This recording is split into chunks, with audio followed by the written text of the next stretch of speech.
You're traveling through another dimension. A dimension not only of sight and sound, but of mind. A journey into a wondrous land whose boundaries are those of imagination. Your next stop, the Twilight Zone.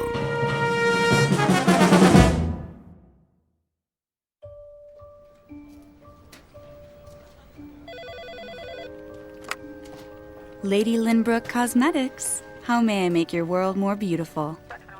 One moment. Lady Lynbrook. Oh, good morning, Tim. Yes, she's expecting your call. If you'll hold, please. Mrs. Lynbrook. Yes? Mr. Gunn on line 2. What's that? Shall I put him through? Speak up. I can't hear you. The Bravo account. Shall I put... I don't know any Mr. Bravo. It's Mr. Gunn. If you like, I'll... Sally, please. I'm due at the photo shoot. Mr. Munn will have to call back, if that's really his name. Gunn. What? Nothing, Mrs. Lynbrook. Stop muttering, dear. Should I tell Burton to have the car ready? And have Burton bring the car around. Yes, ma'am. He's already parked downstairs. Wayne. Good morning, Miss Richards. I mean, Mr. Benson. She's getting to you? Well, sometimes we do have a little... Failure to communicate. Tell me about it. Last week I locked myself out of the house, had to climb in the window, and she couldn't hear the doorbell. Vanity, all is vanity. Whoever said that got it right. Anyway, the limo's at the curb. Burton's waiting for her call, like a good dog. She won't use the cell phone. Oh, why not? She's convinced there's something wrong with it. Don't worry, Sally. I won't let her take the company down with her. I'll tell her you're here. Oh, that's all right. Let me surprise her.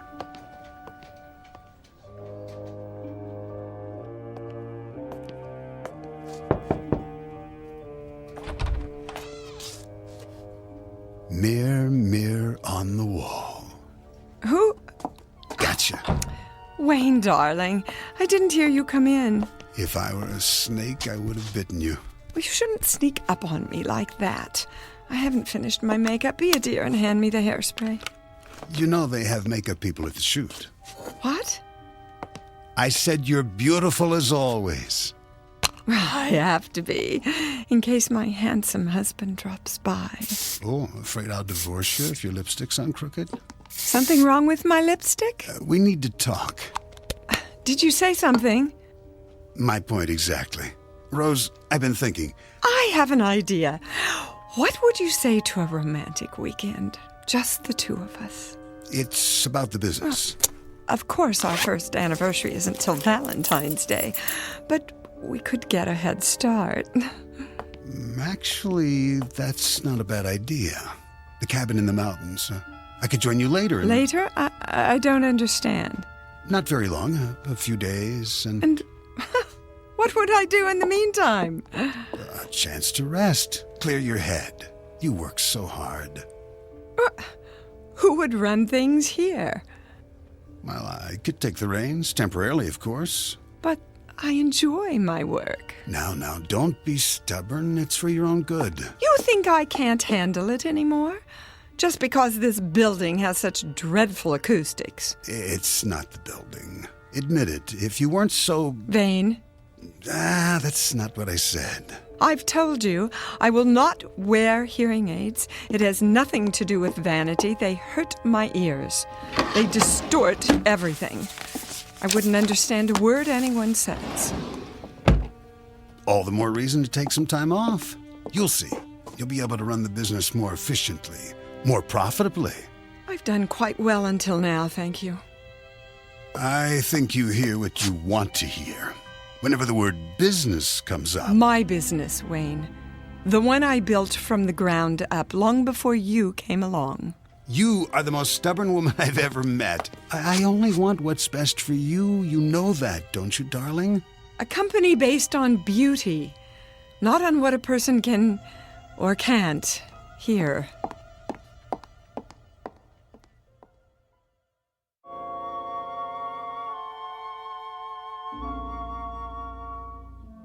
Beauty is, they say, as beauty does. And the CEO of Lady Lynbrook Cosmetics understands this, or thinks she does.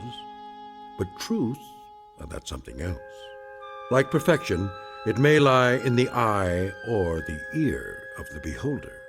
Rose Lynbrook is about to hear one very surprising truth, intended especially for her and broadcast directly from the Twilight Zone.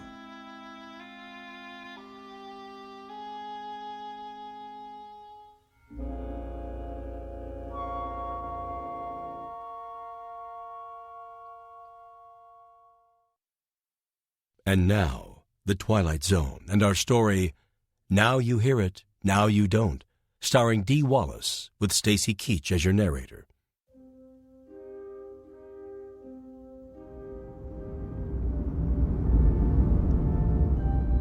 Here we are, ma'am. Burton, why are you stopping? I say we're at the studio, Mrs. Lynbrook. What time is it? We're right on schedule. Not late, are we? Not in the slightest. Speak up, will you? I'll get the door. Would you kindly help me with the door? Certainly. Where is my blusher? Ready, ma'am? Well, I guess this will have to do. Watch your step, the curb. Not that door, Burton, the other one. I can't slide over leather in this dress. I suggest the sidewalk side. Traffic this time of day is... How's the traffic? I say it's not safe. Quickly, they're waiting. I'll go around. Man would be late for his own funeral. Well, don't just stand there. Give me your hand. One moment, there's a bus. Now! But ma'am... Never mind. I don't need your help. Wait! Get behind me! Burton! Burton! Ma'am, are you... Are you all... Burton! Oh, did you see that? She stepped right out into the street. What's the matter? Didn't she hear the horn? Must be deaf. Oh, if it wasn't for that chauffeur, it would have hit her head on. The poor man. Hey, somebody! Call an ambulance!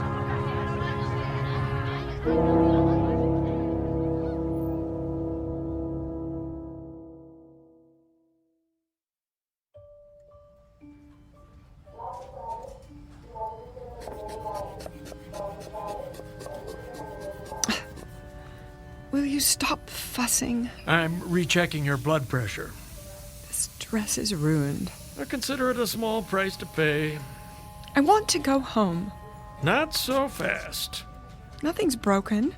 You said so yourself. X-rays don't always tell the whole story. I'd like to hold you for observation. What? Our best private room, of course, unless you demand the entire floor.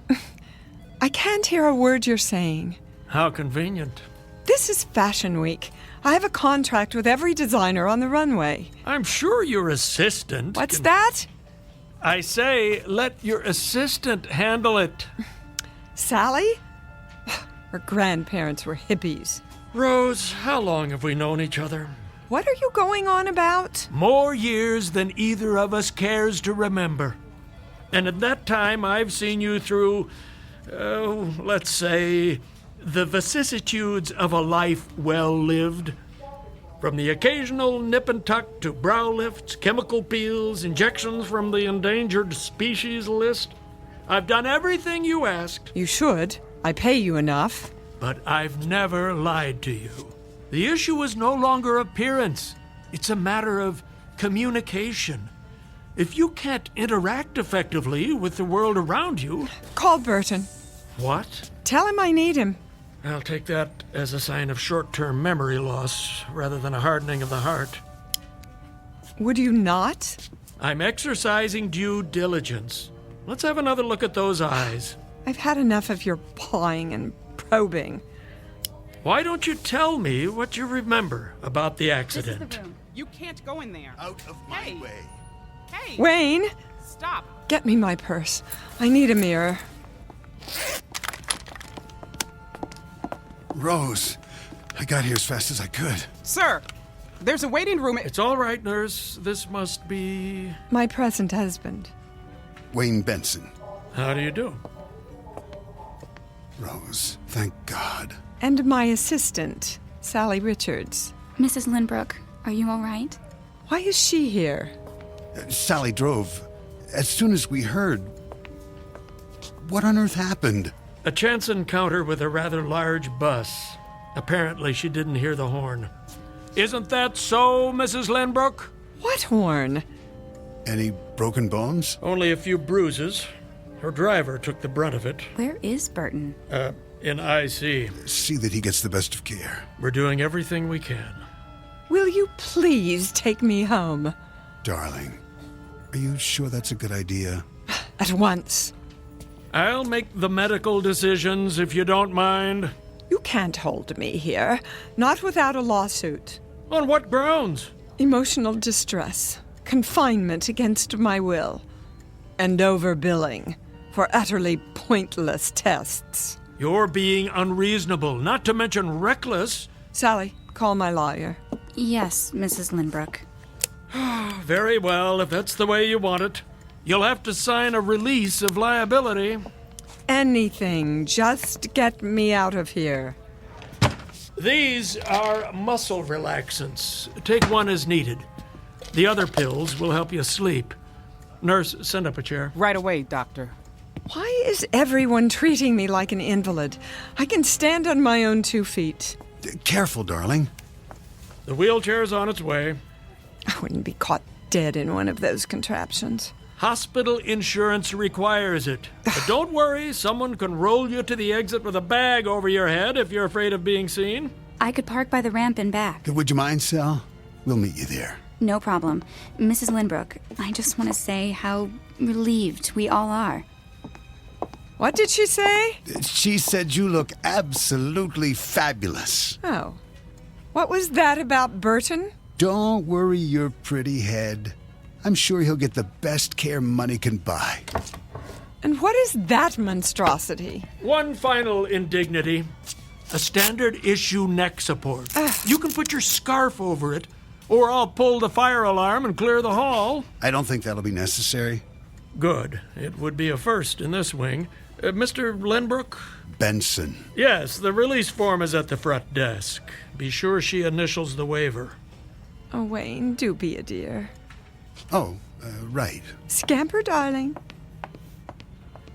And this little box is for you, too. What is it? A special gift. I don't like surprises. Go ahead, open it. No. Absolutely not. Give it a chance, that's all I ask. I've made myself perfectly clear. This is a prototype, a real advance, I'm told. They call it the H100. I will not wear a hearing aid. An entirely new technology. The research lab needs someone to field test it. Who knows? You might be written up in the scientific journals. I don't want that kind of publicity. Think of what it might mean for others. Let them get their own hearing aids. I tell you, you're the perfect subject. Oh, then I shouldn't need it. Rose, be honest with yourself this once. Anyone else would have heard that bus. It came out of nowhere. With 100 decibel horn blasting away? Face it, you have degenerative hearing loss, and it's only going to get worse. Look, it's no larger than a pencil eraser. An experimental microcircuit with full frequency range. And this is the wireless control unit, the size of a lipstick. At least try it. I couldn't possibly. Then I can't possibly release you. If I add borderline concussion to your chart, the decision will be out of my hands. You wouldn't. What's more important? Your vanity or your life? It doesn't even look real. Completely invisible once it's in place. It won't fit. Hold still while I insert it in the ear canal. There. Where's my purse? Here's a mirror. See for yourself. Even that new husband of yours won't know. From now on, you'll hear every word, every whisper. The two of you will be closer than a kiss. Is that true? Your secret. Trust me, this will make a new woman out of you. Go ahead, turn it on before he comes back. It's just this little switch here.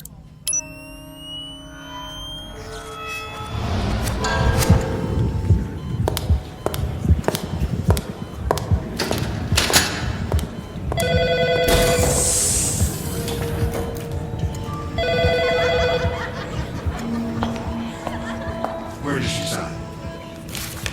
Here. Witness it on the line below.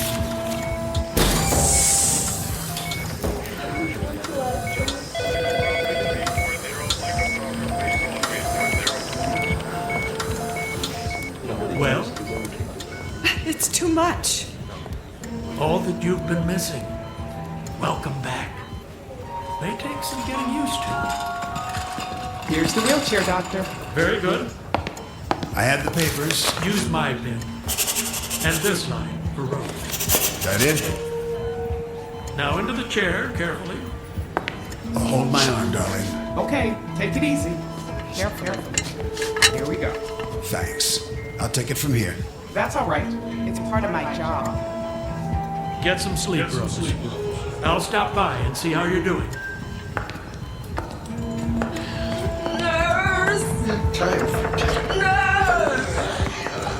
Where's my medication? Why won't she come?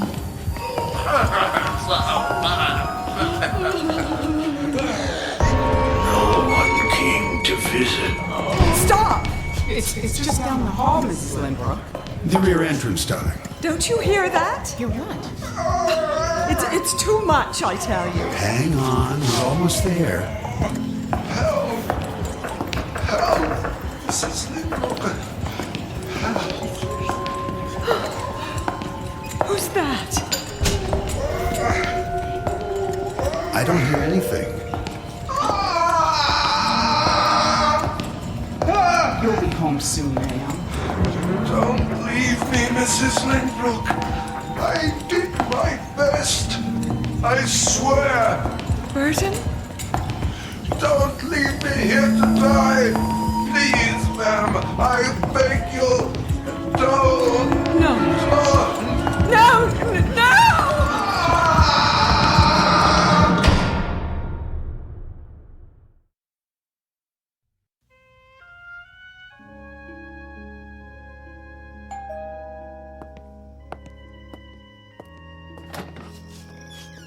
Oh, Doc. I told Rose I'd stop by. You didn't need to do that. How is she? About the same. Up and around yet? She doesn't do well out of bed. No. Still pretty shook up. The pills don't help? Not much. Do you have anything stronger? I don't know if that's wise. Drink? Oh, you go ahead. I've tried to keep the pressure off, but without the business to worry about, well, she's lost. Really? I guess it's all she knows. She just can't cut it anymore. She doesn't even want to try. That doesn't sound like the Rose I know. The accident really did a number on her. She needs more downtime. It's possible, I suppose. Or maybe she's had too much. I'm thinking of moving her to a place in the country until she gets her strength back. Oh, I don't know about that. There's nothing wrong with her body. Of course, if it's emotional, I could refer her to a specialist. A shrink? She wouldn't hear of it. Well, then let's try this. A couple of days a week back in her old office, for starters. She's not ready. She can sign letters, make some calls the way she used to. See how it goes. Not a good idea, Doc. Well, it might do her a world of good. I couldn't allow it. Allow? Well, she hasn't been declared incompetent yet. No, but that's... Let me have a look at her. This isn't a good time. Well, she's awake, isn't she? I'll check. Don't trouble yourself. I think I remember the way. First door at the top of the stairs, isn't it?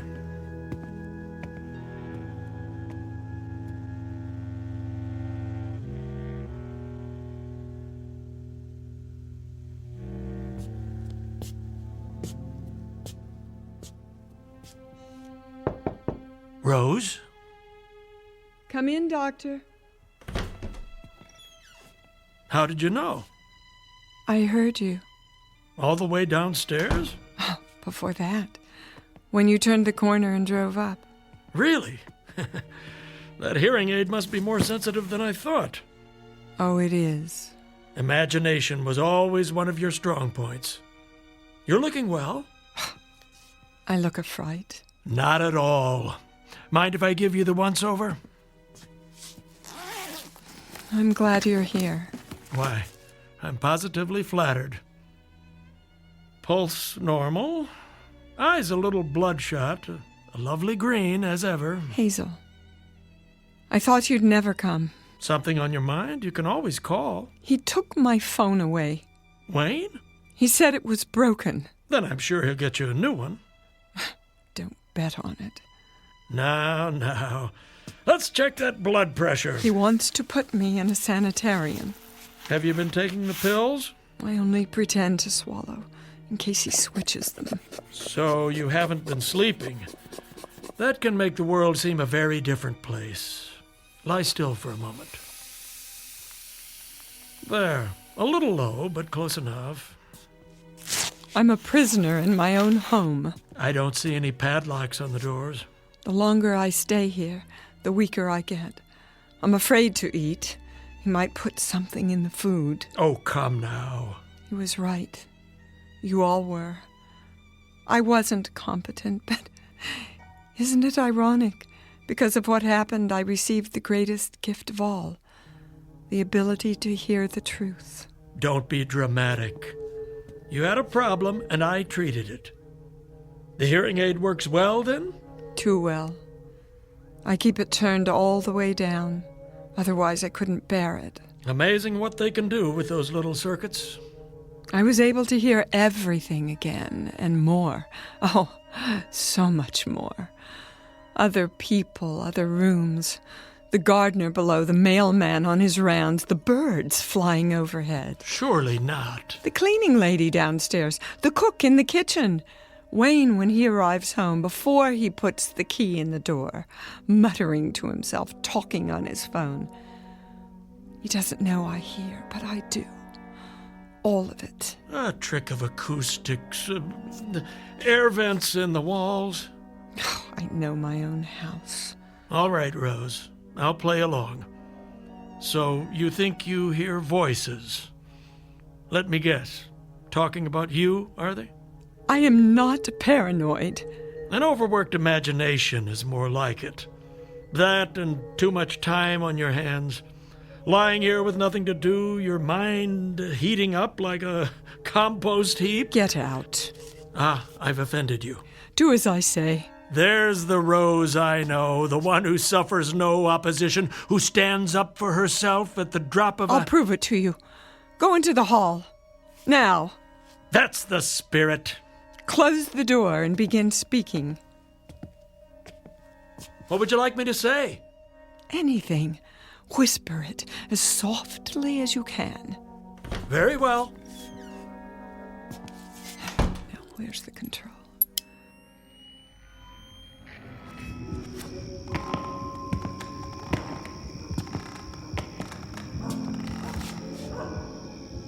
Testing 1, 2, 3.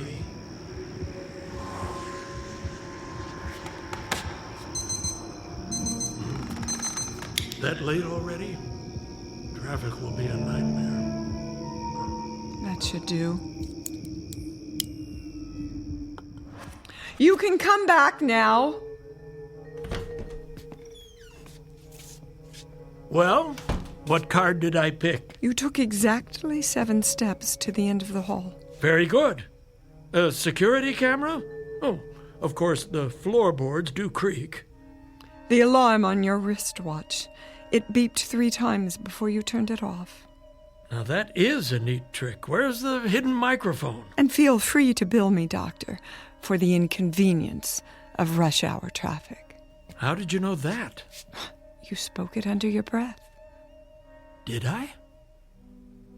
Yes, I must have. Either that or I'd have to conclude your little hearing aid picks up people's thoughts. and I'm afraid I don't believe in magic. Believe what you like. Occam's razor is good enough for me, a scientific principle I learned in medical school. It says, begin with the simplest explanation. Anything else is merely spinning our wheels. I know what I hear. Do you? I'm nobody's fool. No, you're not. You're a stubborn, hard-headed businesswoman. One who learned how to think for herself. I had a good teacher. That you did. Your first husband, Jake, rest his soul. I remember when he founded the company. And you, listen to me, you had the courage to take it to the next level. By thinking pragmatically, not by worrying over imaginary enemies. Yes, I did that, didn't I? On my own, using the tools he gave me. So if I have to deal with this on my own... But you're not alone. Do you know how lucky you are? There's a man downstairs who only wants what's best for you. He'd do anything to make you happy. But I heard him talking to that girl, hatching some sort of plan. Snap out of it. No one's trying to hurt you. Can't you see what's happened? You suffered a shock and a delayed reaction, what they call post-traumatic stress. And now your thoughts are trapped in a tape loop, playing the fear over and over again. That's not something you're used to, is it? Learning to rely on others. Learning to trust yourself again. No. Wake up, Rose. You are not a victim. Never have been and never will be. It's time to start thinking again about what's best for you, for the business. You make it sound so easy. What do people do when they fall off a horse, You know the answer as well as I do. Get right back in the game. But first things first. Start with some real rest. Sleep that knits up the raveled sleeve of care. But I do hear things. So you told me. You know what that is? Your own insecurities talking. Not hard to understand, considering that you've been running on empty. I'm going to give you an injection, and tomorrow everything will seem 100 times clearer. I promise. I wish I could believe you. Give me your arm. There. I'll schedule you for a physical in a couple of days. Afterwards, you might want to stop by the Lynbrook building. I bet they've missed you. They should. I am Lady Lynbrook. Hold that thought, Rose. Never, ever forget who you are. Doctor? Yes? I meant to ask you about Burton. Your driver? Nobody's told me anything. But I know he has family. I want to continue his salary with full benefits. That would be very decent of you. His injuries must have been quite serious. I heard him, you know. When? On my way out of the hospital. He was in the last room at the end of the hall in severe pain. I told the nurse, but she acted as if she didn't know what I was talking about. You really should do something about your health.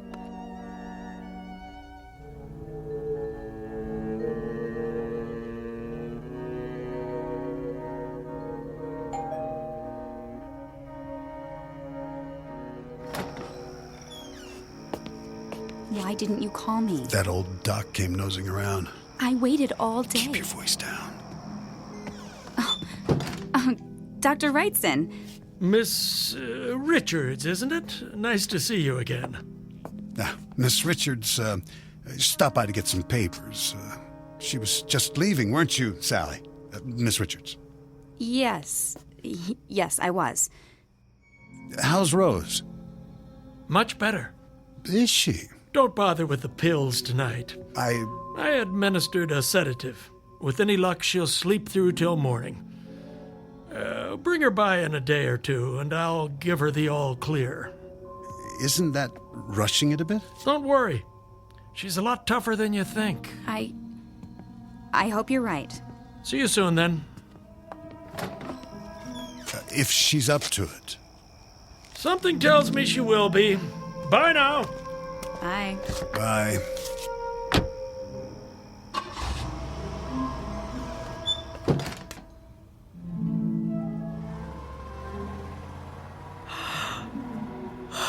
Goodbye, Doctor. Is that Sally? Why is she here? What are they saying? He's on to us. Relax. I can't take much more of this weight. It won't be long. When? At the cabin in the mountains. Tonight. Doctor, come back. I was right. I need you now.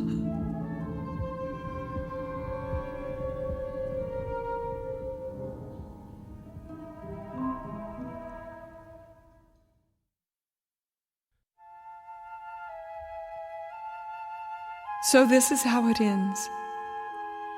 I seem to remember being carried from the house. It was still daylight, but the night was coming. I need you, Sally. Lift her feet.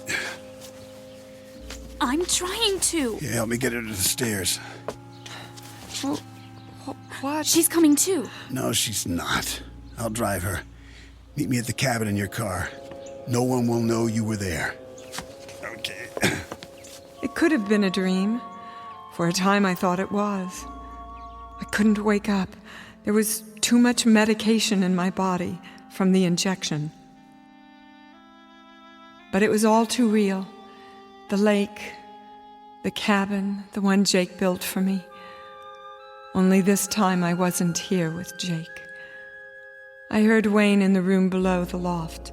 I tried to sit up.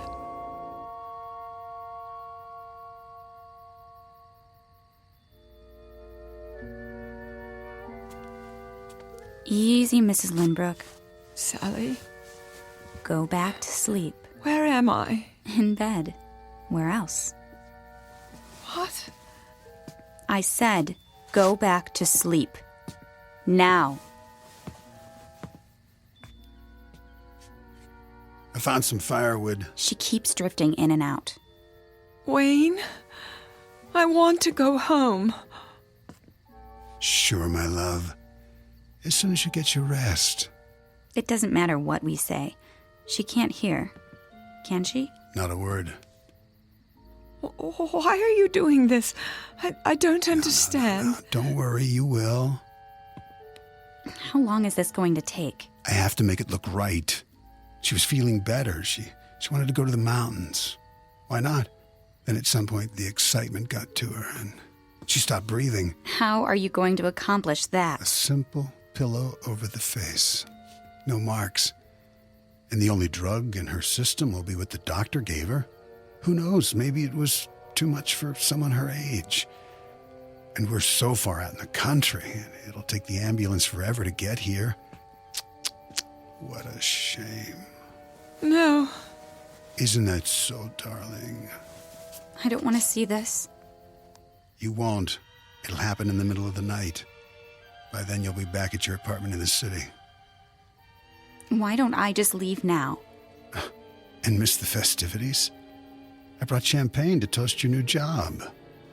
I'm going to start a fire. It's freezing in here. Wayne? Shh. Now, Rosie, you need your strength if you want to make it through the night. Please. Save your breath. That's right. Close your mouth, or I'll do it for you. Eventually, the medication started to wear off. I heard them downstairs by the fire.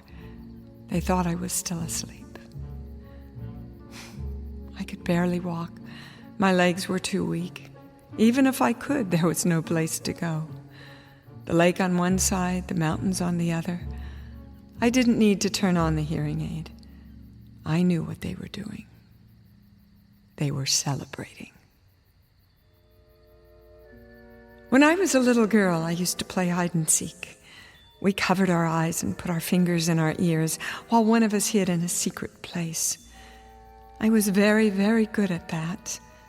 No one ever found me. So tonight I would have to be it again. Except that this time there was no place to hide. Even climbing out of bed took all the strength I had.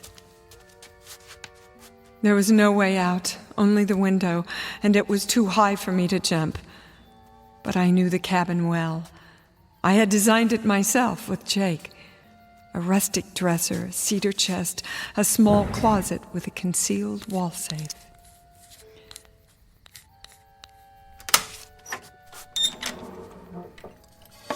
The only thing left was to listen, more closely than I'd ever listened in my life, so I'd know when he came for me.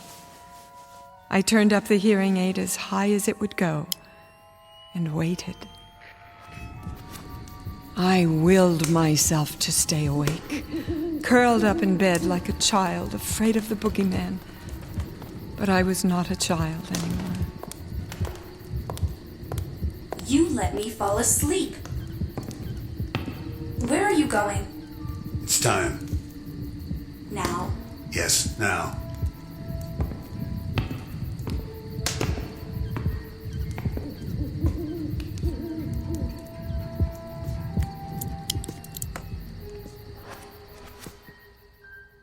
I'm coming to get you, Rosie. Where are you? Gotcha. Stop right there. You're supposed to be asleep. I said, don't come any closer. I only came to kiss you goodnight. Not another step. What have you got there? A .38 caliber Smith & Wesson. What does it look like? Careful now. You might hurt yourself.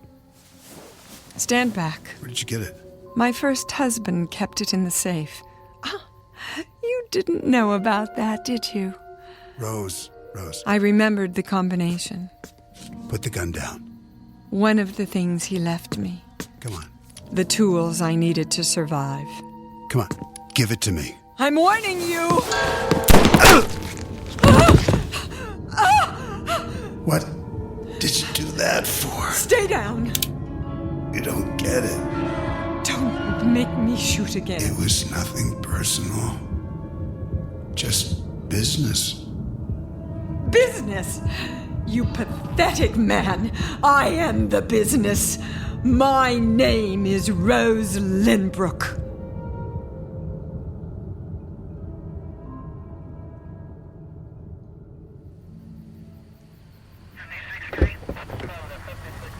Anything else, Lieutenant? We'll need a copy of the autopsy. Of course. I'll send it over this afternoon. We have it listed as a gunshot wound in the chest. That's right. A single shot to the heart. Well, I guess that's enough for now. What about the assistant? The Richards girl? Kidnapping, conspiracy to commit murder. She confessed everything. The deceased Wayne Benson says he was going to take over the business. He promised to make her the new Lady Lynbrook. Fools. There's only one of those. Here's my card. Call me when Mrs. L can make a full statement. It shouldn't be long, a day or two. She's a remarkable lady. Thanks, Doc. Not at all.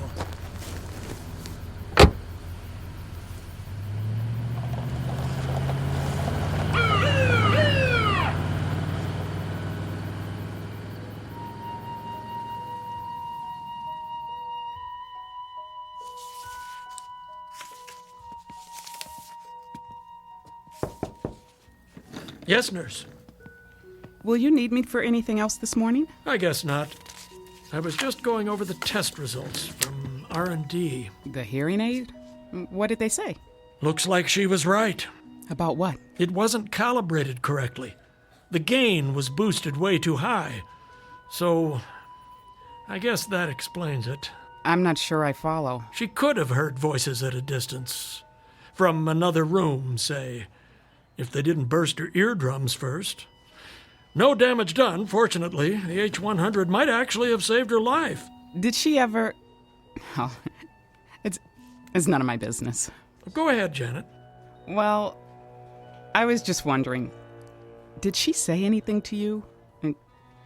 Didn't she suspect what her husband was up to? Yeah, patients say a lot of things to their doctors. Some real, some imaginary. The trick is to know the difference. This time I should have listened more closely. She must have been terrified. She's lucky she didn't lose her mind. Want to hear something really peculiar? The frequency response. They used a new type of limiter circuit. Only it didn't work. So the high end was off the scale.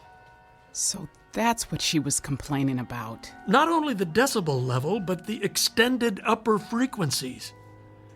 I don't see how anybody could bear it, except for a dog. Above the normal range? Way above. Beyond any instrument we've got. If there are sound waves that high, no one's ever measured them. I'm surprised it didn't drive her insane. But sounds like that, where would they come from? Don't ask me. Some other place. One we don't know anything about. I'm just spinning my wheels. It is strange, though. Yes, it is. Because she swears she heard some very odd things. She believes she had a conversation with her husband, Wayne, for example, after she shot him. Of course, that's impossible. He died instantly. One shot, straight through the heart. And after the bus accident. Hmm? Well, when I wheeled her out of the hospital, she said she heard patients at the end of the hall crying out in pain, including her chauffeur. I know. But she couldn't have. The limo driver died in ICU while she was here. And the room at the end of the hall? Well, you know what that is. Yes. The morgue.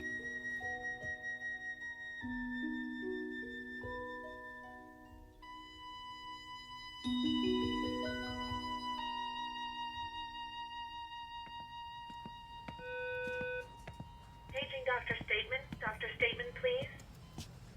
Hey there, Janet. Hi, Mimi. Going to lunch? I'll meet you in the cafeteria, right after I drop this off. Okay, great. Mrs. Lynbrook. Mrs. Lynbrook. Sorry. How are you feeling? What? I brought your hearing aid back, just as you asked. It should work perfectly now. They've recalibrated it. Here, let me fit it in your ear. I can do it myself. If you like. Ready for some lunch? Did you hear me? I said, are you ready for some lunch? Oh, stop fussing. I have what I need now. Well, if you need anything else, just buzz the nurse's station. Doctor will be by in a while. Till then, I'll leave you alone so you can rest.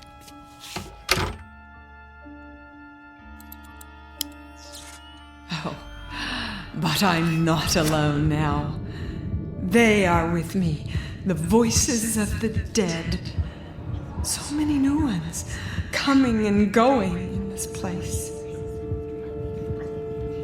I have to listen very, very closely.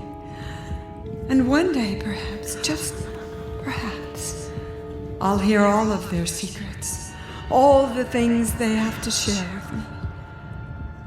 Jake, are you here? Speak to me, my love. If you're with me, speak now. I'll be able to hear. Where are you? Jake? Jake!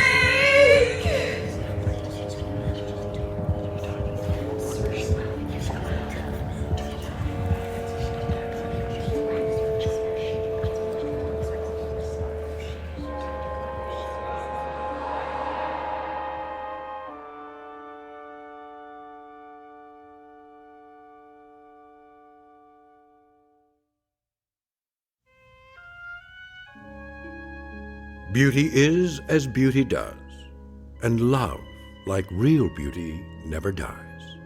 Here or in the Twilight Zone.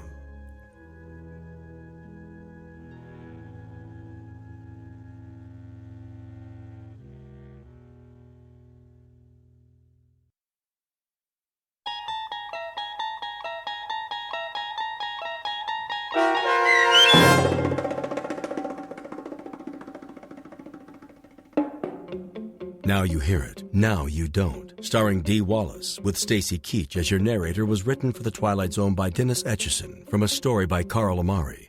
Heard in the cast were Norm Woodell, Rob Riley, Jim McCants, Jennifer Joy, Sia Moody, Mimi Ayers, Joby Cerny, and Alex Sopner. The producers of The Twilight Zone wish to thank CBS Enterprises and the Rod Serling Estate for making this series possible. This copyrighted radio series is produced by Carl Amari and directed by Joby Cerny for Falcon Picture Group. Sound design, custom Foley effects, recording, and editing are done in the Cerny American Sound to Picture Theater by sound designers Craig Lee, Bob Benson, Todd Beyer, and Tim Cerny.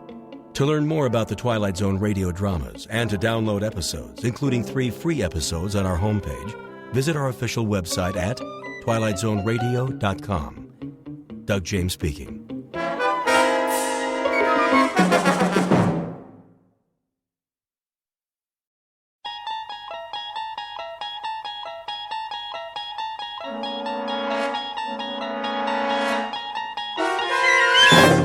There is a 5th dimension beyond that which is known to man. It is a dimension as vast as space and as timeless as infinity. It is the middle ground between light and shadow, and it lies between the pit of man's fears and the summit of his knowledge. This is the dimension of imagination. It is an area which we call the Twilight Zone.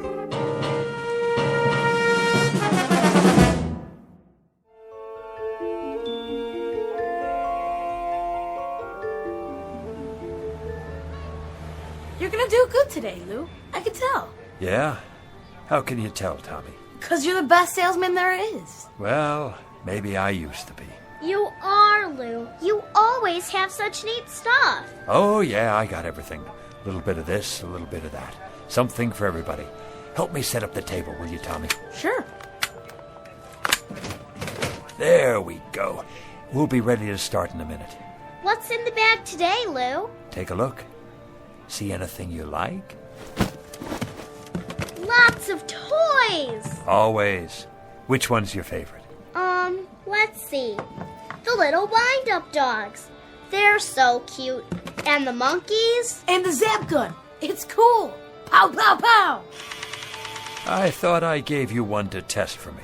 You did, but, well, it kind of broke. Don't worry about it. I'll give you another one later. How you doing today, Bookman? Oh, just fine, officer. Another day, another dollar. You know how it is. Gonna sit up right here in the corner? I thought I might, yes, if that's all right with you. Well, just don't block the sidewalk. People coming and going. I wouldn't think of it, officer. Or you'll have to move. You don't want a citation, do you? Oh, absolutely not. All these busy people can't hold up commerce. You know, Bookman, maybe you should find yourself another line of work. Streets are so busy these days. There ain't much room for a pitchman anymore. Isn't that the truth? You got a permit, don't you? Why, I'm sure I do. Now, where did I put it? Oh, yes, it's in my other jacket. Would you like me to go get it for you, officer? Just be sure you bring it next time. I will. Thank you, officer. Good day to you. Hey, honey, look at these cute stuffed animals. They are, aren't they? Absolutely adorable. Here, let me wind up one for you. How much? Only $7.98, in your choice of colors. Do you have any little ones at home, sir? Nope, no kids. Well, a niece or nephew, then. These make great birthday presents, stocking stuffers, a big hit at parties. Have you ever seen anything so delightful? Look at the way they move. It is cute, don't you think, Walter? Yeah, but they got them over at the Pick and Save for $3. Oh. Now, these aren't your ordinary toy animals. No, ma'am. They walk and talk and bark and jump a full 360 degrees in the air. Plus, you never have to feed them or take them to the vet. I call them the ideal pet. Go ahead, pick it up. Feel that fur, so soft and lifelike. Thank you anyway. They're on sale. Special July clearance. Everything's half off today. Gift items for the men, perfume for the ladies. How about a wristwatch? Did you see these genuine gold necklaces?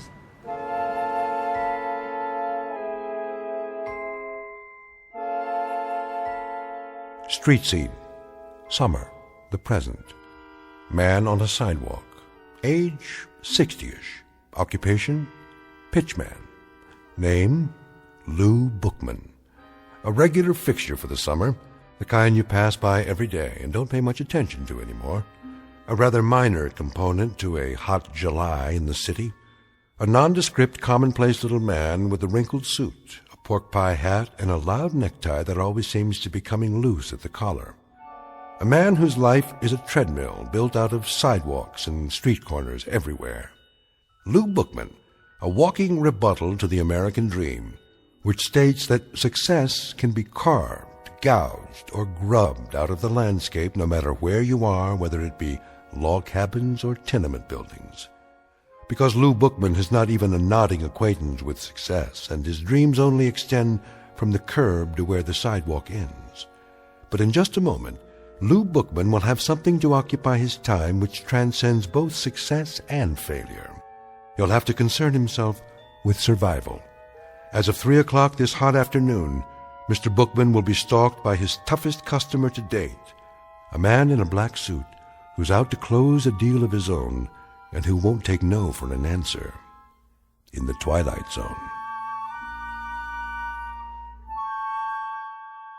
And now, back to our story from the Twilight Zone. One for the Angels, starring Ed Begley Jr., with Stacy Keach as your narrator.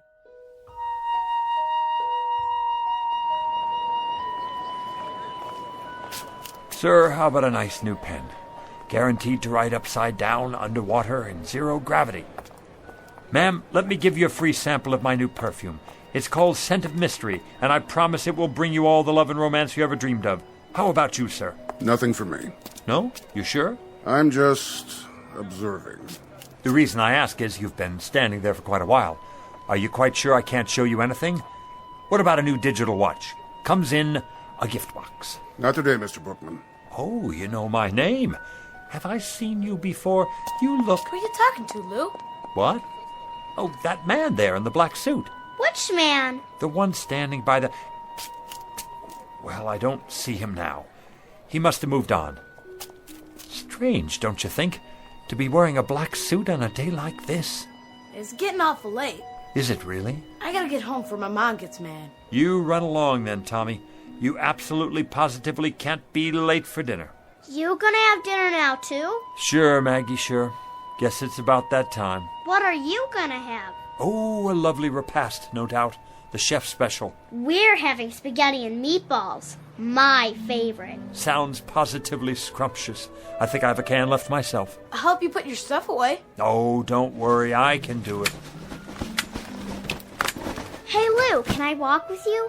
That would be my pleasure, Maggie, to be in the company of such a pretty girl like yourself.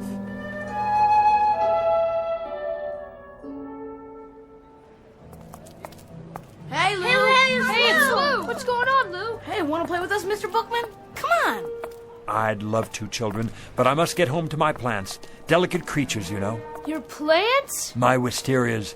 They've been cooped up in this heat all day. Oh, so what? Show us some toys. And magic tricks. I don't have much magic left. And the zip gun. I want to see the fuzzy doggies. Carrie, is that a new bathing suit? Yeah. Well, don't you look nice? And Bobby, where have you been? I haven't seen you all week. I was sick. Then you shouldn't play in the water like that. I'm all better now. Let me feel your forehead. Why, what's this? A quarter stuck behind your ear. No wonder you were sick. Wow! Oh, me, come on! Me! Come on, me! I don't think anybody else has a temperature, but maybe you could test these. Let me see. These rings, to be sure they're okay. Oh, yes, toys! Yes! Oh, they may look like toys, but they're not toys you can buy at the 5 and dime. Anybody can sell toys, but these, my young friends, are very, very special. Did you know they're among the wonders of the world? Go ahead, Lou. Give them the pitch. Young ladies and gentlemen, the rings you now have on your fingers come from a remote corner of the Tibetan mountain country. Do you know where that is? No. Well, it's where the wisest people in the world live. The jewels are pattern-shaped and forged by strange little men who work underground, far from the light of day. Some folks call them... The Moly Men! Right, Bobby, the Moly Men.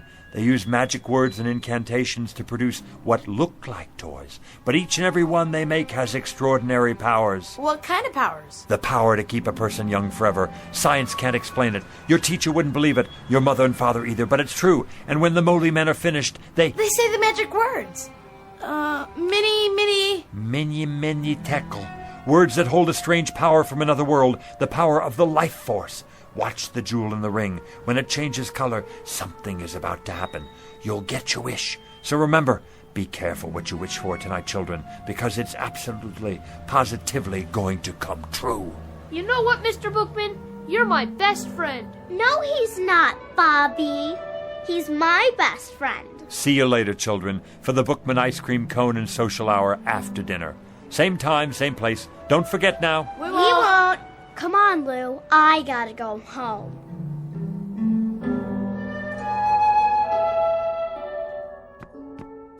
That you, Mr. Bookman? Good evening, Mrs. Magnuson. Hiya, Lou. Need a hand? That's all right, Mr. Stolberg. I got it. You make out okay today? Oh, yes, as always. Sold out half my merchandise. Yeah? Looks like you got a whole lot left. Want to come over for a cold one? That's kind of you, but I'm on the wagon these days. Well, I'll keep one on ice for you anyway.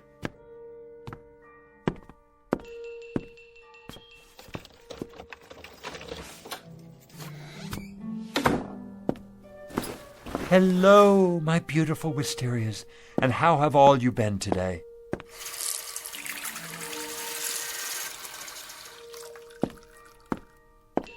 Did you say you're thirsty? I'll bet you are. Here, have a drink of water on me. Not too much now. Mr. Bookman? Oh, you could give a man a heart attack sitting there like that. I didn't mean to startle you. Say, how did you get in my apartment? I let myself in. But you couldn't. I keep it locked. You are Louis J. Bookman, aren't you? That's right. Something I can show you? I don't think so. Something in, let me see, collar stays maybe, or neckties. You look like a man who needs a new tie, something brighter than the one you're wearing. Mr. Bookman, I'm not here to buy anything. Then what in the world do you want? Let's get down to business, shall we? Yes, here it is. Louis J. Bookman, age 69, right? 70 in September. Well, I must say you don't look it. Nice of you to say so, young man. I try to keep busy. Occupation pitchman, correct? Are you a census taker? If you are, let me sit down. I hope this doesn't take too long. Not exactly. Born in New York City? That's right. Father Jacob Bookman, Mother Flora. Father's place of birth, Detroit, Michigan. Mother's place of birth, Syracuse, New York. My, you have it all down in that book of yours, don't you? We have to keep these things efficient. Now, today is the 19th of July, and your departure is at midnight tonight. My departure? Excuse me. Go right ahead.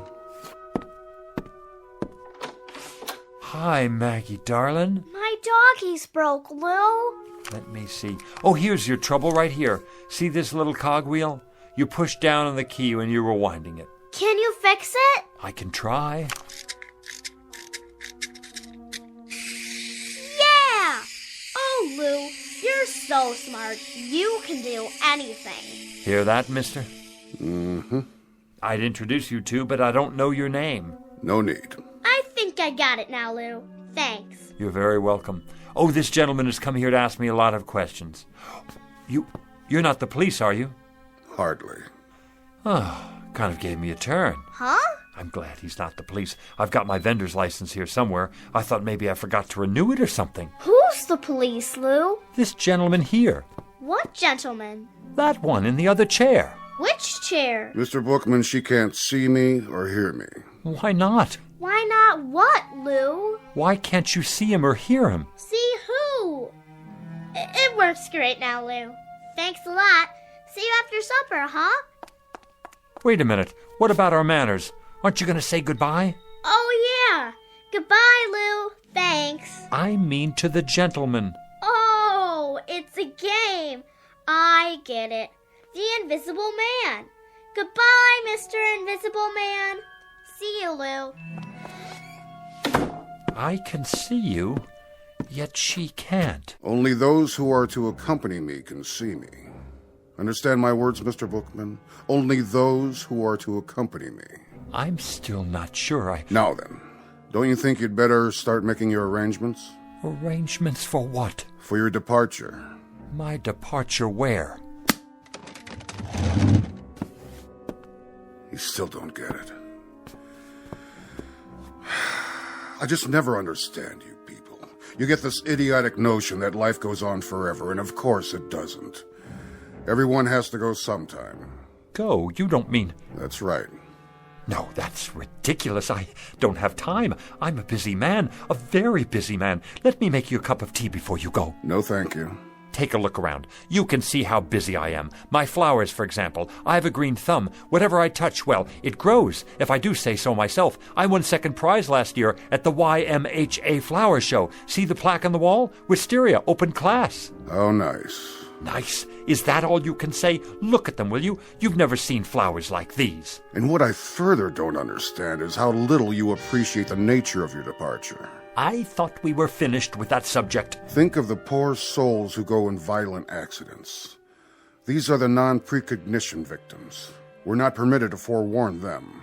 You, on the other hand, Mr. Bookman, fall under the category of natural causes. Natural causes? What's natural about it? As opposed to accidents, car crashes, things like that. You know, I find you a devious sort of fellow. Very devious. Not to say dishonest. In what way? I can see it in your eyes. You don't want to look at me. To tell the truth, I'm not sure I like you very much. Why don't you just come out with it and say what's on your mind? Mr. Bookman, I have done everything but phone your own undertaker. How much clearer do you want it? If you still don't know who I am... Don't touch my flowers. If you need an illustration... I told you, don't touch them. I thought this might erase any doubts. You touched one and it wilted and died right there on the spot. Sorry. That was unavoidable. It actually turned black. Do you mean your death? Exactly, Mr. Bookman. Now shall we get down to business?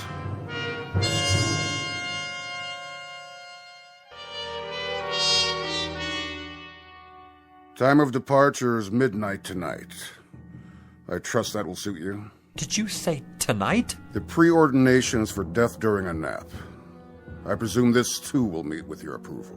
What if it doesn't? You'll find this a relatively simple and painless and barely noticeable... Please, I don't want to go. They never do. But I can't go yet. For one thing, there's nothing wrong with me. I'm a healthy man. Outside of a cold last winter and an infected splinter, I don't think I've been sick a day in the past 20 years. Be that as it may. The departure time is set for midnight, and at precisely midnight it will be. Don't I have anything to say about that? Not as such. We are, however, required to consider appeals. What kind of appeals?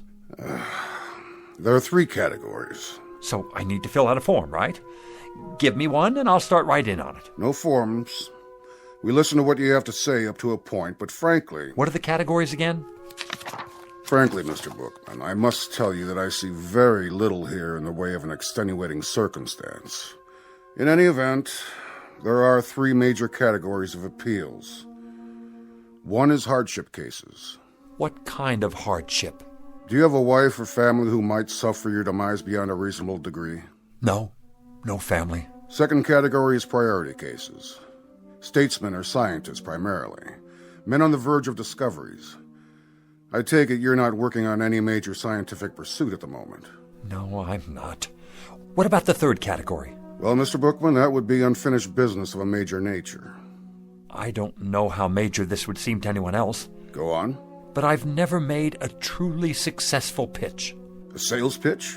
Oh, surely you must have many times over if that's your profession. Yes, it's what I do, and I've managed to get by after a fashion. But I never hit it just right, you know? I'm not sure The man I learned from back in the Carney, he had it. He could sell igloos to the Eskimos. But what I'm talking is a big pitch. One where it finally all comes together and the words just flow off my tongue. Not just any words either. Something I believe in. Something so good that people won't have a choice. They'll have to listen. A pitch so big the sky will open up. A pitch for the angels. I guess that wouldn't mean much to you. But it would mean a great deal to me. It would mean that I could have one moment in my whole life when I was successful at something. Just one moment when the children would be able to be proud of me. The children? I've always had rather a fondness for children. That's in the record. Then you know how I feel. Not precisely, but... The problem here, Mr. Bookman, is that you'd require a delay until... Until I could make a pitch. The kind of pitch I told you about. One for the angels. That's right. I'm terribly sorry, Mr. Bookman. You see, these categories are fairly specific and... I see. And when reference is made to unfinished business of a major nature, well, the only interpretation to be made here is simply that... That my business isn't major enough. That's not quite the way we look at it. That I'm not, then. What other way is there to look at it? What I mean is that, unfortunately, Mr. Bookman, the ability to achieve success in a given professional venture is hardly of a significant... I get it. You don't have to spell it out. I'm small potatoes. And who cares what happens to a potato? They're nothing special. We try to approach each case on an individual basis. Only some are more individual than others. Oh, don't worry about it. I've heard the same thing all my life. We go out the way we came in. Since I never had that much to start with, that's how I'm supposed to leave.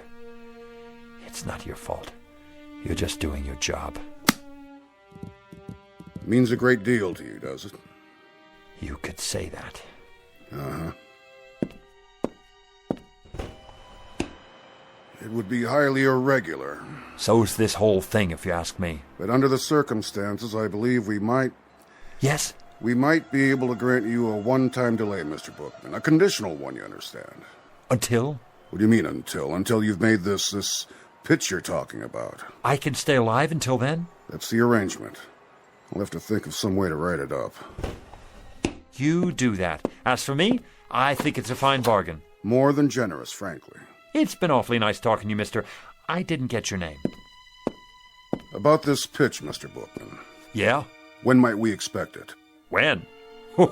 Soon. What does soon mean to you? That's hard to say. Gets into definitions, doesn't it? You have a dictionary with you? No, I didn't think so. But it's a pretty simple word when you get right down to it. Soon means in the near future, the very near future. Not right away, though. And after a while, it's all relative, isn't it? Soon compared to what? A week? A month? A whole life? Mr. Bookman. That's open to interpretation, you see. So my answer to you is maybe not this year, maybe not next year either, but soon. Mr. Bookman, I have a very odd feeling that you're taking advantage of us. Do you? Do you really? That's a pity. Because I am. Mr. Bookman. I just won't make any pitches at all. Didn't think of that, did you? As long as it's up to me, I won't even hardly open my mouth. I don't have to if I don't want to. That's the term, so you run along now. Think you'll get me, huh? Well, I have no intention of... Really, Mr. Bookman?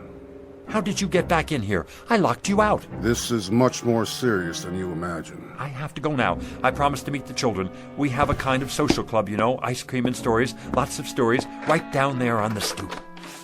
It's much more complex than you realize what you've just done, what you think you've done. See you sometime. I'll let you know when. Here we've gone out of our way to help you, and this is the way you repay us. Bye now. Mr. Bookman, it won't just end here, you understand. There'll be consequences. You'll see. FYI, that means for your information. You have made your bed, and you shall now sleep in it. You say I won't go until I make the pitch? Well, all right. You'll have to wait till I make the pitch. And young man, and this I can say to you without fear of contradiction, you have got a long wait. That may well be, Mr. Bookman. But since you won't come with me, we've been forced to select an alternative arrangement.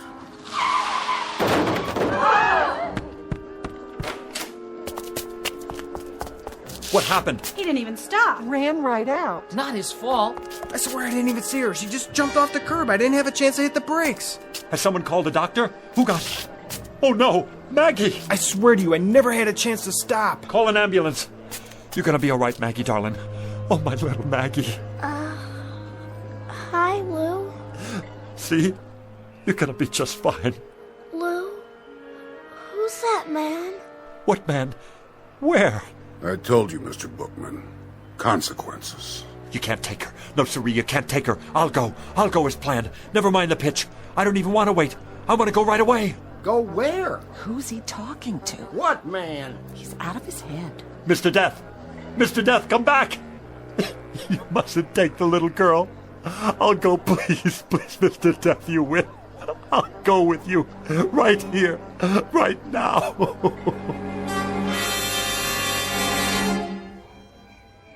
I wonder how she is. The little girl? Yeah, how is she? Poor Mrs. Polanski. Look, here comes the doctor. How is she, Doc? I don't know. What do you mean you don't know? She's a mighty sick little girl. Brave, too. Shouldn't she be in a hospital? That's just it. There's no particular trauma. In fact, there's hardly a mark on her, except where she fell and scraped her knee. Then what is it? Something's going on with her. Her fighting spirit, as it were. That's not a medical term, of course. But I think we'll know in a few more hours. If she hasn't hit a crisis by then, I'll move her to a hospital bed. A few more hours? Around 12 o'clock.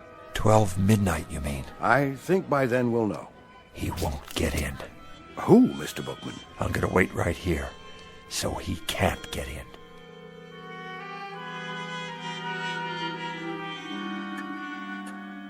Come to bed, Mrs. Polanski. I can't. I have to take care of my baby. There's nothing you can do. That's what the doctor said. She just needs rest. I can't sleep. How could I? Lou? Where are you, Lou? Is that Mr. Bookman she's dreaming about? Such a nice man. He's like a grandfather to her. But he can't help her now. My precious little Maggie. Lou? Help me, please.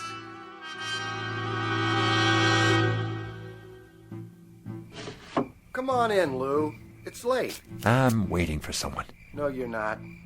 You're worried about the kid. And I don't blame you. She's a swell little girl. But there's nothing to do now but wait. What time you have? 11:40. Everybody's gone to bed now. You better do the same. Not yet. Take my advice. Give it a rest. 11:40, huh? Better get set up.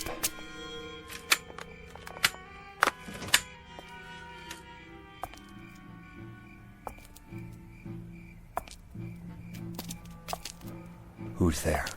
Good evening, Mr. Bookman. Thought I'd see you again. You got business inside? I most certainly do. It's 11:45. In 15 minutes it will be midnight, the time of my appointment. Mr. Death, the little girl's only 6 years old. Please, you don't have to do it. I'm ready. I'm sorry, Mr. Bookman. But I'm ready now. We had to make another arrangement. It's impossible to change at this point. She's to come with me. So you see, I must be in there at midnight. And if you're not in there by midnight?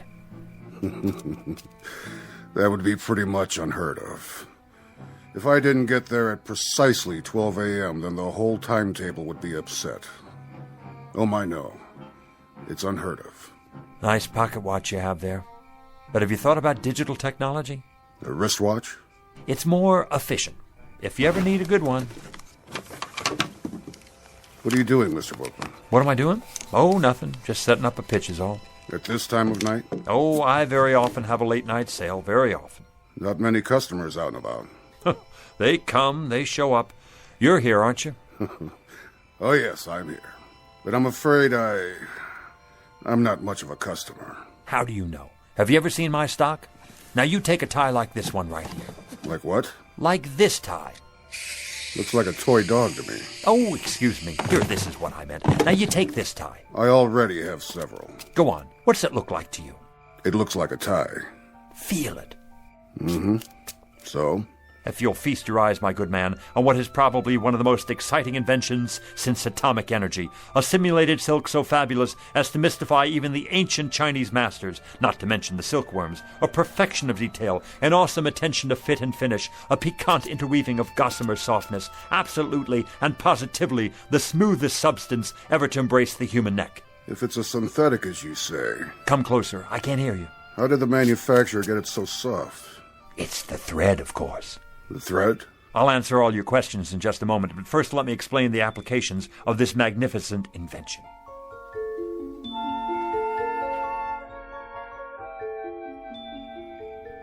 Now witness a unique demonstration of tensile strength. Feel this, sir. Go ahead, take it between your fingers, like touching the thinnest spiderweb. Is it not? Like holding the air you breathe in the palm of your hand. Now give it a yank. If you wish. There, you can't break it. As strong as steel, and yet as delicate as shantung silk. No mere synthetic substance, but a molecular blend of atoms the like of which has never been seen. Actually, it is surprisingly strong. Where did you say this was made? Let me answer your question, sir. Hey, Lou, what you doing down there? Come on, you gotta see this. Yeah, no kidding. It's really something. Do you have a scarf made out of this stuff? Scarves, blouses, I've got them all on order. You can't hurry the process. Picture, if you will, 300 years of backbreaking research and development to produce the ultimate thread. The which, than which there is no witcher. And what will you pay for this fabulous, I say fabulous, incredible and amazing achievement of the tailor's art? Softer than the feathers of an angel's wings. Expensive, no doubt. $20? Too rich for my blood. $10. $5. You might indeed pay that much and more. If you were to purchase this at a retail store, consider the markups, import fees, but this exquisite thread is not available in any store. How did you get it then? I have connections in the government, you see. It's smuggled in from behind the bamboo curtain by Oriental birds specially trained for ocean travel. Each one carries a minute quantity in a small capsule underneath their ruby throats. It takes 832 separate crossings to supply enough thread to go around one single spool. But tonight, as a special get-acquainted offer, and to help advertise the product, I'm giving away a limited number, a very limited number, not at $20, not at $10 or even $5, but at the ridiculously low price of $1 a spool. If you promise to take it home, test it out, and tell your friends. I'll take all you have. No, you don't. What about me? I gotta have some of that for my wife. Wait, that's not all. Everyone who purchases a spool of this thread gets a free bonus pack of imported sewing needles and a gold anodized thimble. One size fits all. Gather in close now. You got change, Lou? Sure I do. You, ma'am. Sir.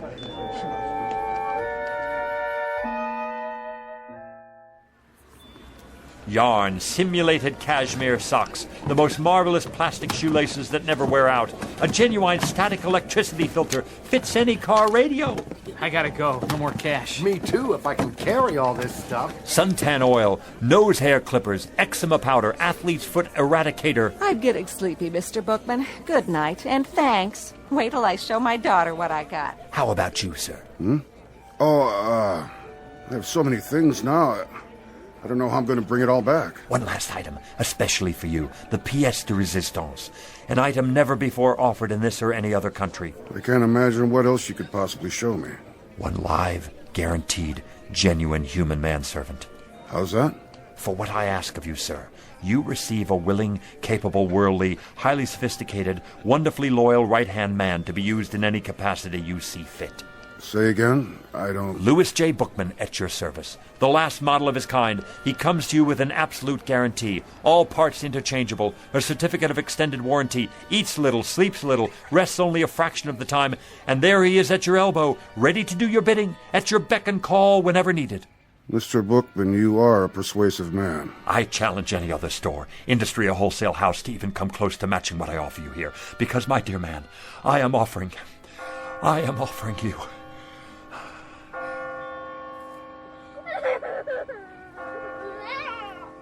Midnight. It's midnight, and I've missed my appointment. Oh, thank you, Doctor.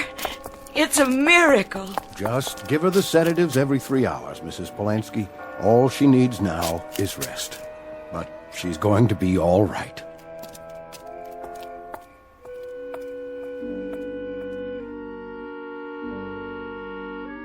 One minute past 12, Mr. Bookman, and you made me miss my appointment. Thank God. A most persuasive pitch, Mr. Bookman. An excellent pitch. It had to be to make me lose track like that. The best I've ever done. The kind of pitch I've always wanted to make. A big one. So big the sky would open up. A pitch for the angels. That's right. A pitch for the angels. I guess it's my time now. As per our original arrangement. Well, I'm ready. After you, Mr. Bookman. What is it? You'll excuse me for a minute. I forgot something. My folding table. You never know who might need something up there. It is up there. Up there, Mr. Bookman.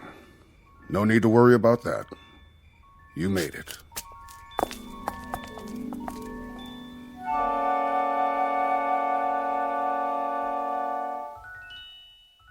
Louis J. Bookman, age 60-ish, formerly a fixture of the summer, a rather minor component to a hot July. But throughout his life, a man much loved by the children. and therefore a most important man. Couldn't happen, you say? Probably not in most places, but it did happen in the Twilight Zone.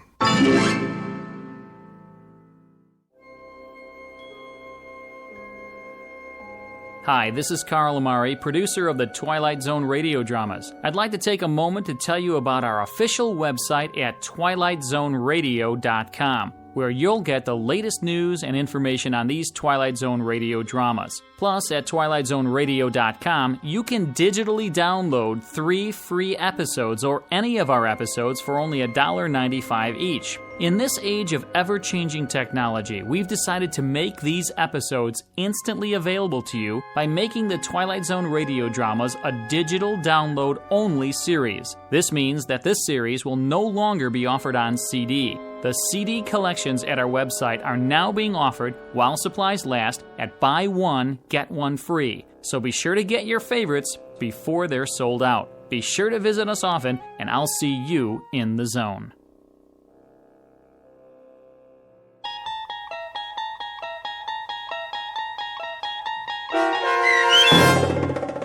One for the Angels, starring Ed Begley Jr., with Stacy Keach as your narrator, was adapted for radio by Dennis Etchison and based on a script by Rod Serling. Heard in the cast were Rich Kominick, Lauren Patton, Linda Ryder, Richard Hensel, Doug James, Adam Tangway, Martin Hughes, Meg Thalken, Roger Wolski, Carl Amari, and Irene Olson.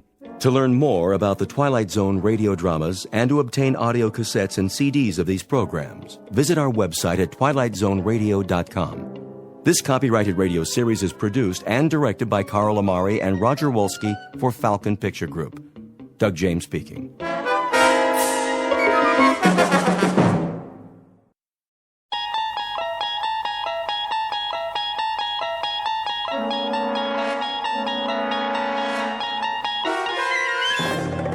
You unlock this door with the key of imagination. Beyond it is another dimension, a dimension of sound, a dimension of sight, a dimension of mind.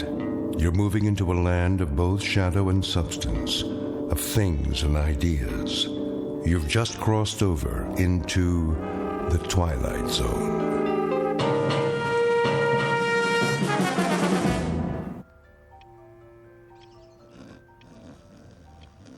Oh, shh, I'm trying to sleep.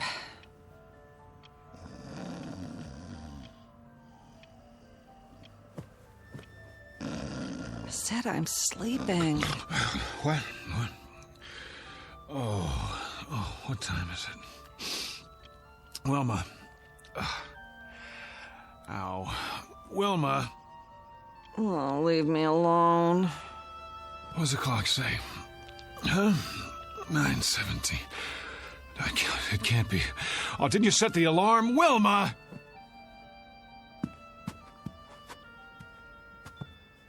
I've got to be at the bank. Do you know how late I am? Oh, great. Just great. I don't even take my clothes off. No more parties. Never again. Oh, be quiet about it. Sure, go on. Get your beauty sleep. You feel lousy. Never mind how I feel. So I'm late for work. So what? No skin off your nose, right?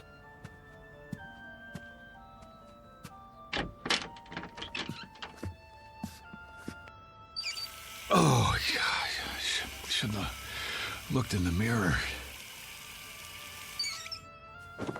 You know, I didn't want to go to that stupid party in the first place. It wasn't my idea. I wanted to stay home and read, but no, can't do that. Can't hurt old Petey's feelings, can we? Wouldn't be nice. So I go to work an hour late today, and you sack out till noon. That's fair, yeah, makes sense to me. Oh, my aching feet. Could have at least taken my shoes off, but that would have been too much to ask before you passed out.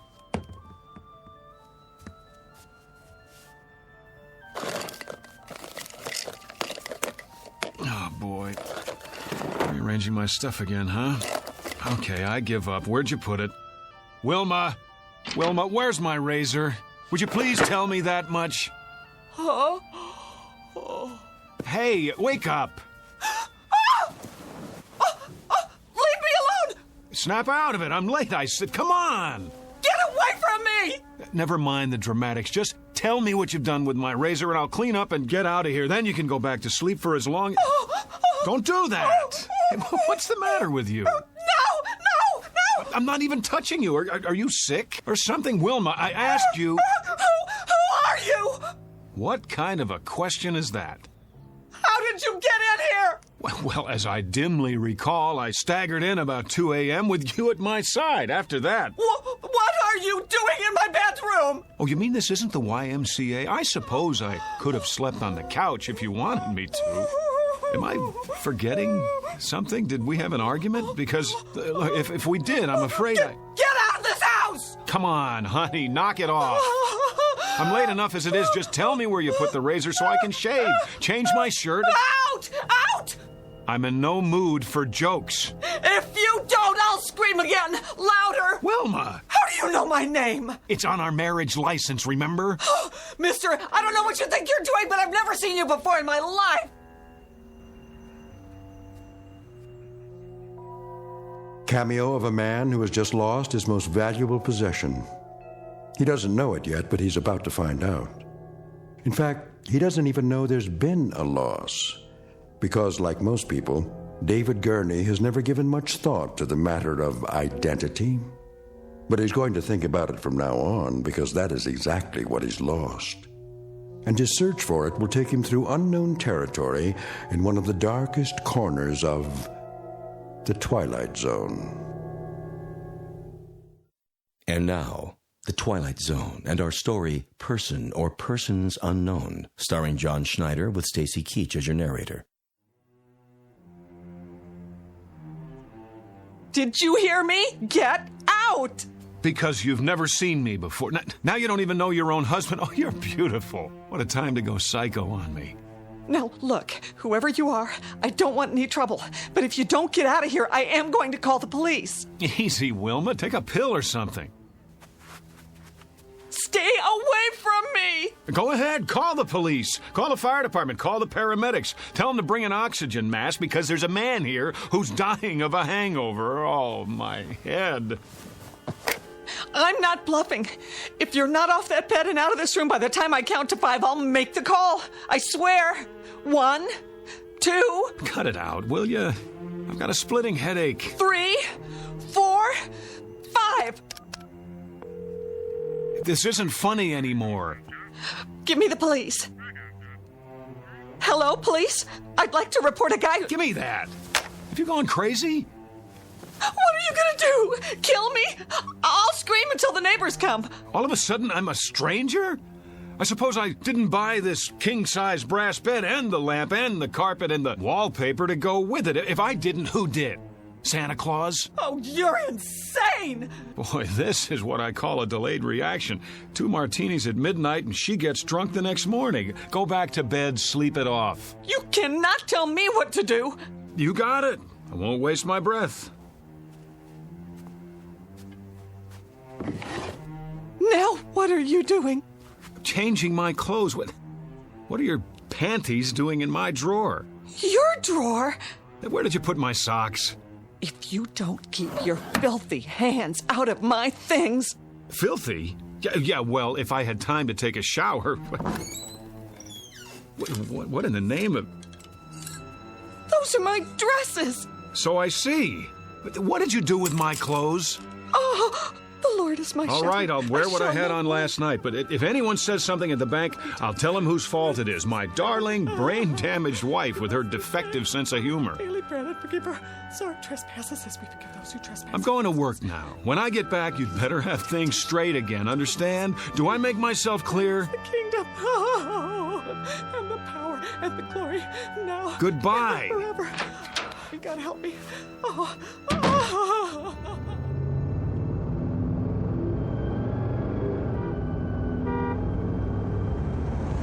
Oh, great. No gas, which means I get to work even later. Mr. Miller's gonna love that.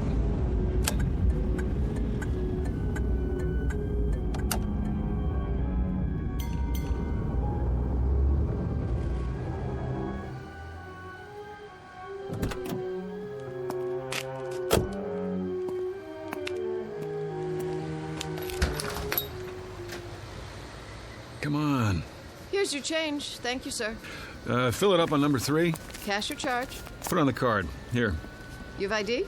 Yes, I have ID. Every kind you want. Here, look, I'm in a hurry. Would you run the card while I pump the gas?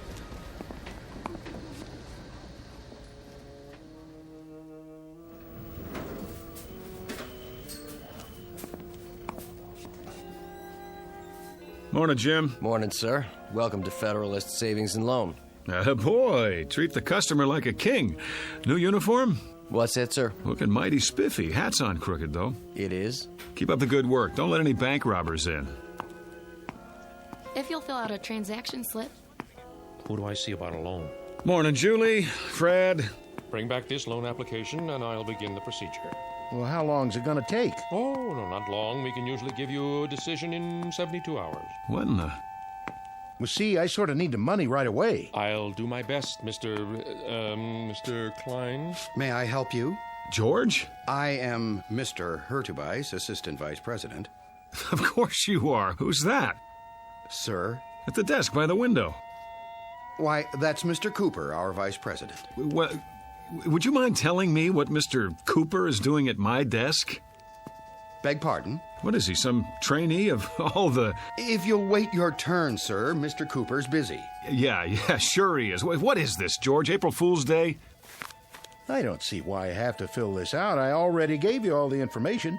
I'm sorry, Mr. Klein, but without verifying your collateral, I'm afraid there's nothing we can do. You know how long I've had an account here? And you giving me the runaround? Well, maybe I'll just take my business somewhere else. What do you think of that? Well, thank you for stopping by, Mr. Klein. If you'd care to reconsider... Thank you for nothing. Nice. I beg your pardon? You just lost a customer. I could have processed his application in 24 hours. And you are... Who the devil are you? How's that? I said, who the devil are you, and why are you sitting at my desk? Your desk? Yes, my desk. I've had about enough of this today. Get out of that chair. I'll do nothing of the kind. Friend, you'll get out of that chair, or I'll throw you out. Yes, I need security over here. Move. No need to get upset, friend. Oh, you don't think so? After the morning I've been through? Here, take this junk with you. Your pictures, your phony nameplate. I said take it! Trouble, Mr. Cooper. Would you show this man to the door? Knock it off, pal. You're the one who's leaving. Better come with me. Back off, Jim! This joke's gone far enough. He says it's his desk. Come on, sir. Let's settle this outside. There's nothing to be settled. I want my nameplate back and my pictures. What the hell did he do with them? Now, sir. Outside, I have to insist. Go ahead, insist. I'm not budging. Yes, you are. You're putting your hands on me? This is too much, Jim. I like you. You're a good security guard. But if you don't let go of my arm, you're out of a job. Outside. I said, let go of my arm. There! Now you are fired. Put your hands up. Put your gun away and get back to work. What's the matter with you people? Has everyone gone crazy? Up, over your head. I advise you to do as he says. Mr. Cooper, call the police. I already have. Well done. What? Now walk 3 paces in front of me. All the way to the door. Don't make me use this. George, what's going on? Tell me, please. Outside with him. Let's go. Sorry, everyone. Minor disturbance. Don't be alarmed.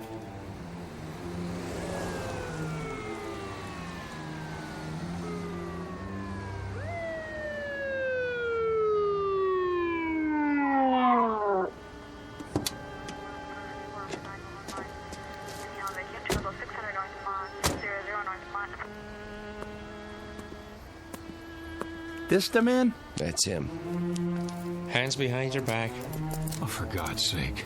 Hold still, fella. Ah, get in the car, nice and easy. Wilma, is that you? That the same guy? Yes. What's your name? Why don't you ask her? We did. She doesn't know. Doesn't know? After 11 years of marriage, she doesn't know. He's a complete stranger to me, officer. I can't tell you how frightened I was. Let's go. Wait, Mrs. Gurney, let me introduce myself. I'm David Gurney, your husband. Well, what's everybody staring at me for? That's who I am. Tell him, Jim. I've worked with this man for 4 years. Tell him. Never saw him before. He just walked in and started a ruckus.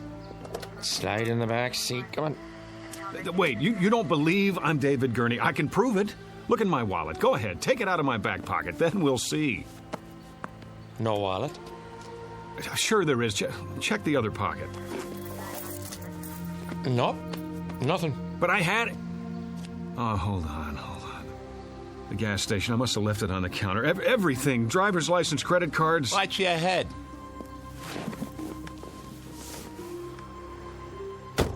You can't do this. Somebody tell them. My name is David Gurney. David Gurney.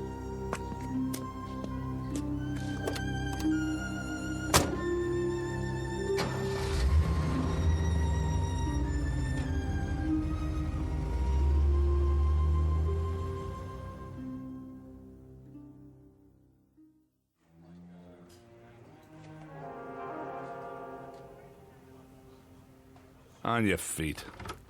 Where's the doctor? Right here, my boy. Sorry to keep you waiting. Thank God. You don't know what it's like sitting here listening to those lunatics. Well, I think I do. If you'd like to come with me? Let's move it. I see you people have finally come to your senses. Now you can sign the papers and I can go home. You're not going anywhere. Not just yet. What is this, a jail? No. I thought you understood that. It's not part of the penal system. What would you call it then? An isolation wing at the state hospital. I thought that was explained when you were brought here. Then if it's not a jail, I'm leaving. Very probable, eventually. But for now, there's a 72-hour hold. I thought we'd talk a bit first, Mr. Gurney. David Andrew Gurney. So you've said. Well, let's go down the hall, shall we? We'll be more comfortable in my office. You heard him. You don't have to manhandle me. It's all right. He's not dangerous. If you say so. Please, follow me. Got a regular loony bin in here. Oh, let's say a few people who are confused. I think of it as a kind of hotel for the weary mind. Yeah, only they can't check out. Actually, most of them will be released. A few are violent, but you're not like those, are you? Well, I should hope not. Come in, Mr. I suppose I must call you Mr. X for now. I told the officers who I am. I've told everyone. Please have a seat. Where's the couch? I'm afraid you've seen too many movies. Of course, if the chair is not comfortable. It'll do. I just want to get this over with and go home. And where is that? I've been through this before. You still insist that you live in Miss Berenson's condominium and that you are her husband. Yet she's unmarried. We've checked. How do you account for that? I don't care what she says. I know who I am. No need to get upset. Everybody's telling me I'm not who I think I am. But what do you expect me to do? Relax? It must be a challenge to your belief system. But if I'm to help you, then you've got to come to terms with the facts. And what are the facts? Couldn't say just yet. The police are running your fingerprints, and then we'll have something to work with. But for now, this person you think you are, we know that he doesn't exist, except in your mind. Oh, we know that, do we? It seems that you've invented him, whether out of whole cloth or people you've known. You're lying. And why would I do that? I don't know, but you are. You've got to be. A man can't live for 40 years and all of a sudden... Is that how old you are, 40? Yes. And then, just because he loses his driver's license... We're checking the place where you say you left it. But it wasn't just that. Everyone at the bank agrees that... You put a lot of stock in everyone else's opinions. How about mine? Well, we must begin somewhere. Consensus matters, doesn't it? Surely you can see... I see that they're all lying. That's what I see. How can you be sure they're not telling the truth? At least as they see it. That's what I'm doing. So you believe they live in a different world, a world with different rules, a different history. I don't have any idea, but I know what I know. Ah, there's the conflict, you see. We have to resolve it somehow before you can move on. What chaos we'd have if each of us believed in a separate reality. What about my reality? Doesn't that count for anything? Epistemology rears its head. You're obviously an educated man. Perhaps if you'd provide a list of the schools you've attended, we can contact them. Unless you believe their files have all been corrupted somehow. All right, let's go over it again. I live at 2457 Lime Rock Avenue, Los Angeles, California. But we've established that Miss Berenson lives there. Her name is not Berenson, it's Gurney, and she's married to me. In fact, she is not married to anyone. Oh, that's a fact, is it? Her name is on the lease. She has ID, car registration. Let me see it. Well, that can be arranged. But for the time being, I'm afraid the burden of proof is on you. Oh, that's reasonable. How can I prove anything while I'm in here? Could you prove who you are? Could anyone? But I'm surrounded by a staff who know me.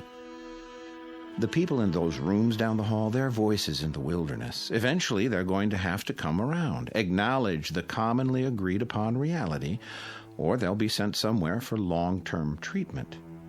You don't want that, do you? What choice do I have? There's always a choice. It's up to you. There's a man here who says his name is Winston Churchill. I've shown him pictures of the real Churchill, but he's sticking to his story.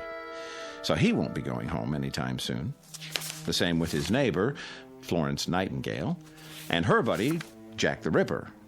He thought he was Jesus of Nazareth yesterday. Maybe he'll come around. I hope so, because the sanitariums are full of Jesus Christs. It's a real strain on the budget. So please, don't make it hard on yourself. The choice is yours. Pretty cut and dried. Either I prove who I am, or I give up my identity in order to get out of here. You don't have an identity at the moment. That's the issue in a nutshell. Let me use the phone. All right. It's about time. I'll turn on the speakerphone so we can both hear. Agreed? Agreed.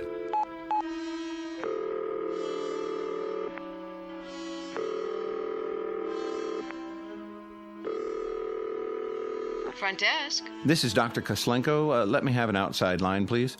Yes, doctor. What number? 838-2171. My friend Pete. I've known him forever.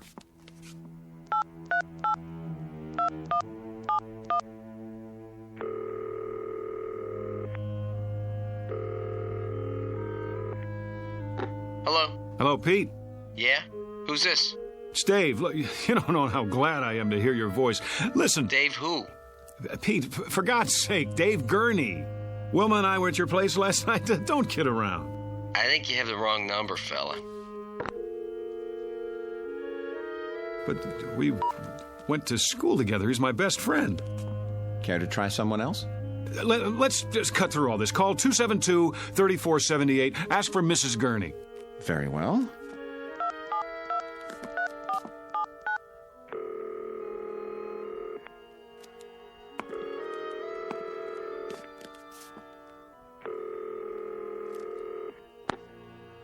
Yes? Who is it? I'd like to speak to Mrs. Gurney, please. This is Mrs. Gurney. Really? Hello, Mom. Hello? Oh, I'm so glad I got you. Hello? Who is this? Who's on the line? It's David. Mom, don't you recognize my voice? David, your son. You see here, whoever you are, I don't have a son. And I don't like practical jokes. Mom, stop it. Don't do this to me. Don't, please. That's enough. Ma'am, please excuse the call. It was a mistake. Well, you see that it doesn't happen again, or I'll report you. I don't understand.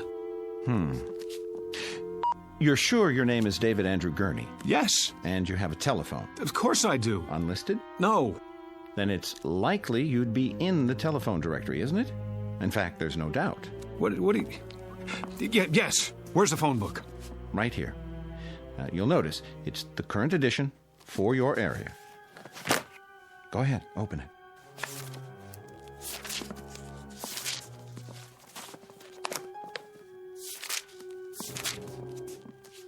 Gurney, Bertram J., 26837 Broadview, no. Elizabeth Y., 6578 Logan Street, Van Nuys. Well? It's not here. I believe that's called evidence. Now, are you ready to consider an alternative? But if I'm not David Gurney, then who am I? That's what we're going to find out. Now the real work begins.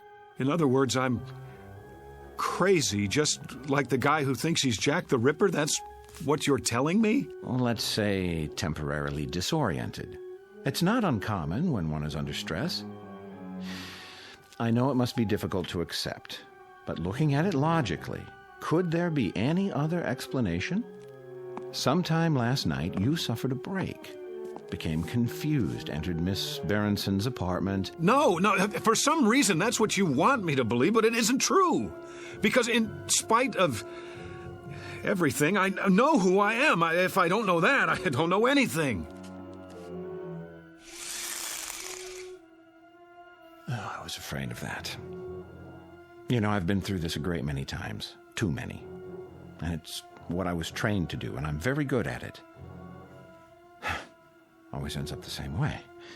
With the patient either returning to a normal, productive life or entering into a lifetime of treatment. Why? Because they won't break? Hear me out. We're not playing around in here. I can give you a prescription for drugs, set up a schedule of visits, but it's maintenance, that's all. The bottom line is, it's up to you. If you behave that way, you become that sort of animal. My name is David Gurney. I live at 2457 Lime Rock Avenue. Look out the window. You see all those people on the grounds walking back and forth? Some of them look normal enough, some of them look like zombies. But all of them are here for the long haul. It's such a waste of time, money, human lives. Don't do this. You're an intelligent, educated man. The system is what it is. You can't beat it. Take my advice. Learn to play ball right now, before it's too late. Or else... Not this way. What other way is there? I have to know. Do you understand? Either I am crazy, or somebody's gone to a lot of trouble to blot me out. Use your brain. Why would anyone want to blot you out? How should I know? What, the CIA? This is not a spy novel. Whoever or whatever it is, they can rig all the phone books in the world and they can pay off everybody who ever knew me, but there's one thing they can't do. They can't get inside my mind, and they can't think of everything. What do you mean? Something even Wilma doesn't know about. I just realized there's still one way to prove who I am. Well, I'll be happy to take it under consideration. Sure you will. Stand back. I'm going to make sure I get there first. Get away from the window. No, out of my way!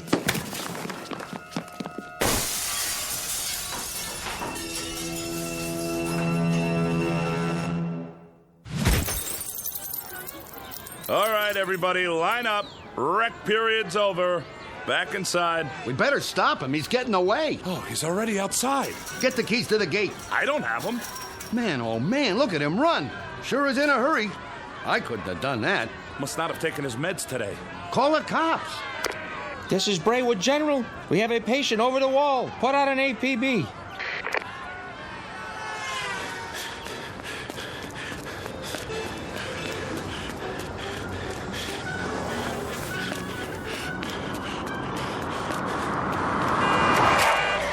Hey, buddy, get out of the way.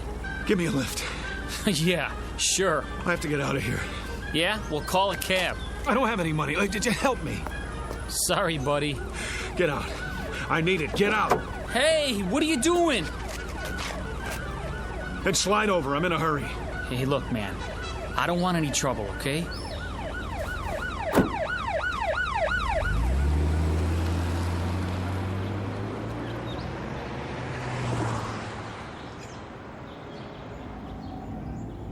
Just keep your mouth shut. I won't hurt you.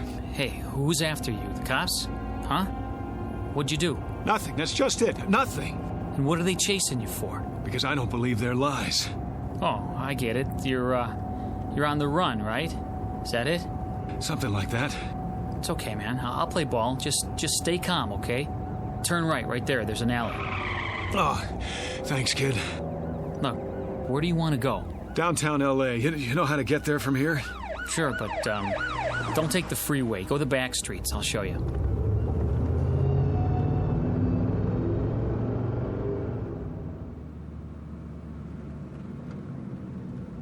I hope this is the right address. So, can I go now? Now, go on. I can handle it from here.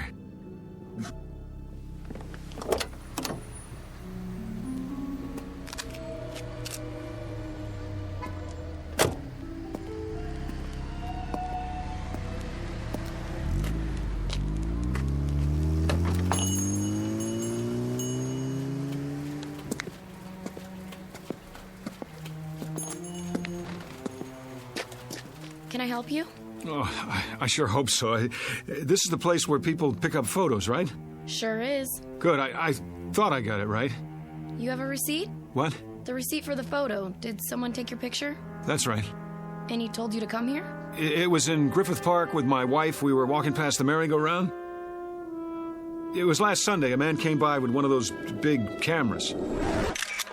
Dave, that man just took our picture. Beautiful shot, too. What are you doing? Here you go, folks. I didn't say you could do that. Oh, there's no obligation.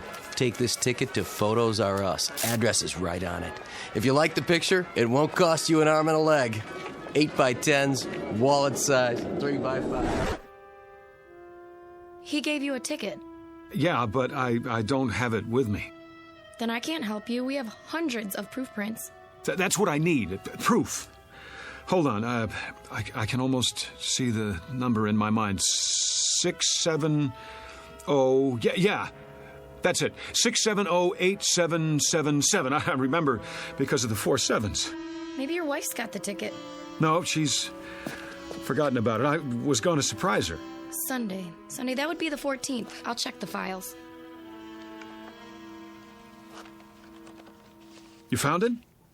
This must be the one. Hey, let me have it. Wait, was that 4 sevens at the end or 3? There's only one way to find out.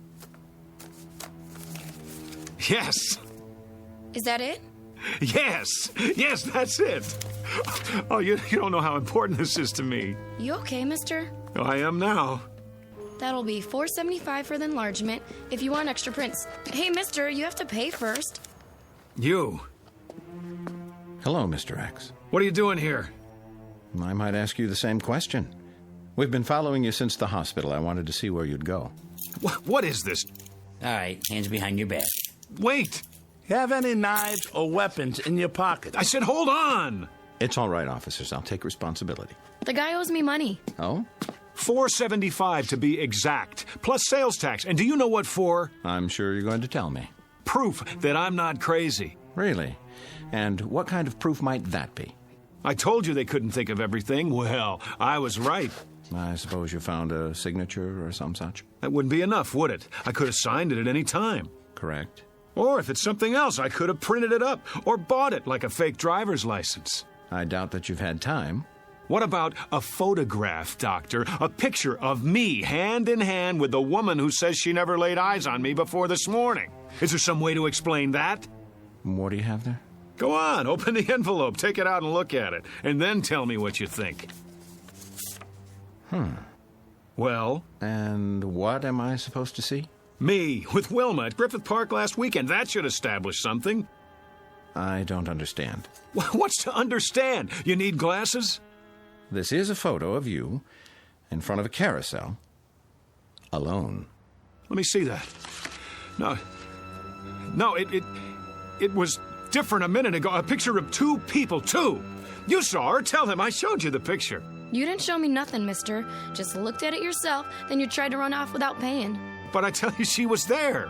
We were there, together. Come along now. We'll go back and talk this over. No, we were there together. Together. Together. Together. We were... Dave? Together, I tell you. Dave, honey, wake up. What? Oh, where am I? In bed, you were dreaming. Oh, Wilma, it seems so real. That's why they call them nightmares. You want me to get you something? No, that's all right. What time is it? 4 in the morning. Go back to sleep. You have to be at work in a few hours. Whew, I must have had the nightmare, the granddaddy of them all. That'll teach you to mix scotch and martinis. Well, that'll teach me. Sorry I didn't put you in your pajamas, but I was a little out of it myself. Forgive me? Oh, sure I do. Don't blame yourself. You're in a rare mood. You don't know how happy I am just to be here. I love you, too. Oh, you better check the alarm. I'm not sure if I set it. I can't see. I'll turn on the lamp.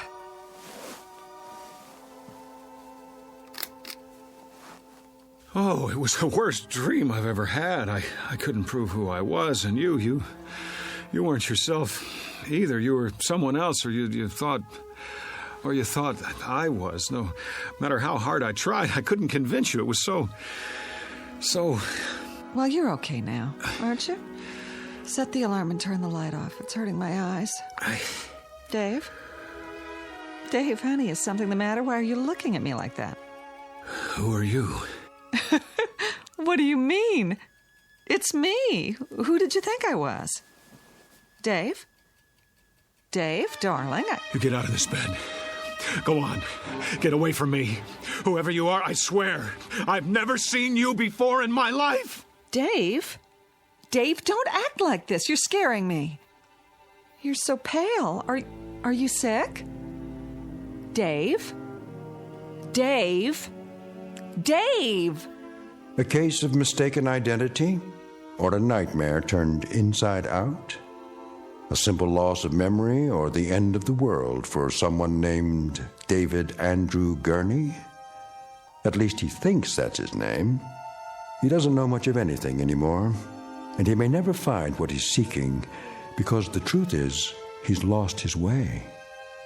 But you can be sure he'll continue looking for it night after night in the Twilight Zone. We'll return to the Twilight Zone in just a moment. You are about to enter another dimension. A dimension not only of sight and sound, but of mind. A journey into a wondrous land of imagination. Next stop, the Twilight Zone. Hi, this is Stacy Keach. I'd like to take a moment to tell you about our Twilight Zone website at twilightzoneradio.com. At twilightzoneradio.com, you'll find the latest information on these Twilight Zone radio dramas, including behind-the-scenes photographs, plus the newest product releases, trivia contests, ways to contact us, other Twilight Zone-related info and merchandise, plus links to other fascinating websites. So make your next stop twilightzoneradio.com. Visit twilightzoneradio.com to purchase these Twilight Zone radio dramas on cassette and CD, or call toll-free 1-866-989-ZONE. That's 1-866-989-9663.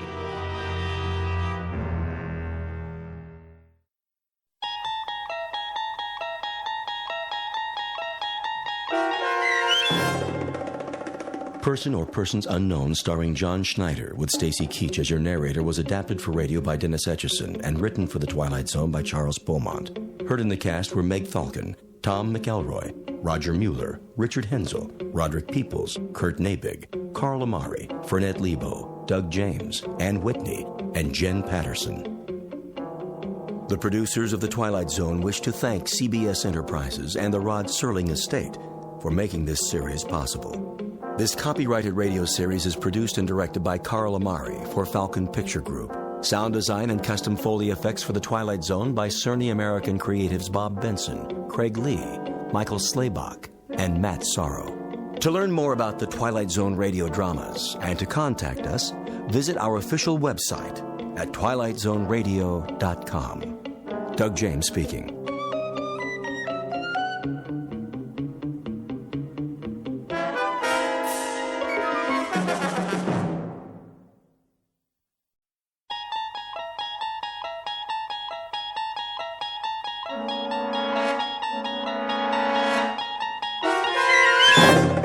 You're traveling through another dimension. A dimension not only of sight and sound, but of mind. a journey into a wondrous land whose boundaries are those of imagination. Your next stop, the Twilight Zone.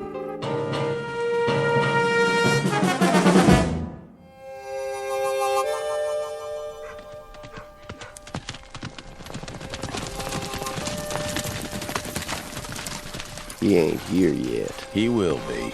Almost noon. Knows what's waiting for him. Yep. He knows he's gonna get shot. Let's go inside and have a drink.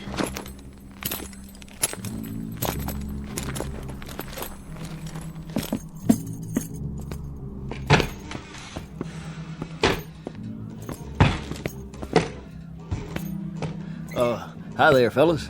No talk. Just pour. Sure. What'll it be? Rod gut whiskey. You're coming right on. You seen McGrew? Marshall McGrew? That's the one. You friends of his? We got a meeting with him. You do? When? Well, let's see. Right about now. Unless he ain't gonna show. Oh, Marshall McGrew will show, all right. Always keeps his word. If Rance McGrew says he'll be here, then he'll be here. You can bet your bottom dollar on it. That right? In fact, here he is now. Where? Right outside, at the end of the street. Hear him coming? I don't see nothing. Oh, he's a-coming, for sure. Take a look. See that cloud of dust? That's him. Right on schedule. Cut! I'm here. What's everybody looking at? You're an hour and 15 minutes late, Rance. So shoot me. I'd like to. On film. We should have had everything in the can by now. Don't bug me, Si. You know what these big emotional scenes do to me. Now, don't get upset, Rance. We'll try to knock this one out before lunch. What do you say we get started, okay, baby? This is scene 71. You have your script with you? Positions, everybody. Quiet, people. Camera ready. This'll be a take. Welcome to the American West, Hollywood style. Some 100-odd years ago, a motley collection of tough hombres gunned and galloped their way across the frontier, leaving behind them a raft of legends and legerdemains. But heroes or hambones, they were a rough and woolly breed of nail-eaters, who in matters of the gun were as efficient as they were dedicated. So it seems a reasonable conjecture that if there are any television sets up in cowboy heaven, and if these worthies could see with what careless abandon their names and exploits are bandied about today, they are very likely turning over in their graves. Or worse, busy getting out of them. Which gives you a clue as to the proceedings that will begin in just a moment. Enter one Rance McGrew, an overpaid sports car driving phony baloney who can't distinguish between a holster and a hoof-and-mouth disease. His claim to fame is that he dispatches these baddies, or actors bearing their names, in gunfights, where the fast draw is simply a matter of cutting and the outcome is a setup, complete with blank cartridges and staged blood. But Mr. Rance McGrew is about to discover that this week's edition of Make Believe is being shot not on the usual back lot, but on a peculiarly authentic location, one found only in the Twilight Zone. And now, The Twilight Zone and our story, Showdown with Rance McGrew, starring Chris McDonald, with Stacy Keach as your narrator. Get me a key light on the end of the bar. Coming up. Props, where are the breakaway bottles? Right here. You know the scene, Rance? Read it to me. Interior saloon, cover shot of two bad men at bar. Rance McGrew enters through the swinging doors. He walks slowly to the bar, glancing sideways, left and right. But glancing left and right? That's what the script says. Well, how am I supposed to do that? Is my head on a swivel? I don't know, Rance. I didn't write it. I'm going to tell you something, Si. When a cowboy enters a bar, he walks to the far end of the room, he gets his drink, he looks at it, then he looks straight ahead and drinks it. He doesn't look left and right. Take it from me. A man lets his eyes roll around his head, he can get himself in a whole lot of trouble. Capiche? All right, Rance. Anything you say, we'll shoot it your way. Now, can we begin? In a minute. My stomach's killing me. A scene like this, it gets to me, you know? These miserable, emotional scenes, they're They're draining. Where are my pills? Right here, Rance. Well, don't just stand there. Give me one. Make it 2. Water. Yes, sir. All right, boys, if you're set up, this is scene 71. A tracking shot of Rance as he enters the saloon. Let's get with it, everybody. We're way behind. This one's for real, people. Stand in, out. The star's here. Cowboys 1 and 2, positions. Outside the door, Rance. I got it. Where's wardrobe? Yes? Do something about my shoulder pads. More on the left side. Let me just open your vest. Holster. Right here? An inch lower. No problem. Now, my gun. Here you go. It should be right where my fingers hang. A real gunfighter had to get his gun out fast. Did you know I took lessons from the national fast draw champion? Did you? Well, you don't believe me? Ready when you are, Rance. Watch this. You hook it with your fingertips, like so. You bring it up in an arc. Careful, sir. Give it a little twirl. Whoops. Rance, what are you doing? What's wrong with this holster? It's got oil on it. Replace the mirror behind the bar. I'll have to wait for the new glass. I told you, Si, never, ever rush me. Okay? I'm a perfectionist. Wasn't like this in the Old West. What wasn't? In the old days, they made sure. They had to. Men's lives depended on it. You can't hurry justice, Si. All right, everybody. Lunch!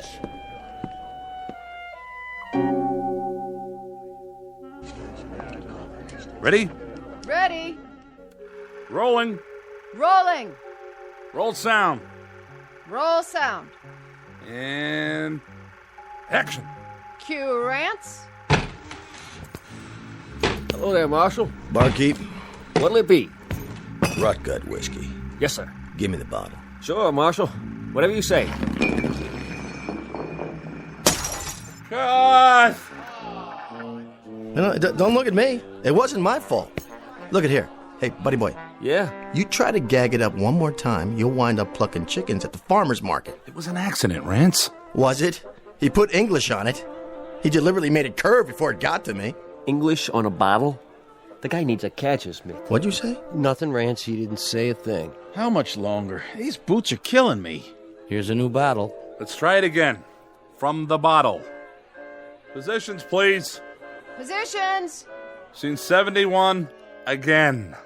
And rolling. Sure, Marshal. Whatever you say. Now, hold on. That there's a new bottle. You want I should open it for you? I can do it. Got all day. Here's a glass for you. Don't need one. You see that? He don't even use a glass. He's some tough hombre. I guess you boys know that... I guess you boys know I'm the marshal here. We heard tell. Sure did. Then I guess you know that I know that Jesse James is due here any minute now, aiming to call on me. I know that, too. Likewise. Well, what do you know? I figured he was too yellow. But it sounds like Jesse's here. Marshal, please. No killing inside. Easy, barkeep. Ain't gonna kill him none. I'm just gonna maim him a little bit. Pick off his pinky, maybe, with a clean shot. Jesse won't take kindly to that. He sure won't. Well, well. Marshal McGrew, ain't it? Yep. We'll take a nice, deep breath, Marshal. Why's that, Jesse? 'Cause it'll be your last. Oh! You shot it clean out of my hand! I didn't. That was a sound effect. I can't get my blasted gun out of the miserable holster. Cut. Take it easy, Rance. I thought somebody oiled this holster. I wiped it down. It's too dry. We'll do an insert later. See? I can't even get it. Oh, look out. Whoops. Bring another mirror. This is absurd, isn't it? I mean, really. First the gun, then the bottle, then the gun a second time. You just can't appreciate the delicious absurdity of it. I drive all the way in from the beach just to shoot a few lousy scenes in my new car, my own car, mind you, and look what happened. I mean, I studied with Sandy Meisner, okay? I played Pinter, Albee, Beckett. And now, can you people do anything right? I ask you, is that too much? Would you like to sit down, Rance? Why do I bother? Week after week, why? I give, and I give, and I give. For what? Let's go to the fight scene. Jesse and Rance. First, Jesse knocks him through a table. Cue the player piano tape. Stunt double. Somebody get the tables. How do you feel now? What do you mean? How do I feel? Sorry, Andy. It's not your fault. But these oaths out there, they wouldn't know a real line from a cereal commercial. Hand me my throat spray. The antibiotic one or the one for the allergies? I don't care. Just give it to me. Cut! Print it! I think they're ready for your close-up, Rance. All right, Angie. Don't you think I know that? I'm the only professional around here. Did you double for me in that scene? Yes, sir. Looking good. Thanks. I tried to do it just like you would. I like the bruises. Nice makeup. It's not makeup. Okay, boys, this is the death scene. Rance in the bar, Jesse lying over there. Rance thinks he's unconscious. Jesse picks up a gun off the floor and fires at Rance's back. Well, at his back? That's correct. Hey, I don't want to give you a hard time, Si, but... Well, you got a problem with that? But that's not the way Jesse James used to operate. Well, he does in this script, okay? What I mean is, everything I've read about the guy, I mean, he fought pretty fair and square. Why can't I just yell something, before I pull the trigger? Whoa, that's thinking. Warn the fastest gun in the West that he's about to get shot at. Look, buddy boy, you happen to be up against Rance McGrew. And when you're up against the best, you're gonna play it dirty or you're gonna play it dead. Now quit arguing and let's get to it. Ready at the bar, Rance. Your marks by the brass rail. Here's the bottle. Hold it. I told you ginger ale. This is cola. It's supposed to look like whiskey, though, Mr. McGrew. Si, will you either fire this clown or straighten him out? One or the other? Mr. McGrew wants ginger ale. Yes, sir, Mr. McGrew. Jesse, lie down on the X. I don't care what he says. Jesse James wouldn't shoot anybody in the back. Yeah, but Rance McGrew would. Rance McGrew would also fire his own grandmother. So do me a favor. Play it his way, or we'll never get this episode finished. You're the boss, but I can just see the real Jesse James turning over in his grave right now. I don't mean just once. I mean about 400 revolutions per minute. All right, let's get with it. Scene 93, take one. Quiet, everyone. Camera, roll sound, and action. Here's your bottle, Marshal. You stupid clod. That's whiskey. That's real whiskey. It sure is. The best we got. Something wrong, Marshal? Well, this sure is. Wait a minute. Where's the camera? And the lights? Where are the lights? You there. Answer me. You talking to me? I think he's talking to you. Well, now, speak up, Marshal. I didn't hear you. You say something or not? You know exactly what I said. Don't play dumb. Will somebody please tell me what happened to the microphone and the wall? Where did this other wall come from? Where's the back of the set? Marshal, Jess is gunning for you. He's coming right now. Hey, Cementhead, he was already here in scene 73, okay? Boy, wait, my agent hears about this one. Let me out of here. This is degenerated into some third-rate, low-budget B picture. Can't say I didn't warn you. Wait. Who's this supposed to be? They call me Jesse. Jesse James. No, you're not. You're a different actor. What are you, a last-minute replacement? And where'd you get those clothes? Good lordy property. This man stinks to... I'm the real Jesse James. Not that side of pork that's been play-acting me. What do you think you're doing? Take your hands off... Sit down and put a cork in it. I'll ask the questions around here. Bartender. Yes, Mr. James. Bring me a bottle of rye. And wind up that player piano in the corner. I like a little music with my drinking. Yes, sir. Right away, sir. Turn the volume down. Cut! Shouldn't we cut? Cut already! Will somebody please tell me what is going on?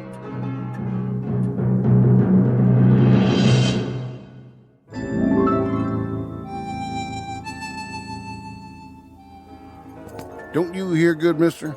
No habla inglés. Sure you don't. Well, habla this. Sí. I'd be looking for the marshal. No es aquí. No? No, señor. Fellow named McGrew. Rance McGrew. So? You know him? Sí. He here? Come si, come sa. Come what? Sai? Sai? Sí. Who's Sai? The director. Get me out of here! Where you going? That away. You wouldn't be McGrew now, would you? Not a chance. Then what's this badge doing pinned to your chest? Well, where's the fellow who loaned me this vest? I think you and me. We better have a little talk, Marshal. Talk? Maybe a long talk, maybe a short talk. But a talk just the same. Okay. You're supposed to be a tough hombre. But he don't look very tough. No? Know what you look like? I couldn't venture a guess. You look like a marshmallow. A marsh? I do? Don't that rile you none? No, not much. Why not? I haven't been myself lately. It's these allergies. Come on. First we'll have a drink, and then we'll talk. Then we'll have a showdown. A showdown? Where's that bottle? Right here, Mr. James. I gotta see this. Yeah, see what? How you break the neck off without wrecking the whole bottle? Oh, that's just in the movies. Might get broken glass in it. Don't want to ruin good whiskey.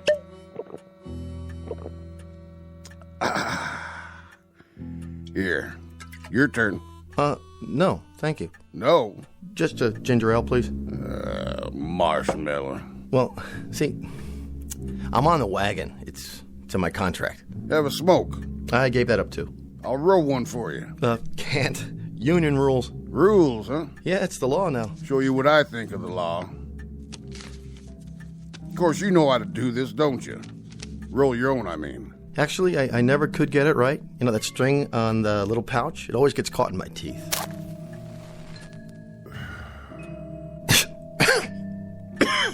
Would you mind not blowing smoke in my face? That rile you, does it? Not really. It's just that it's not good for my voice. Nothing riles you. You're just about the most even-tempered dude I ever did meet. However, I ain't got no more time to be sociable, Marshal. I'd say it's past time we came to a meeting of the minds. Duck and cover, boys. What's everybody hiding for? Think about it, Marshal. Why do you suppose? 'Cause the place is closing? That must be it. Yeah. Curfew time, huh? Well, I'll just mosey on home. Nice meeting you, Jesse. Mr. James. Whoa, just stop right there. You wasn't leaving, was you, Marshal? I mean, you wasn't just gonna up and walk out on me, was you? Me? No, I was just wondering whether it was gonna rain. You know, looks like it's not, though. No, not today. Have a seat. Okay. As long as this doesn't take too long, I got a meeting with my agent after we wrap. You know what I thought, Marshal? I thought you was gonna play some kind of trick on me. Me? Why would I do a thing like that? Remember the time that bad guy had you covered from behind? And you started out the swinging doors, and you swung one door back and knocked the gun out of his hand? That was the opening show last season. Or how about when that rustling gang was waiting in here to bushwhack you? 10 or 11 of them. 13. I was up for an Emmy for that one. That was where you shot from the hip and brung down the chandelier. I gotta hand it to you. Some shooting, Marshal. I did better next week. Horse thief named McNasty.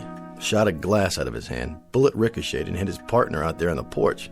Got 1,300 pieces of mail on that one. I bet you did. I just bet you did. Why, folks couldn't help admiring a man of your talents.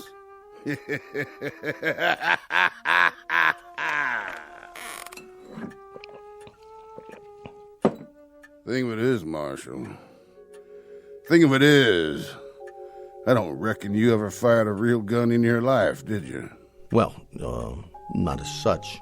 Or hit a man in anger, or maybe even got hit in anger yourself.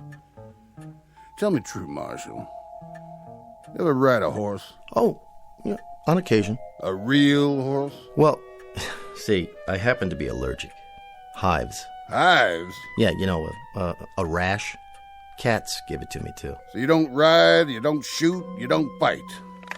You just strut around wearing a phony badge and going through the motions of killing off fellas like me. There was an episode when we let one of the Dalton boys off.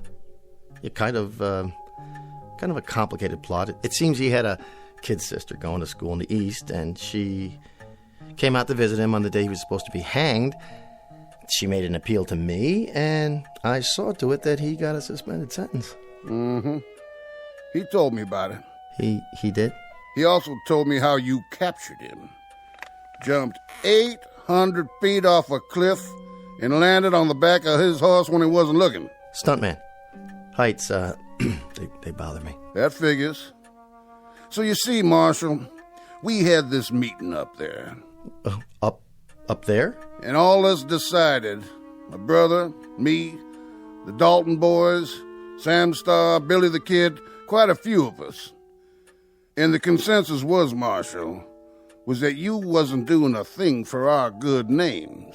Well, see, you have to understand, I don't write these scripts. I mean, I do have input at the development stage, but... We had a little election up there, and they chose me to come down and maybe take a little shine off your pants. How's that? Don't you get it? We see you week after week shooting down this fella, shooting down that fella, capturing a bushwhacker, bringing in a rustler, but all the time winning. Man, you just don't never lose. You're the winningest fella ever come down the pike, and that's for sure.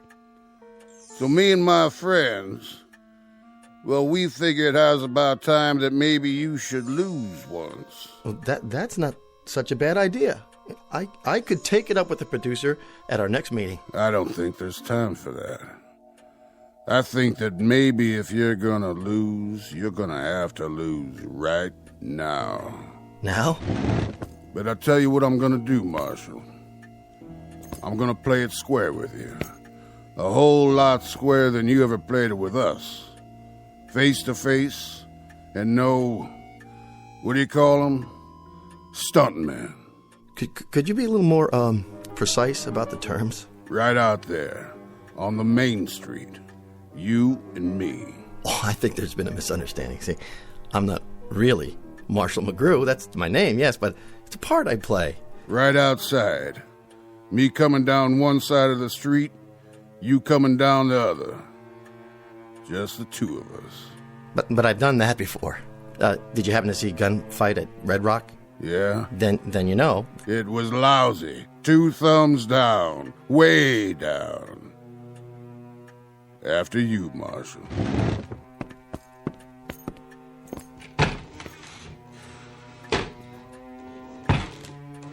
You can come out now, boys. Looks like they ain't gonna shoot up the place after all. Drinks on the house.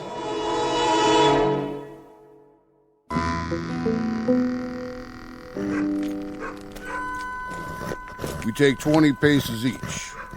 You come around that corner. Which one? By the general store. I'll come around that one over there. Then what? I'll let you make the first move. Nothing could be fairer than that, could it, Marshal? Fair? Oh my. No, indeed. Nothing at all. That I can think of, unless... What? Could we make it tomorrow afternoon? Your girl can call my girl and... This afternoon. Now. You mean now? As in right now? Or in the general sense, as opposed to the past, let's say, or the future, or... Too much John. Let's go. Stuntman? Oh, Stuntman. 14, 15, 16... Better check all my bullets. But they're blanks. All blanks. What am I supposed to do? Ready, Marshal? I'm coming for you. All right, here goes nothing. Talk about method acting. Go ahead, Marshal. Make your move. This is ridiculous. I'm gonna count to 3. Why not 5 or 10? 1. It never happens this way. Makeup! I got sweat in my eyes. 2. I didn't even want to be in this series. I wouldn't have signed up for it at all if it hadn't been for the residuals. God, that and the fact that they let me use my own name in the title. Rance McGrew, Frontier Marshal. Had a nice ring to it, I thought. 3. Slap leather. Props! Would you fix this holster?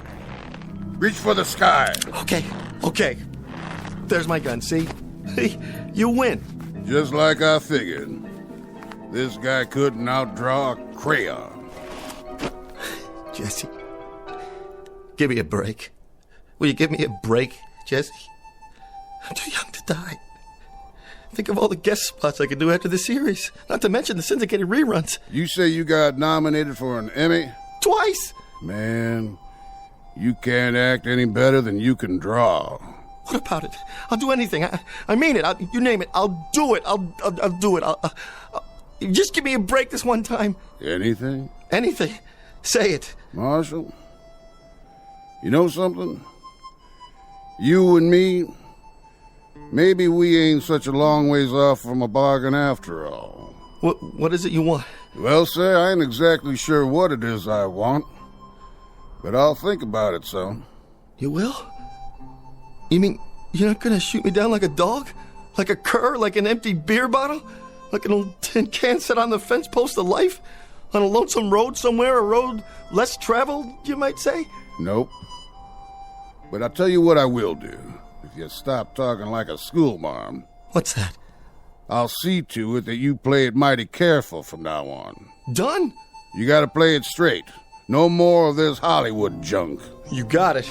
We may be stiffs up there, but we're awful sensitive. We'll be watching you, Marshal. Jesse? Jesse? Where'd you go? Where do I send the deal memo? Here you go. What? It isn't whiskey this time, Mr. McGrew. It's ginger ale like you ordered. Okay, people, this is a take. Quiet, please. Where'd all these people come from? And the lights. The camera. You all right, Rance? Yeah, I'm all right, but where'd you all go? Where do we go? Rance is such a kidder. We didn't go anywhere.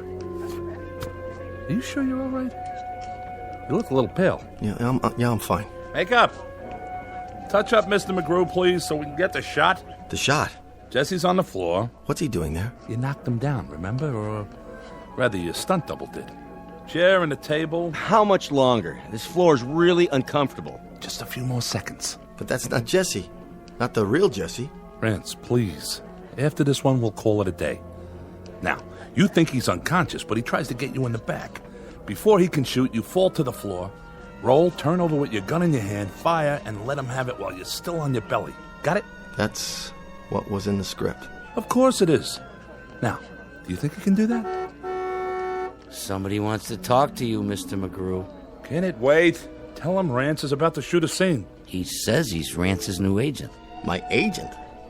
My agent hasn't come to see me in years. Driving a big convertible with cowhide seats, steer horns on the hood. Like he's some kind of Texas rancher or something. A new agent, Rance? Look, I don't know what your chain of command is nowadays, but go out there and talk to him if you have to. Find out what it is he wants, and what it is you want, and what it is so we can shoot.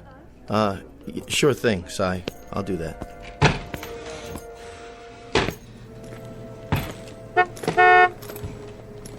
Howdy, Marshal. Jesse. Deal's a deal. You said anything. I like the red blazer. Houndstooth, isn't it? That what they call it? You don't know about the yellow slacks, though, and the beret. I think you've been watching too many old movies. Be that as it may. Have a cigar. I don't smoke. That's right, I remember. No offense. Well, now, to get to the point, anything is the following. Let's keep it simple. I'm just gonna stick around from show to show and make sure you don't hurt no more feelings. Such as? Take this here scene. change it so's the other Jesse don't fire at your back. That would be real cowardly. Say he's lost a lot of blood and he's weak as a tea. But somewhere or the other he gets up on his feet. Then he knocks you through the window and makes his getaway. Got it? Knocks me through the window? Rance McGrew? Understood. Yes, sir. Understood.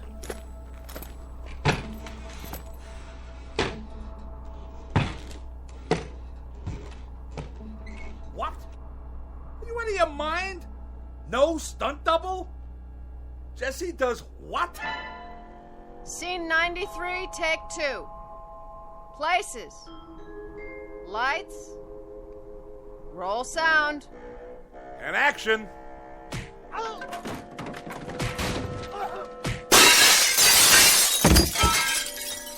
Cut! That was a good one. Yeah. Glad you liked it. Now I was reading next week's episode, Marshal. The one where you knock a gun out of Billy the Kid's hand from a 4th-story window a block away, using the base of a lamp. Well, the network wants to keep the gunplay down. Too much violence. No good? Piece of crap. The way I see it, Billy hears you, whirls around, shoots from the hip, and knocks the lamp out of your hand. How's that sound? Fine. Fine. Now, looking ahead 2 weeks, I think we ought to give Sam Starr a break. He's a nice fella. Awful good to his mother.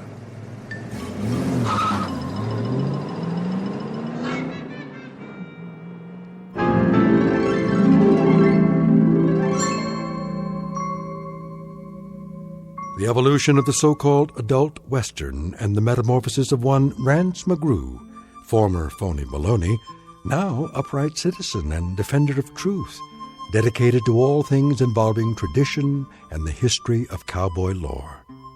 It's the way the cookie crumbles and the 6-gun shoots in the Twilight Zone.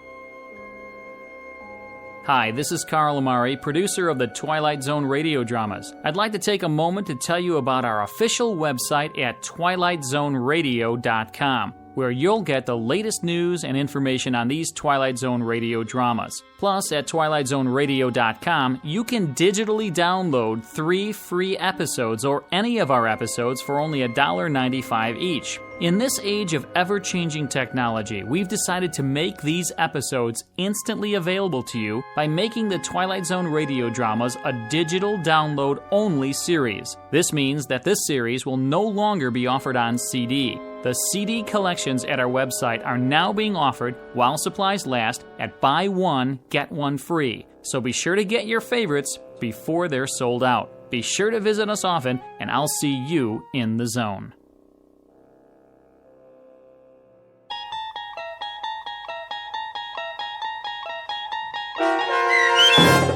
Showdown with Rance McGrew, starring Chris McDonald with Stacy Keach as your narrator, was adapted for radio by Dennis Etchison and written for The Twilight Zone by Rod Serling. Heard in the cast were Mike Starr, Fernette Lebo, Doug James, Kurt Nabig, Rich Komanek, Sean Cross, Steve Key, Jeff Lupetin, Carl Amari, Roger Wolski, and Vince Amari. To learn more about the Twilight Zone radio dramas and to obtain audio cassettes and CDs of these programs, visit our website at twilightzoneradio.com. The producers of The Twilight Zone wish to thank CBS Enterprises, Carol Serling, Dennis Etchison, Dick Brescia Associates, Claire Simon Casting, Terry Jennings, XM Satellite Radio, Sirius Satellite Radio, our sponsors, and our radio affiliates for helping make this series possible. This copyrighted radio series is produced and directed by Carl Amari and Jason Mallow for Falcon Picture Group. Doug James speaking.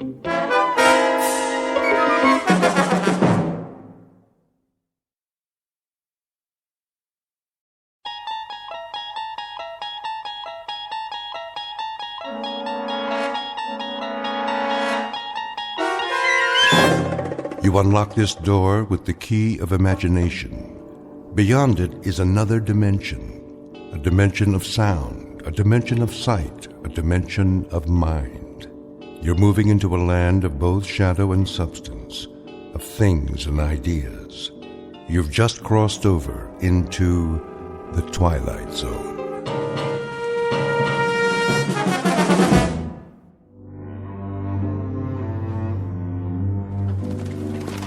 Oh, up. There she is. TP. Right where the General said it'd be. Oh, we're too late. Well, I can see that. Campfire's smoking. We better check it out. Still warm. How long do you figure? 3, 4 hours at the most. Any idea how many? A lot of footprints all around. My guess is that if your general's looking for Sue, he's going to have his breeches full of them before the sun goes down. That all you can tell us? Thought you were a scout. Well, they don't leave much behind. That's the Sioux way. Nothing their enemies can use. And a little ways downriver, that'd be the junction? Not a ways. Right here. Bighorn, Little Bighorn. This is where they converge. Right here? That'd put the Minneconjou fort about 4 miles up. That's where he's thinking about crossing. Wonder where they are now. Them Sioux? I wouldn't be impatient, Mr. Two Stripes. We can go back and tell General Custer that his Indian trail's just as fresh as ever. A little too fresh for my pay. Give me some of that water. Go fill your own canteen, Corporal. I don't mind. Have a drink if you want. Take cover! Dang Indians! I knew they was around! Hold your fire! I said hold it!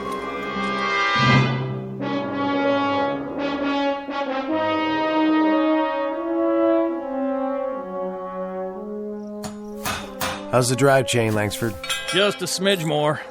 There, I got her, Sarge. Good man, Corporal. Are we going back to camp now? That we are. The captain would be glad to hear that. Get him on the horn, will you, McCluskey? Tell him the tank's up and running and we're on our way. Sure thing, sir.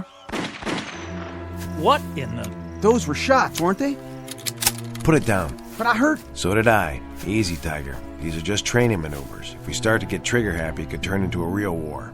Hunting season, maybe. They still got buffalo around here?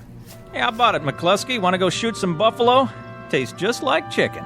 Let's have a look. Nice and calm. If it's the red team, I'm giving up. They can tag me POW, and I'll just sit out the rest of these war games. Getting hot as an oven inside this tank. Why, I am surprised at you, McCluskey. The sergeant and me have had our eyes on you. You have? Sure, we were thinking of recommending you for OCS. Outside of the fact that you read a map upside down and you couldn't navigate a plow across a dance floor. Sounded like those shots came from the other side of the draw. Now, what was that? I know what it was. Somebody's playing games. That's right, they're funning us. Can't you take a joke, McCluskey? It was a signal. Just the way the Indians used to do it. It's a hot June day in the present century. Or, if you prefer, another century altogether. Take your pick. The cast of characters in order of their appearance: a patrol of General Custer's cavalry and a patrol of modern-day National Guardsmen on training maneuvers. What neither group knows is that the past and present are about to collide head-on, as they are wont to do in a very special bivouac area known as the Twilight Zone.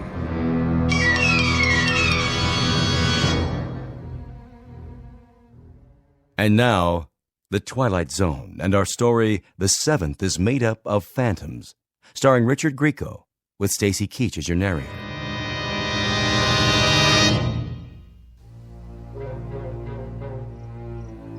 Well, if you ask me, it could have been a bird or something. What about the rifle shots? Listen up. I've been on a lot of these training missions, and sometimes the men get bored, so they play pranks on the other team. But we do our job, that's all. Now let's take a quick look over the rise, make sure everything's A-OK, and get back to base. Got it? Got it, Sarge. Loud and clear. I'll check it out. Go ahead.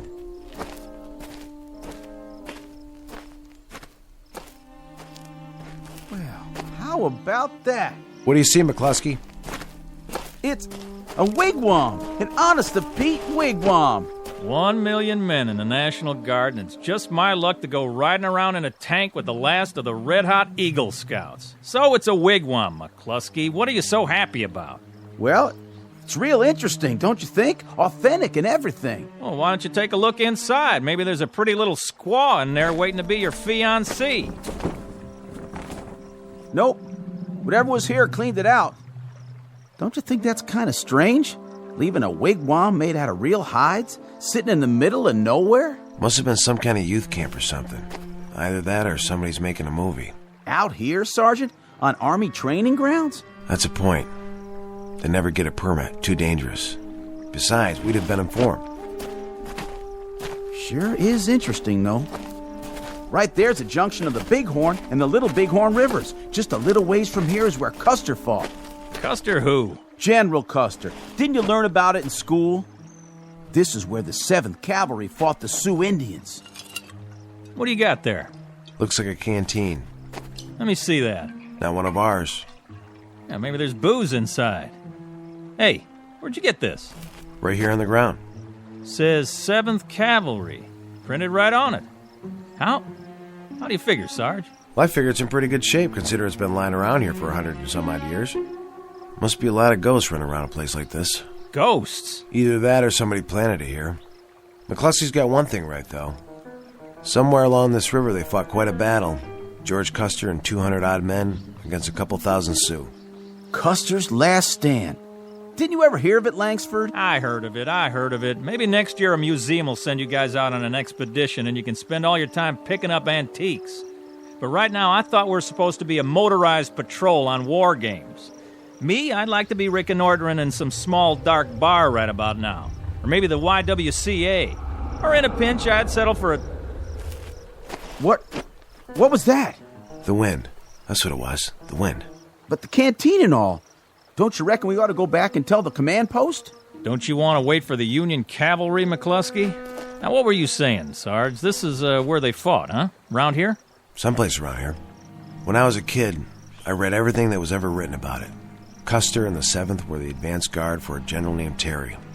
The last thing anybody ever heard from him was that he was dividing his regiment into 3 parties. He was going to surround what he figured was a small group of Indians. There was a captain named Benteen with 3 troops. Went off to the south. Major Reno went to the other side of the creek to follow an Indian trail. Custer was the center column. He rode right into them and got slaughtered.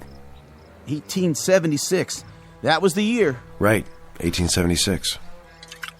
Somebody planted this canteen for a gag then. It's not old. It's practically new. See for yourself. The water's still fresh. This whole thing's a gag. Either that or... Come on, let's get out of here. I'm serious, you guys. Let's go back to the tank. Yeah, let's go.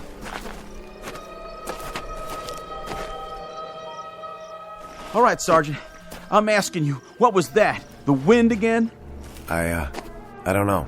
Yeah, sure. That's what it was, the wind.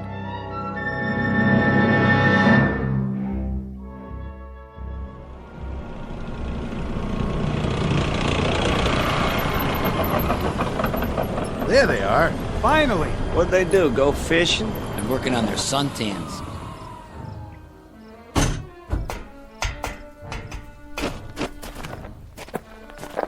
Well, boys, never thought I'd be glad to see you again. Hey, the captain's PO'd. You better get in a 10 on the double. How come? I called in a position report. Yeah, but that was a while ago. Lieutenant, if you had seen what we saw... Can it, McCluskey? I'll give my report directly to the captain. Say, any of you good old boys got a cold one stashed around here?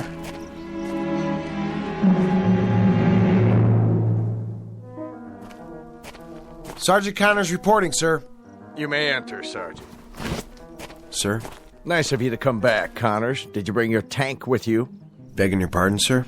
You were gone so long, I figured you drove it to a used car lot and traded it for a convertible. We got a little hung up by the riverbed. Hung up? The blue team was north of us. You went south. We had trouble with one of the drive tread chains. Corporal Langsford proceeded to repair it with the toolkit, at least temporarily. Connors, for a guy with as much regular Army time as you've got, you played this one boneheaded from start to finish. Sir, I can't explain. Explain? If there was an umpire around, you'd have had your tank crossed off and your men. Missing in action, all 3 of you. I'm sorry, sir. We heard some rifle fire. We went to check it out. Rifle fire. According to the lieutenant, you were down by the Little Bighorn. That's 40 miles from tactical maneuvers where you were supposed to be. How could you hear arms fire? We never found out where it came from, sir. Or who it came from. Oh, that's rich. What was it, the Russians? Or the Chinese? I'll tell you what I think. I think you guys must have had a bottle in that tank. Sir, I'm telling you. See this map? Tomorrow, you'll take your tank, or rather, the United States government's tank, if you can find it, and you'll head up here to Rosebud Creek. But, sir... Follow the creek about 15 miles. We figure that by now the blue team has moved across to... What's the matter, Connors? You hungover? Nothing like that, sir. It's just that Rosebud Creek. That's Custer's route. What? When he left Yellowstone River, he went with Major Reno. Reno found an Indian trail along Rosebud Creek. Sergeant, let's synchronize, shall we? My watch says 2320 hours. My calendar says this century. If you have a thing about Indians, you got here a little late in the day. We heard them, sir. You heard what, exactly? Indians, war cries. Where? When? This afternoon, sir, at the junction of the Bighorn and the Little Bighorn. I know it sounds crazy. We found a canteen with 7th Cavalry stenciled on it, and a wigwam close to the river. A wigwam? Teepee, whatever you want to call it, but it was there. Are you bucking for a Section 8, Sergeant? It was the same teepee that Reno's scouts found the night before the battle. Reno's scouts, I see. Reno being... Major Reno. When Custer split the force into 3 columns, he sent Reno's to the north. All right, Connors, that'll do. Line up your patrol and move out at 0600 tomorrow morning. And if you meet any Indians at all, take a deep breath and count to 10. They're probably all college graduates out running tests on the soil.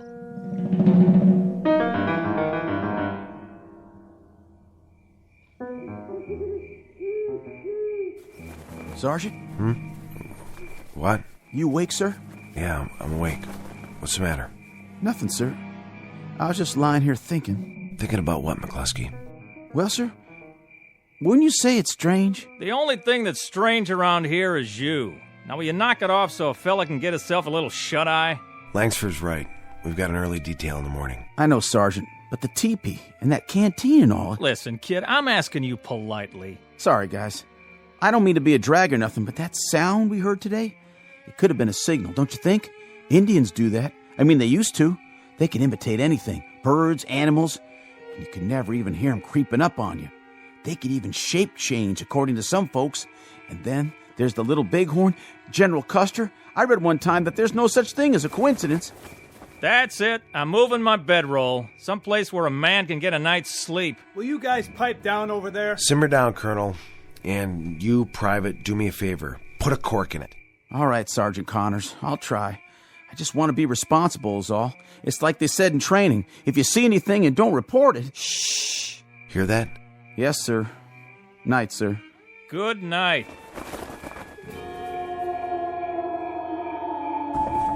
What in the blue hell was that?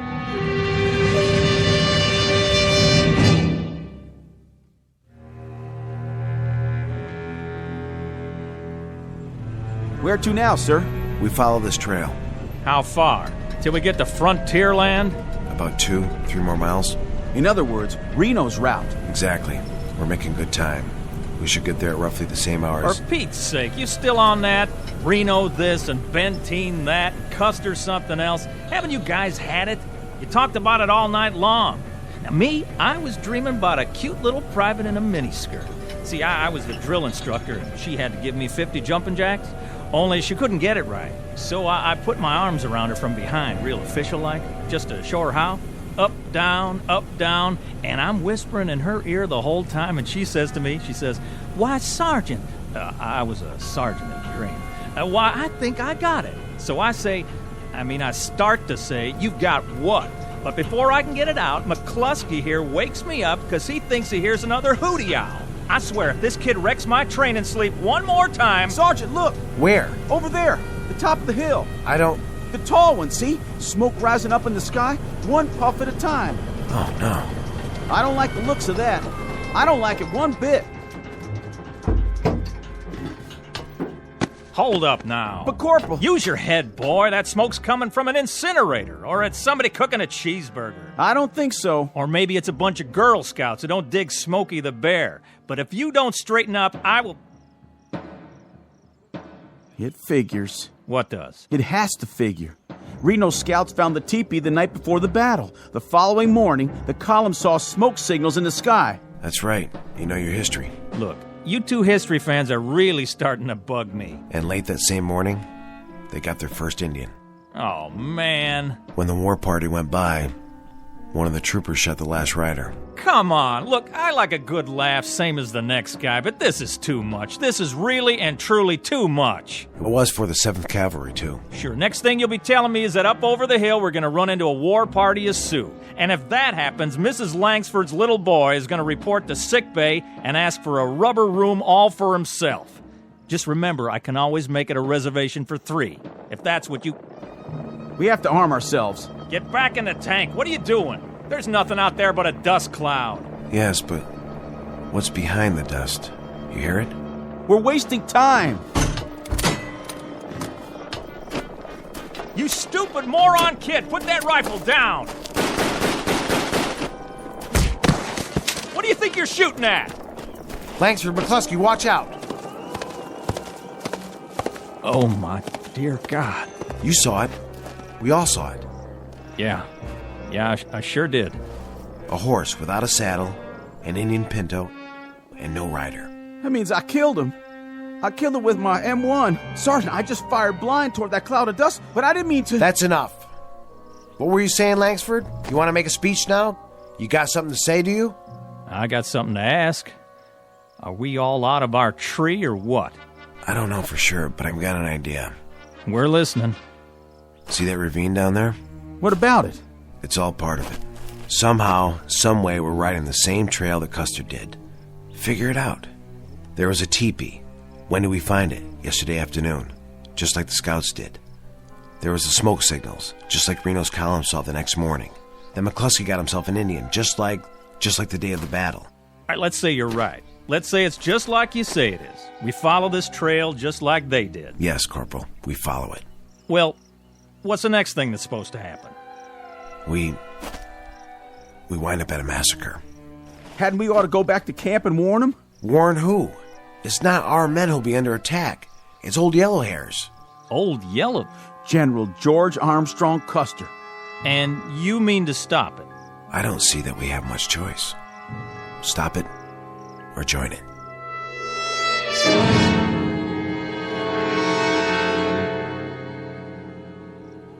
Sure is hot. Hotter out there. What do you think happened to him? Probably kicking back with a fishing pole. I hear there's trout up here. They gonna bring some back for us? Miller, Yes, Captain. has Connors reported in? Not yet, sir. Get him. I've already tried. Try again. Yes, sir. Bluebird 9, this is CP. Come in. Bluebird 9. No dice, sir. Keep trying. What if they're out of range? Then they've disobeyed a direct order, and this time they won't get away with it. Bluebird 9. Come on, guys.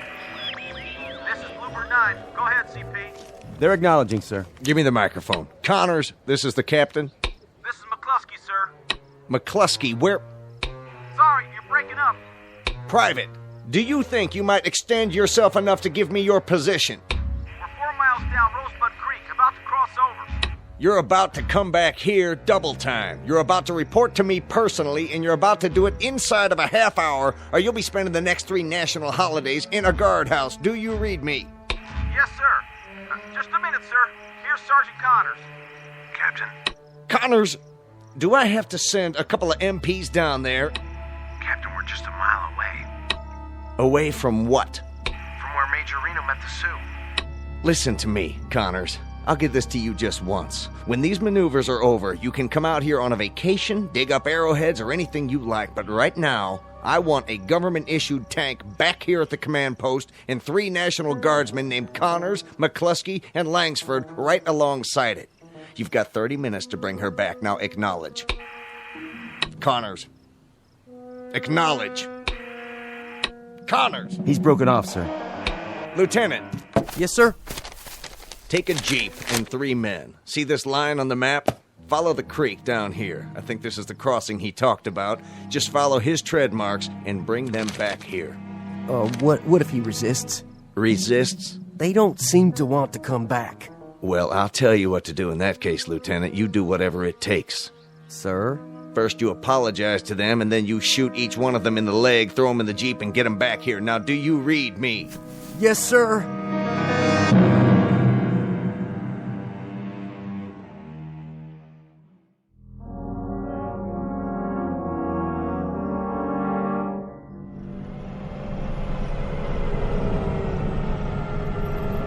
Hold it!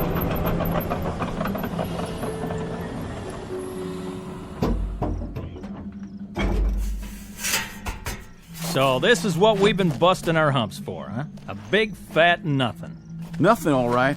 Nothing and no one. But right down there is the spot. Don't tell me. Where Reno had his fight. Well, all I can tell you guys is you'd better get a couple of cigar store Indians out here, and you better do it in a hurry. That is, if you want to make a good impression. Because I know a National Guard captain who's probably on his way over here right now with a great big net. Where are they, Sergeant? How come we missed out? Missed out? You want to know why we missed out? Let me explain it to you. We missed out because we're looking for dead cavalry, buried Indians in a battle that was over and done with before my great-grandpa was born. Now that's where we missed out. I got it all pegged, you know. I really do. The whole thing is strictly an illusion.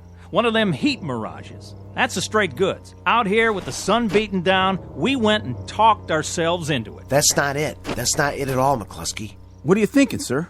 Do you remember what it was that Reno found before the battle? I'm not sure. He even sent a message back to Custer about it.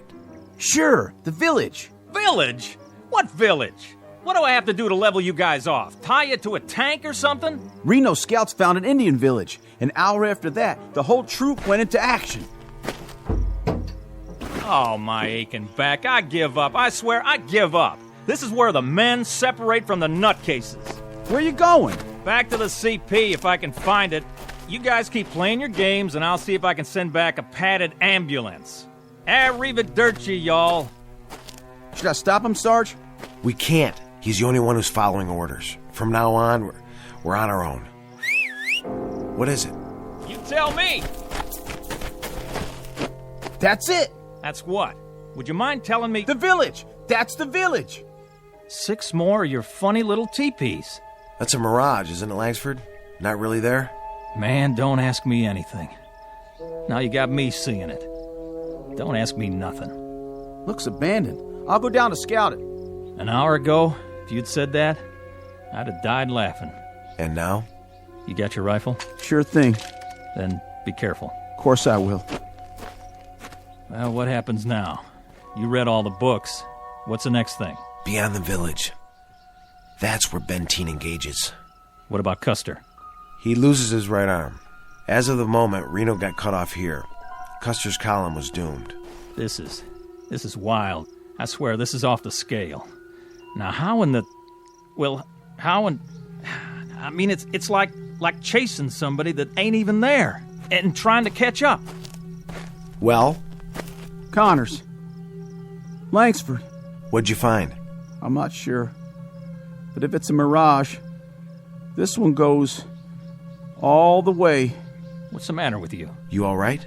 I just saw the granddaddy of all mirages. I mean the mother of all... Hey, fellas? You're white as a sheet. That's 'cause this one's sticking in my back. McCluskey! Get the medical kit. I'll try to cut the arrow out. Bluebird 9, this is CP. Come in. No good, Captain. Then they're refusing to answer. Either that or they've vanished off the face of the earth. Captain?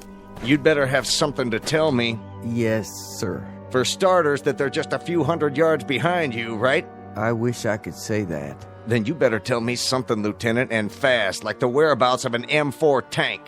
We found the tank, sir. Is it operational? It appears to be. Where are the men? No sign of them. What? Only this note. Let me see that. Crossing Rosebud Creek, trying to reach the cavalry. Pray we're not too late. What's the meaning of this? I don't know, sir. We drove up and down the creek bank. Is that true? This is all you found? No sign of them? That's right, sir. What about you? There were tracks leading to the tank, but after that, it's hard to say. All I know is they weren't in it. And you, Private, I want you to consider your words very carefully. Yes, sir. The tank was empty, except for some of their gear. Well, what are the rest of you grunts standing around for? Anybody need a work detail this morning? How about a recon march with full packs? Just finishing up, sir. Come on, guys. What about their gear? Most of it was still there, except for the rifles and the sidearms. Great. That's just great. Now I've got 3 trigger-happy soldiers on the loose with live ammo. Captain, I know Connors. He is strictly by the book. Yes, but what book? Langsford's regular army, and McCluskey, well, he's a good kid, just wants to put in his time and get back home. If they've gone off on their own, there must be a reason. I don't get it. I swear I don't get it. What are they drinking out there? Or have they seen too many Western movies? Sir, about the note, what does he mean when he says cavalry? The 7th Cavalry. But what's the 7th Cavalry? A very hot outfit, headed up by a tiger named George Custer. Custer? Wasn't he... Don't ask me any more questions. I don't have the answers. But I'll tell you this. Those 3 guardsmen are going to go on active duty so fast it'll make their heads spin. If they ever get out of the stockade.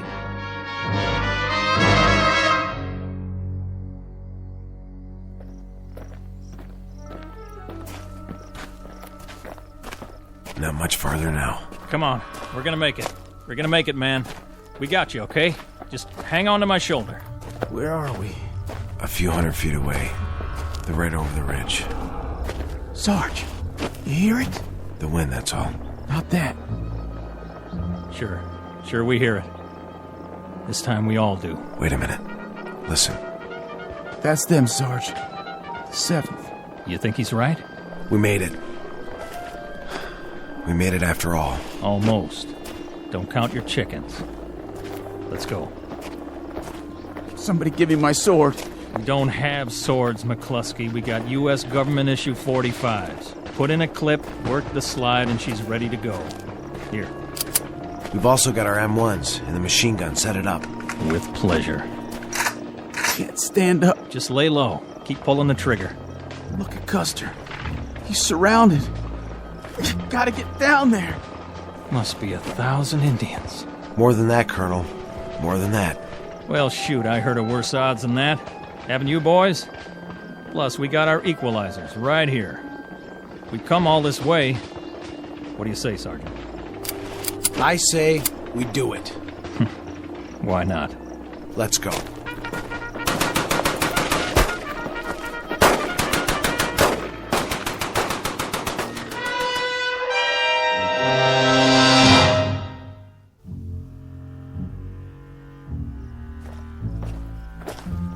This is it, Captain.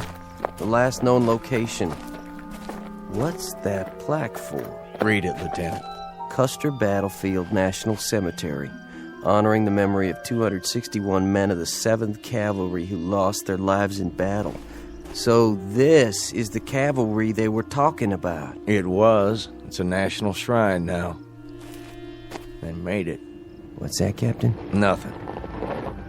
No sign of them on either side of the creek, Captain. What about the tank? Up near the ridge where they left it.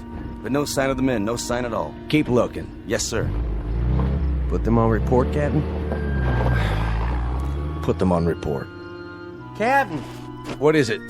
A list of the men who died here, all the names engraved on the plaque. It looks like it's been here a long time, so then how? How what? I think you better take a look at this. Right here, in the middle of the list. William Connors, Michael McCluskey, Richard Langsford. Kind of a coincidence, don't you think? Quite a coincidence. But how? Pity they couldn't have brought up the tank. That would have helped the odds. Wonder if the drive chain failed again. Beg your pardon, sir? Nothing, Lieutenant. I didn't say a thing. Not a blessed thing.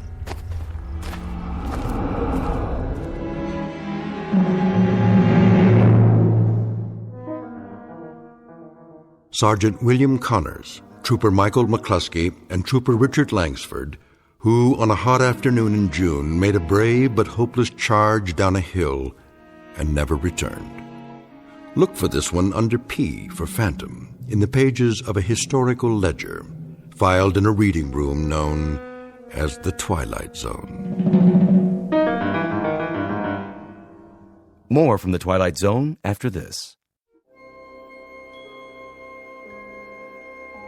Hi, this is Carl Amari, producer of the Twilight Zone radio dramas. I'd like to take a moment to tell you about our official website at twilightzoneradio.com, where you'll get the latest news and information on these Twilight Zone radio dramas. Plus, at twilightzoneradio.com, you can digitally download 3 free episodes or any of our episodes for only $1.95 each. In this age of ever-changing technology, we've decided to make these episodes instantly available to you by making the Twilight Zone radio dramas a digital download-only series. This means that this series will no longer be offered on CD. The CD collections at our website are now being offered while supplies last at buy one, get one free. So be sure to get your favorites before they're sold out. Be sure to visit us often, and I'll see you in the zone.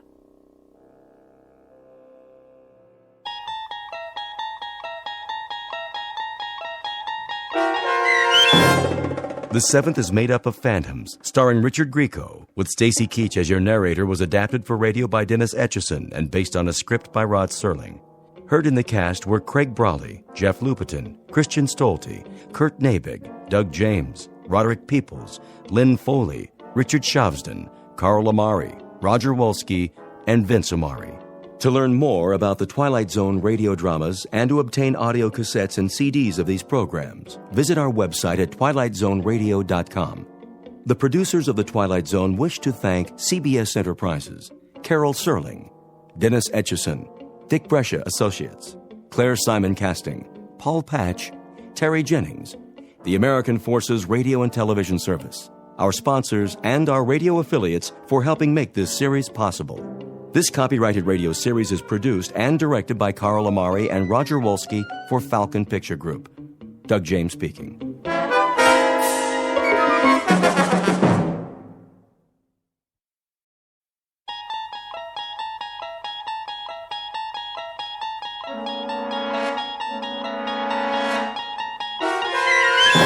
You're traveling through another dimension. A dimension not only of sight and sound, but of mind. A journey into a wondrous land whose boundaries are those of imagination. Your next stop, the Twilight Zone.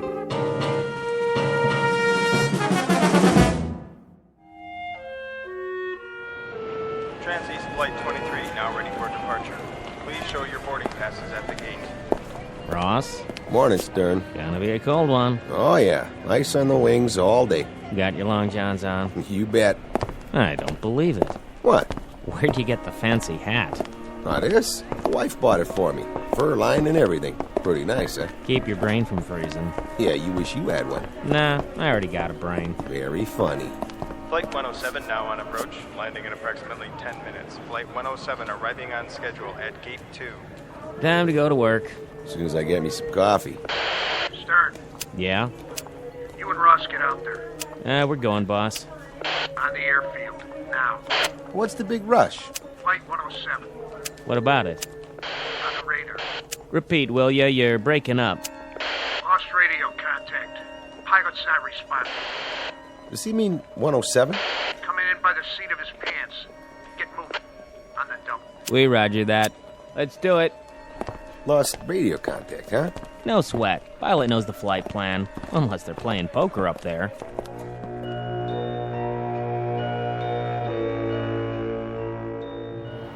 Here she comes. Lined up perfect. Wait a minute. That's not 107. It's gotta be. Yeah, but she looks different. Different how? Smaller, maybe. Yeah, right. Wipe your glasses. Get 23 off the runway. Keep it clear. Stern, walk her back to the gate. You got it. Uh-oh, there ain't time.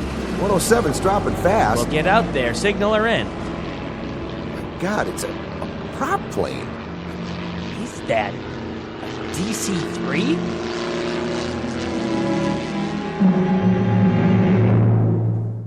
Mr. Stern is correct. What is about to touch down is a DC-3, despite the loss of radio contact, not an eventful arrival, which is no surprise.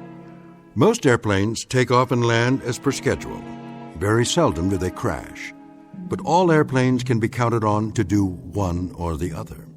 It is only on rare occasions that this workhorse hasn't reached its destination at the appointed time. Others like it have flown millions of miles with millions of satisfied passengers. We offer a rather detailed introduction because this DC-3 doesn't belong here. It is an anachronism, You see, DC-3s ceased operating as commercial passenger carriers a number of years ago, to be replaced by more modern designs with jet engines. So where did this ancient example come from?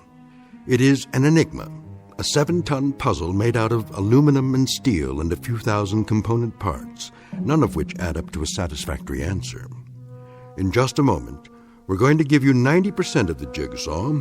You and the Federal Aviation Agency will assume the problem of finding the missing pieces and putting them all together.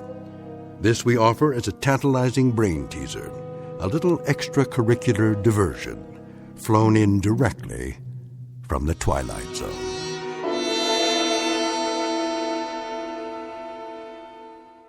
And now, The Twilight Zone and our story, The Arrival, starring Blair Underwood, with Stacy Keach as your narrator.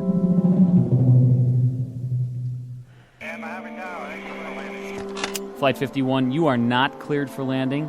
Repeat, not cleared for landing. Low on fuel. Please advise. Transeast 13, maintain holding pattern. Await further instructions. What's going on down there? Clearance to land temporarily denied. Tower, I see an aircraft off starboard at 3,000 feet. Can you identify? Stay above it. Continue circling. I have 250 passengers on board. Will someone please tell me what is going on? Flight 107's on approach. Here it is on the screen. So? You have her flight plan? You've lost radio contact. She's not responding. Then give her plenty of room. Keep scanning all frequencies. I've done that, sir. The pilot can't hear us. Or he's passed out. Do you have a visual? Not yet. She's dropping fast. Lined up and coming in. She almost clipped a 737. And he says... Well? He says it's not a Transeast plane. What? The pilot says it's... Look out the window. Let me see what kind of... That's not Flight 107. What the? Must be from an air show. I don't believe it. Neither do I. What the heck is that? That, son, is a DC-3. Here it comes. He's gonna make it. Oh, you better. She's down. Perfect 3 points. Tell the trucks to back off. We don't need them. Look at that, right on the mark. Get the ramp in place. We don't have a ramp to fit that. Use the ladder. Over here. I got it. Hold it steady. Right. Okay, you can open up. What are they doing in there? I better give him a hand. Watch your step. Hey, inside, let's go. How about it? You need a can opener? Hey, are they asleep or what? Must be dead. Hello, DC-3. Use the manual latch. It's a real antique. That's no antique. It's as shiny as the day it was made. Let me off this cart. Huh? I don't see any crew, sir. Ross, get the cargo hold open. Right. Go on in, Stern. Yes, sir.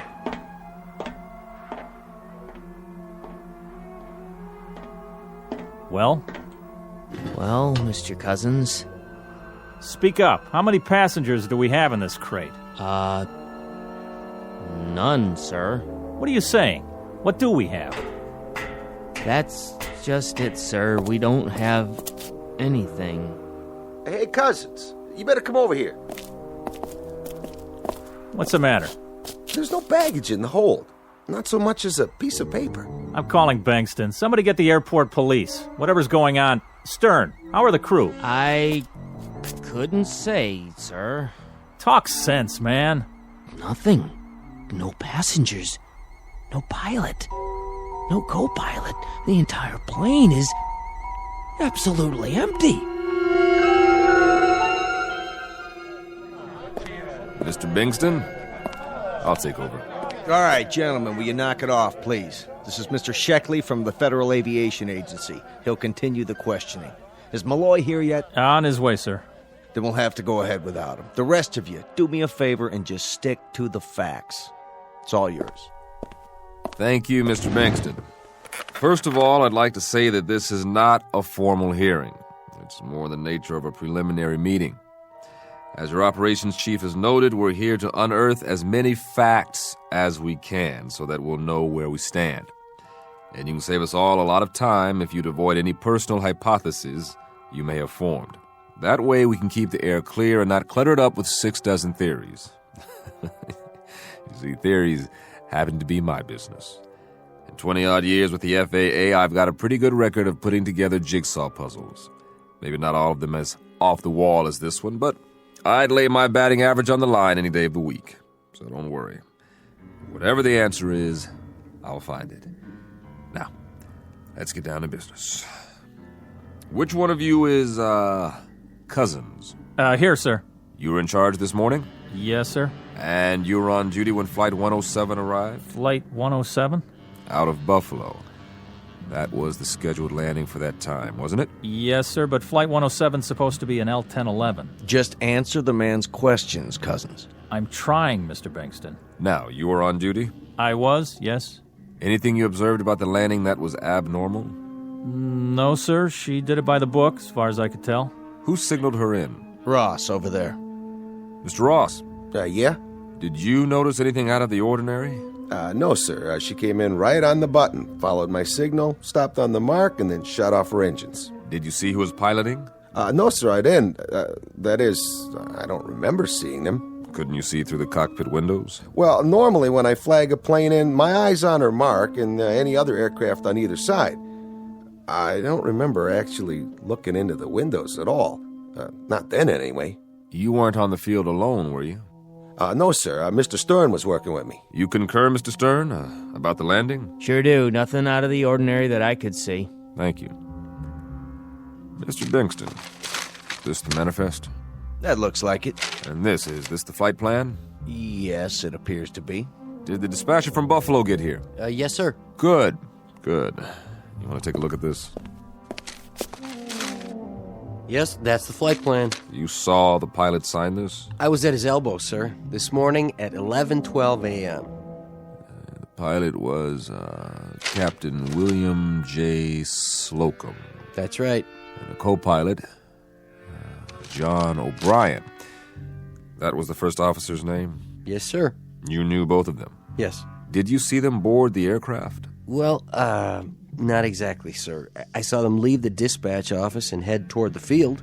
But to the best of your knowledge, they were the crew of Flight 107 when it took off from Buffalo at 11:30 this morning? To the best of my knowledge, but it wasn't a DC-3, that's for sure. Slocum, O'Brien. They're good pilots, both of them. Sober, reliable, and... I'm not casting any stones, Mr. Bingston. It's just that the names seem familiar. I'm not sure from where. It'll come to me. Now, who was on duty in the control tower? That's me, sir. You had radio communication during the approach? Yes, sir. And then for the landing? She contacted us over the outer marker, and I gave her clearance. Now, the way I figure it... Just answer, don't offer. Well, I was just going to say that when the aircraft checked in over Fulton... Was that a normal checkpoint? Yes, sir. And she checked in right on the money. But the transmission sounded a little funny. As a matter of fact, I remember asking for a repeat of position. I couldn't raise him, though. I see. And did you hear from him again? Over the next checkpoint, 20 minutes later... Fulton, you say? Fulton. Huh. Mr. Cousins, you were the first one at the door, right? No, sir. By the time I got there, Stern was pounding on it. There was no answer. And Ross had already opened the baggage compartment? I waited for Cousins. Then I opened her up and I told him that the ship didn't have any baggage. How about when she loaded up in Buffalo? What was she carrying then? You got the list there. I know what I've got. I'm asking you, what baggage was in the aircraft? When she took off, there were 21 pieces of luggage, 5 sacks of mail, 5 other crates of equipment. Yeah, that checks. Sorry I'm late. Malloy, glad you could make it. Well, I guess that'll do for now. If I have any more questions, I'll let you know. And I'll see some of you later when I examine the plane. Thank you for coming. All right, man, back to work. If you're off shift, make sure you can be reached. And don't talk to the press. Is that clear? Not a word. Who's this? I'd like you to meet Paul Malloy. He heads up our public relations. Public relations, huh? Well, I can't help but wonder. How much public and what kind of relations are you poor guys going to have after this one? I'll handle it as well as I can under the circumstances. Frankly, I haven't decided what to tell the public yet. I'll tell you something. Relax. I've got 22 years in the saddle, and I haven't been licked yet. Sometimes the investigation takes a while. A couple of tons of smashed up metal spread over 50 square miles of countryside, and all it turns out to be is a misplaced air scoop, or maybe a loose bolt in an elevator hinge, or once in a blue moon, it's a pilot who got sick. But it's always something, and that something eventually shows up. You're talking about crashed aircraft. We're talking about a disappearing act here. Don't forget a switched plane. Like some kind of Las Vegas magic act. Look, you don't have to tell me that. I don't know what the wire services are going to make of it, but I've got to tell them something. And I hope you can give me a place to start, because none of this could have happened. An airliner takes off with a full crew and 13 passengers. At least some kind of airliner does, and it lands an hour later with nobody. This is simply not within the realm of possibility. Mr. Malloy, I have to hand it to you. You're dead right. But the truth is, it's happened. I deal in facts, not probabilities. But it can't have happened. First of all, an aircraft couldn't land that perfectly with nobody at the controls. Secondly, a plane load of people doesn't just disappear in midair. There has to be an explanation, a legitimate, valid, rational explanation. I couldn't agree more. And now, I think it's time we go over to the hangar. I'd like to have a look at this magic plane firsthand.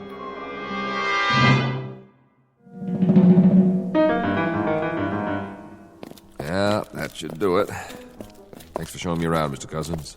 Before you go, Mr. Ross here wants to tell you what he thinks happened. I don't think that's necessary. No, I'd like to hear it. He was on the scene. What do you have to say, Mr. Ross? Well, the way I see it, there's only one explanation. Just for a gag, these 13 people had parachutes. They kept them in the baggage compartment. That's why there wasn't any luggage. And someplace between here and Buffalo, they jumped out, like D.B. Sweeney. That's brilliant. And what happened to the pilots, Mr. Ross? I suppose that part of it's elementary. Maybe they hid in the restroom, then sneaked out of the plane after we left. Oh, please. You're imaginative, Mr. Ross. I'll give you that.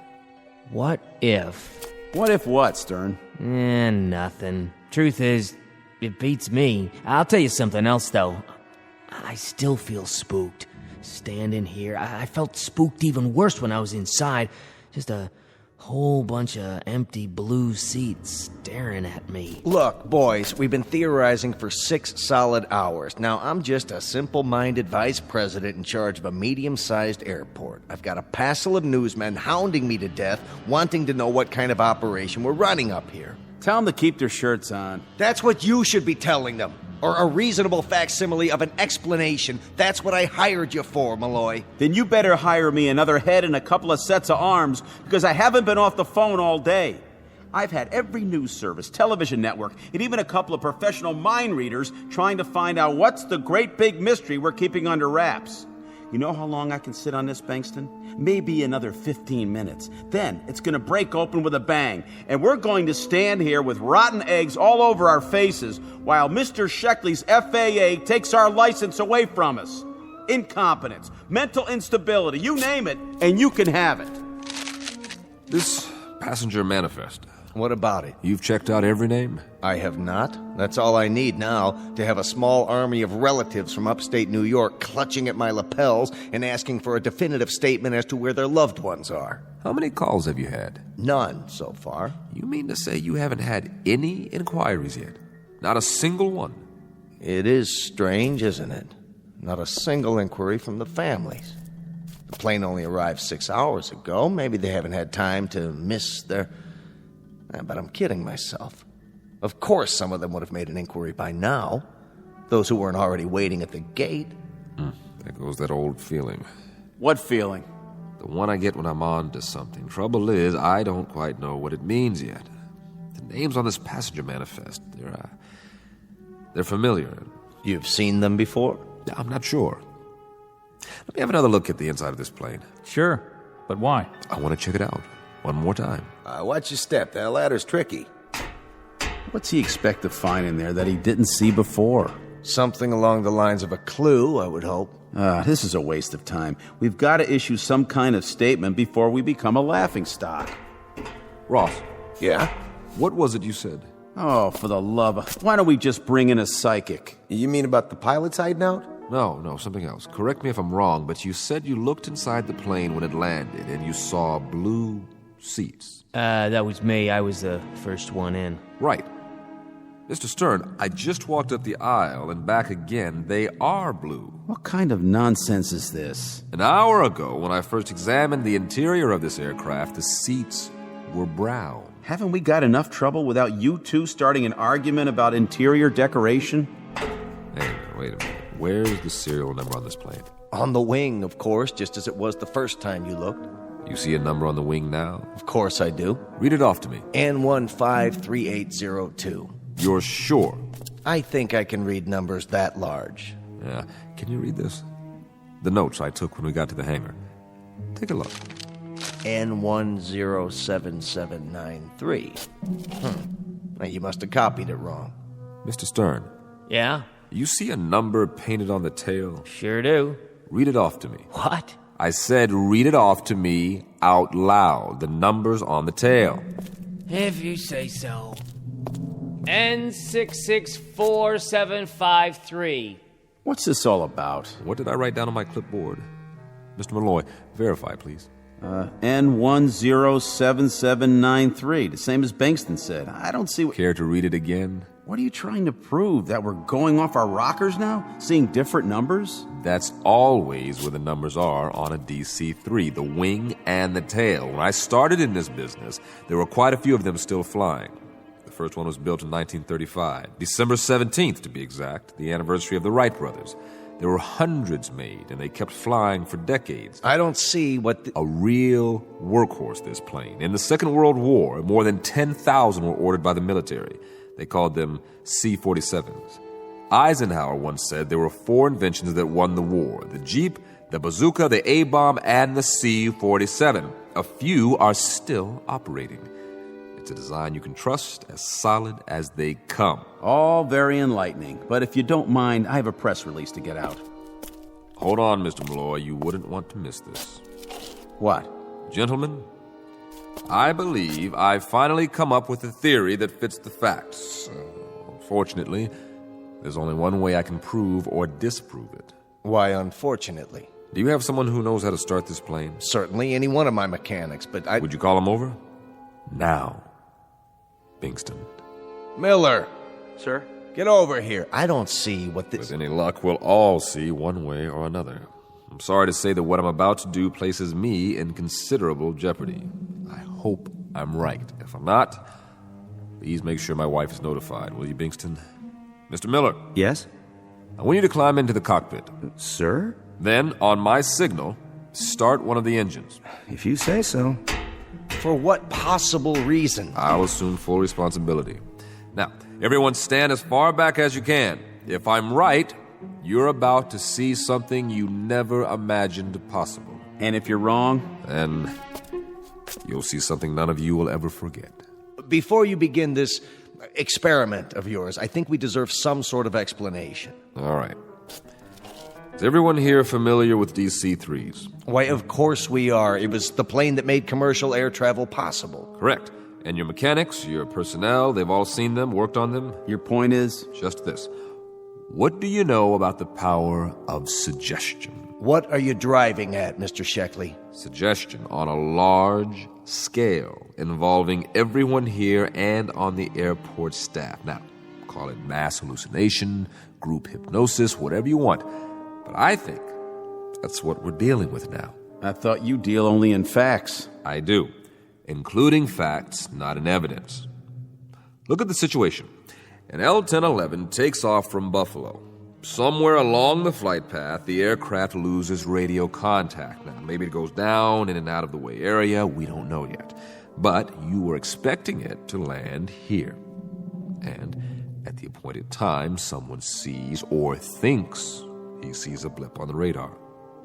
And then, with everybody watching the sky, someone else thinks he spots a silver glint coming in. Only from his angle, it looks sort of like a DC-3. The next thing you know, he's spreading the word. There's your power of suggestion working full force. Bottom line is, everyone has a little hypnosis performed on him without even knowing it. Why, that's absurd. I'm looking at the plane right now. We're standing next to it. But are we? Consider the alternative. A modern passenger plane with jet engines changes somehow in mid-flight. And when it lands, it's transformed into an old prop plane. That's impossible, wouldn't you agree? And now, everyone's told us it landed, and that it's supposed to be inside this hangar. That's what everyone says. And every one of us has a picture in his mind of a DC-3 as he knows it. Only, no two memories are identical. Hence, one of you says the seats are blue, another one says they're brown, and another one probably thinks they're red. I read off one number on the wing. Two other guys see two others. Do you understand what I'm saying? If I'm right, then this particular aircraft doesn't exist. It really isn't here at all. Miller. Yeah? Fire up the starboard engine.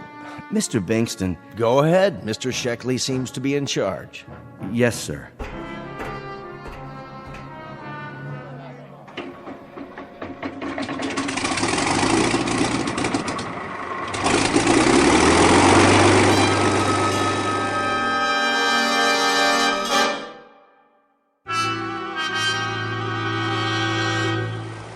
This is crazy. You're trying to tell us that this is an illusion? Well, I've got a news flash for you. It's as real as I am. You can feel it. You can touch it. In that case, one of two things will happen. Either I'm about to prove to you that you're wrong, or I'm wrong. Dead wrong. If this plane is a product of our collective imaginations, then so are the engines, and so are these propellers. If I stick my hand through them, nothing's going to happen. But if my theory is for the birds and these props are real, then remember what I said, will you? Break it to my wife gently. Ready? Wait, Sheckley, let's talk this over. We can talk later. You can't be serious. Aren't you going to stop him? I can't give orders to the FAA. Rev it up. What's he gonna do? Put his hand in the propeller. Jiminy Christmas, is he nuts or what? Get those RPMs higher. Can't look. Good Lord. He's going to stick his entire arm into the... Now!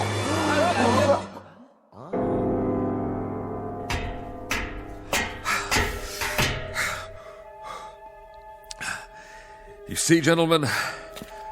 Whew. I believe I've proven my point. You okay? Careful. Here, I'll help you down. I'm fine. Still got two hands. A little shaky, but they're both attached. How'd you do that? I don't get it. Where's the plane? Well, it's simple, really. A little melodramatic, perhaps, but it was just as I thought. The plane was a kind of projection all along from our imaginations, our subconscious minds. You might say we believed it into existence. I could have sworn that... Yes, you could have. And why not? You've seen DC-3s before? Plenty of them, but... So, when everybody told you one was here, you saw it. Clear as can be. We all did. Now, if you don't mind, I think I'd like some fresh air. What'd it feel like? Like nothing at all, because that's what was there. Nothing. So you felt nothing because you didn't expect to. Something like that. But you expected to see us, so you still can? Just like the world outside this hangar. That's plenty real for me. Well, it's reassuring to know that my airport still exists. You don't need to stay with me, fellas. I can handle it from here. What are you going to write in your report? I'll think of something. I only hope it doesn't get me thrown into the booby hatch. We'll go back to my office and work out a statement. Mr. Cousins? Yes, sir? Take a walk through operations. Don't talk about what just happened. If anyone mentions a DC-3, laugh it off. Right. Deny. Will do, sir. Good man. No, I have a first-rate staff. You're referring to one man specifically? Your second in command. What's his name? I don't know who you mean. I have it here. Cousins. You spoke to Cousins? He was very cooperative. I'd like to make mention of him and... You can't have spoken to Cousins. I gave him the rest of the day off. No, that man ahead of us. Where? Well, he must be out of the hangar by now. As for the other two, Ross and Stern, they witnessed my little demonstration. I wouldn't recommend they talk to the press. You'll debrief them, Malloy? Who? I guess they stayed behind with the man who started the engine. The engine? How soon we forget. But that's for the best, I suppose. So now you've seen our main hangar. Tell me, Mr. Sheckley, what brings you to our facility today? Just passing through, or is it an official visit? You may have the right idea. To put it out of our minds. But there is one small matter. The FAA, if I can work out a version that jives with Mr. Malloy's... Malloy, did you say? Well, he's right over... Where? The one who was walking next to you. I don't see anyone. What is this? Some kind of disappearing act? Malloy from PR. I'm Sheckley. Got it? And you're... Bingston. Bingston, where are you?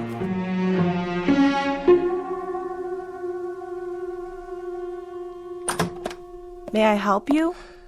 Where is Bingston? Mr. Bankston's in his office, but you can't go in without... What? Bingston, what happened to you? What happened to everybody? And you would be... Don't give me that. Oh, yes. Sheckley, isn't it? From the FAA. I think I remember you. We've met before. Is this a gag? Have a seat. Is there a problem? Problem? Are you kidding? One minute there's a hangar full of men and an aircraft, and the next minute I prove that not only doesn't the aircraft exist, but... I don't follow. What doesn't exist? But that all of the rest of it, all of you... Are you sick, Sheckley, or drunk? You don't look very good. Sit down, man. Where's Malloy? Still in his office, I presume. Then you'd better call him in here. He's got a few things to answer to, just like the rest of you. Kimberly. Sorry about that man, sir. Should I call security? That won't be necessary. Ask Malloy to come to my office, will you, if he hasn't gone home for the night? Yes, sir. We've had a busy day here, Mr. Sheckley, but my PR man handled it admirably. The evening paper just arrived. Let me see that. Lovely Hollywood star Penny Jackson arrived from Buffalo this morning on tour to promote her latest film. What is this? Malloy coordinated everything. Photographers, reporters. Quite a scene we had here. I was just on my way out. Who's this? Who am I? What is this? How could they have taken this picture? The flight from Buffalo this morning. How could they say it landed when... When what?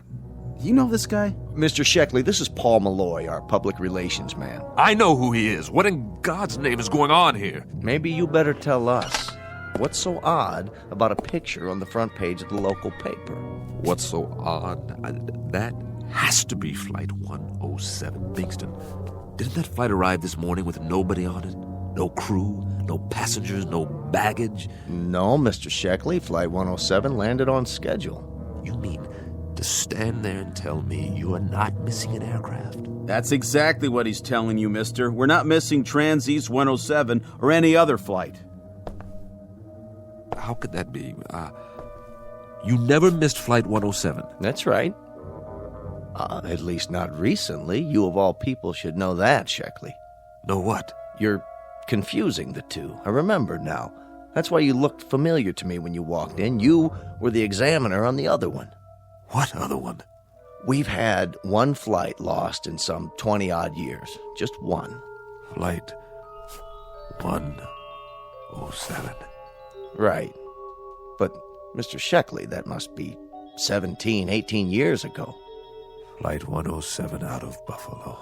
Out of Buffalo. An old DC-3, but like I said, it was a long, long time ago. What's all this about? What happened to her? Lost in a fog and never found.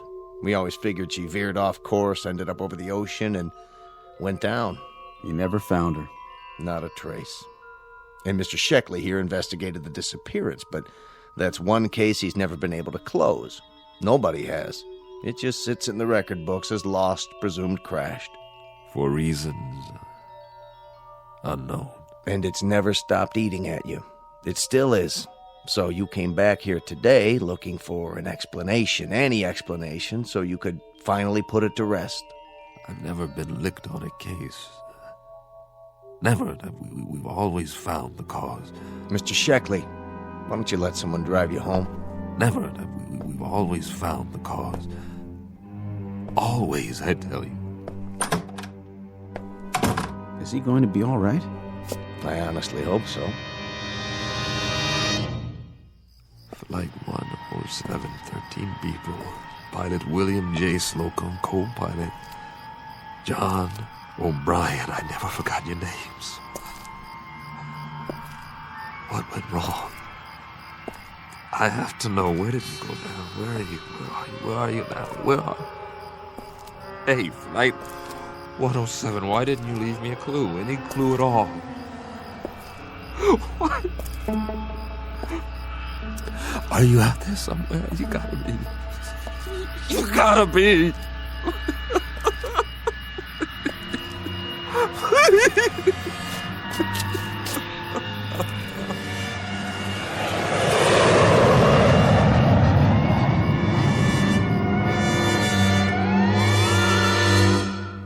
For those in need of an explanation, there's always the obvious one. Simply that of a man with an Achilles heel. A mystery that once landed in his life and robbed him of his peace. A perpetually missing aircraft that disappeared with no clues, leaving an unanswered question in Mr. Sheckley's neatly ordered world. A heavy burden to carry through the years, made up of one part enigma and one part the knowledge of his own failure. Until it ultimately took the form of an illusion. At least that's the clinical answer, the one they'll write on his case file as he goes off for a well-deserved rest. Or consider this. Maybe, just maybe, a plane did touch down, however briefly, before it disappeared again. A kind of airborne Flying Dutchman. A ghost ship lost in a fog-shrouded night, on a flight that never ends. Take your pick. But the latter is more conducive to the rules and regulations of the Twilight Zone.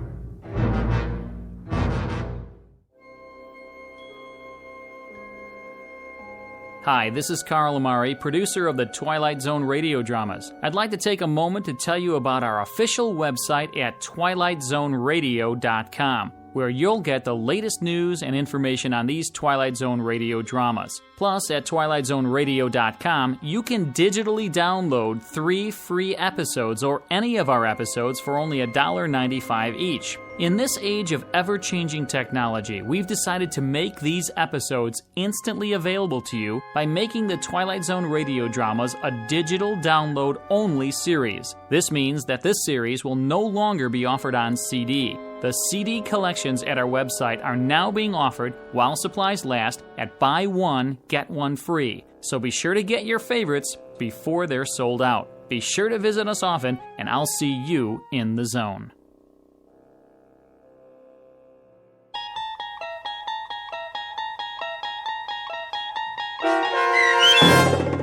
The Arrival, starring Blair Underwood, with Stacy Keach as your narrator, was adapted for radio by Dennis Etchison and written for The Twilight Zone by Rod Serling.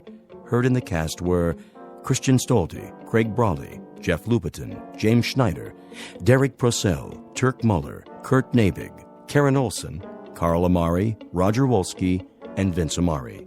To learn more about the Twilight Zone radio dramas and to obtain audio cassettes and CDs of these programs, visit our website at twilightzoneradio.com. The producers of The Twilight Zone wish to thank CBS Enterprises, Carol Serling, Dennis Etchison, Dick Brescia Associates, Claire Simon Casting, Terry Jennings, XM Satellite Radio, Sirius Satellite Radio, our sponsors, and our radio affiliates for helping make this series possible. This copyrighted radio series is produced and directed by Carl Amari for Falcon Picture Group. Doug James speaking.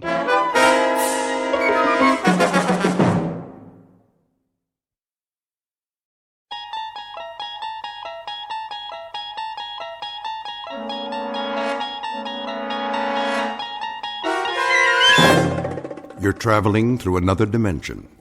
A dimension not only of sight and sound, but of mind. A journey into a wondrous land whose boundaries are those of imagination. Your next stop, the Twilight Zone.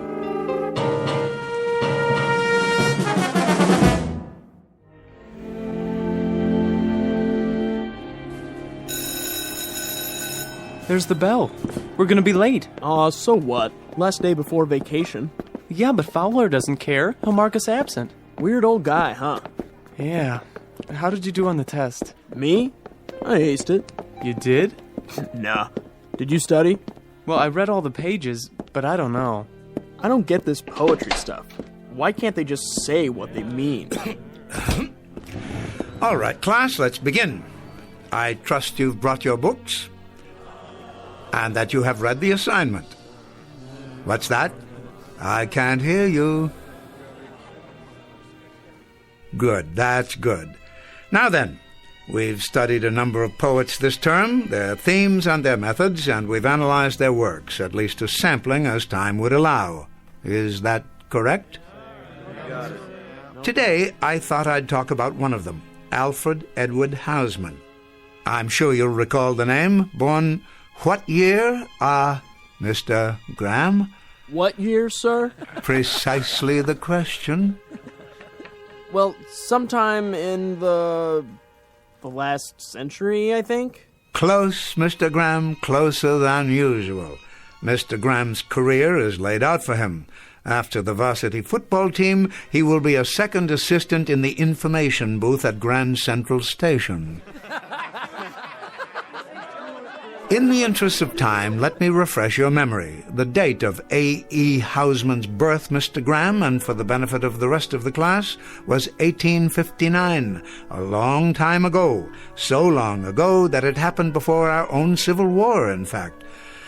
I could, of course, ask you to tell me about the war between the states, but I choose not to press my luck any further. In any event, the subject of this class is literature, not history. His death occurred in what year, Mr. Butler? Well, I would say around 1900, sir. Upon my word, young Mr. Butler, it seems that you and Mr. Graham are kindred spirits. You are both masters of inexactitude. So allow me to enlighten you. Alfred Edward Houseman died in the year 1936, but we are concerned here with his achievements rather than the circumstances of his death. And perhaps his best-known work was A Shropshire Lad, which, of course, you know well by now, since it was part of your latest assignment. Nevertheless, I thought I might take it upon myself to read just a bit of it aloud. When I was 21, I heard a wise man say, "Give crowns and pounds and guineas, but not your heart away. Give pearls away and rubies, but keep your fancy free." But I was 21, no use to talk to me. The heart out of the bosom was never given in vain. 'Tis paid with sighs of plenty and sold for endless rue. And I am 22, and oh, 'tis true, 'tis true. This being the last afternoon of the semester, and this also being just 3 days before the Christmas holidays, I thought it might behoove me to show at least a minute degree of compassion and let you out early. I might add here that while your final exam papers are not ready to be returned, you have all, amazingly enough, passed. My delight is surpassed only by my sense of shock. It is rare, young men, that in some 51 years of teaching I have ever encountered such a class of dunderheads. But nice dunderheads, and potentially fine young men who will no doubt make their marks. And leave their marks. God bless you all, and a Merry Christmas.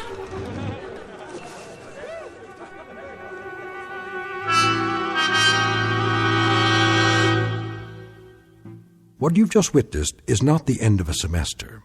It happens to be the end of an era. Professor Ellis Fowler, a teacher of literature, a gentle, bookish guide to the young, is about to find a package under his Christmas tree, and not a pleasant one. He doesn't realize it yet, but after half a century of planting seeds of wisdom and then watching the fruits of his harvest, he will discover that he has come to the end of the field and is about to be discarded, and that the campus of the Rock Hill School for Boys lies on a direct path to another institution commonly referred to as the Twilight Zone.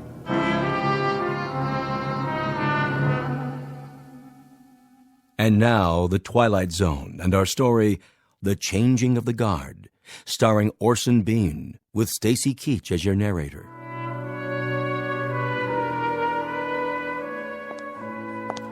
Merry Christmas, Professor. And the same to you. Thanks. Yes, of course. See you next year. Yes, indeed, yes. Is that you, Fowler? Oh, good afternoon, Headmaster. Good afternoon to you. I say, Fowler, could you step into my office for a moment? Yes, of course, it would be my pleasure.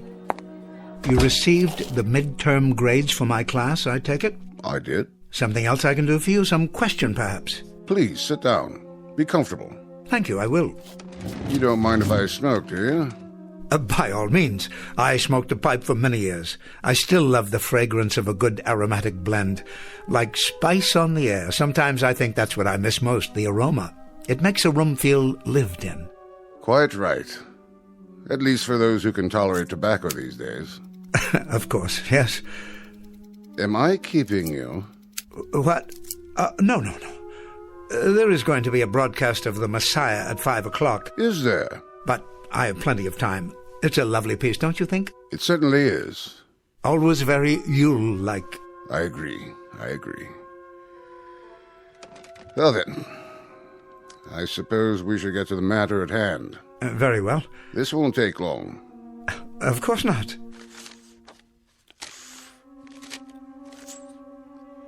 You're looking very well these days.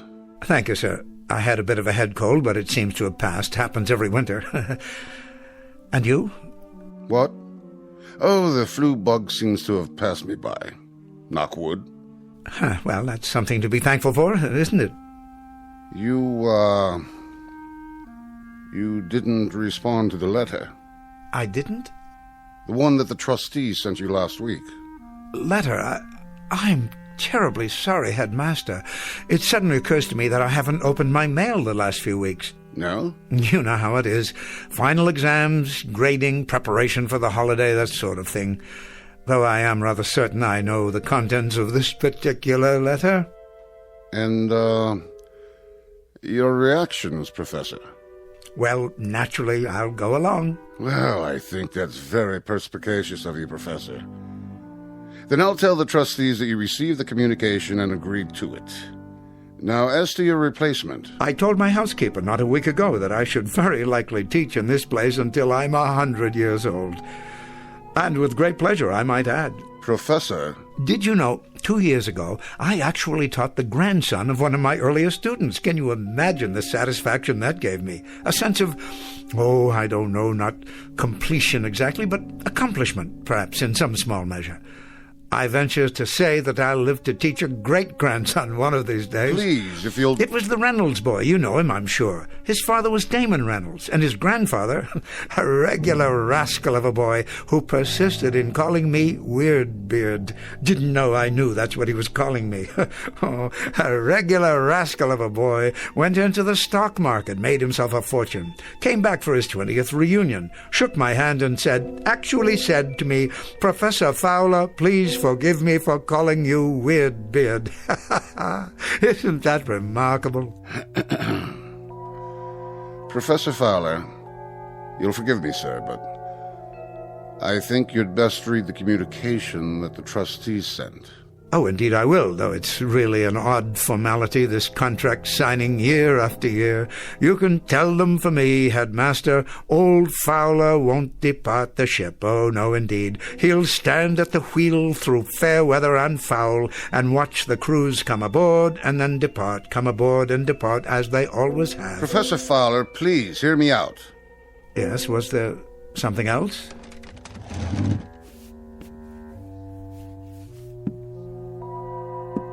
The communication that the trustees sent you was not a contract. Not this time. As a matter of fact, it was a notice of termination. What? You've been on the faculty here for over 50 years. 50 remarkable years, I might add. You passed the normal retirement age several years ago. So you see, we decided at our winter meeting that perhaps a somewhat younger man... You don't mean to say... If you could have been at the meeting, sir, you would have been very proud of the things said about you and your work. A teacher of incalculable value to all of us. But youth must be served. Changing of the guard, that sort of thing. I'm sure you can appreciate my position. Mr. Headmaster, am I to understand that my contract is not to be renewed? I'm discharged? Discharged? Please don't call it that. Retirement. And at half salary for the rest of your life. For the rest of my life? A chance to do the things you've waited for. Hobbies, writing, the opportunity to publish. Think of the books, the articles. Well, it most certainly proves one thing. Upon my word, it does. A man should read his mail. He most certainly should read his mail. Boys? Merry Christmas, Professor. What? Yes, thank you. Have a happy holidays, sir. Very kind of you, very, very kind indeed. And the very best to you boys, to both of you. See you after Christmas, sir. Mr. Halliday, Mr. McTavish, I wish you a safe journey and a happy reunion with your families, and I trust you will not eat too much turkey or too much stuffing. We'll try not to, sir. They're fine young men. Have a Merry Christmas, both of you. Have a... Excuse me, I must be going.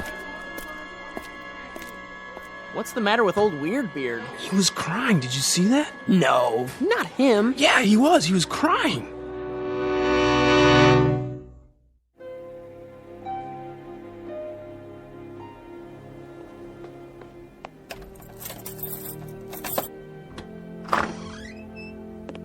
Letter. A letter, he says. Of all the... Oh, Mr. Fowler, I was worried about you. Huh? It's later than usual. I didn't hear you come in. Oh, that's all right. I had my key. Why have you left the door open? Sorry. Everything all right, Mr. Fowler? Here it is. What, Mrs. Landers, am I all right? I guess that would depend upon the point of view, wouldn't it?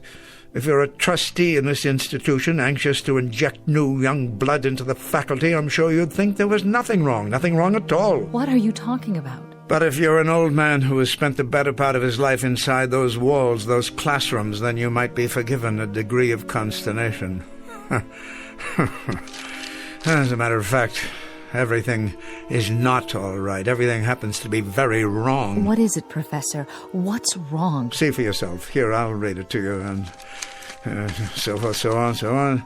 And since it is the policy of the school to ensure our students the most up-to-date educational methods, we think it advisable that you consider this retirement to be a mutually beneficial decision. Please understand the spirit in which this request is made, and understand further that your contributions to Rock Hill School for Boys are a matter of record, as is our appreciation. Oh, my word, Professor, that means... That means, Mrs. Landers, stripped of its sophistry, its subtlety, its effort to break the news gently, in so many words, I've been given the sack. But there must be some mistake. None of my boys were here, were they? Your boys? The students. They had a wonderful tradition that went on for many years. On the last afternoon of the winter term, they would gather outside, just there, beyond the window, and sing Christmas carols. I came to expect it after a while. They haven't done that in years, Professor. Not since before the war, as I recall. Of course, I should have remembered. I've become a worshipper of tradition, Mrs. Landers, a worshipper of tradition and a fervent follower of ritual. I know it now. I know it, and I can admit it. I guess that's why this whole thing has taken me by surprise. Can I get you anything? Anything at all? I'm an antique guarding antiques. I am the curator of a museum that houses nothing but some very fragile memories. Professor, you're the finest man. You're absolutely the finest man. And you, Mrs. Landers, have been the most wonderful housekeeper a man could wish for. Now, could you do me one small favor? Anything at all? could you possibly brew me up a pot of tea? Oh, yes, that's a good idea. Would you mind terribly? Handel's Messiah is on the radio in a few minutes. I'd like to listen to it. I'll bring it right in, sir. Professor? What is it? You'll be all right for a few minutes. Don't be silly. I'm fine. I think I'll sit here and read the rest of my mail until then. It'll be just a moment. I'll be right back. Of course you will. And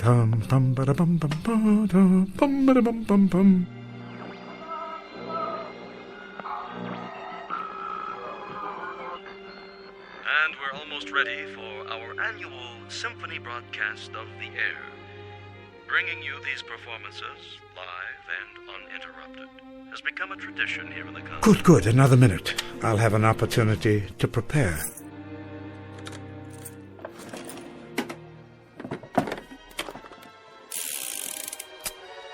There. Now I believe I'm quite ready.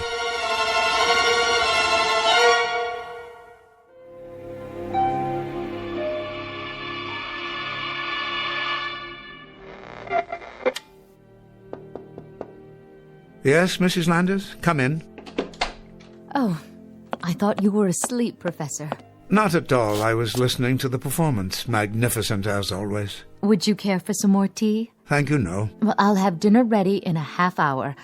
Why don't you take a little nap? I know I'm being very difficult, but could we put off dinner this evening? I haven't much of an appetite. You've got to eat something, Professor. Perhaps later. I could keep it warm for you. Why don't you rest for a while? Oh, I don't know that I feel like resting. Not just yet. As you wish. Do you happen to know... Yes, Professor? Where I've kept the yearbooks? The yearbooks? From the school? They haven't been packed away in the attic, have they? Why, no, I don't believe so.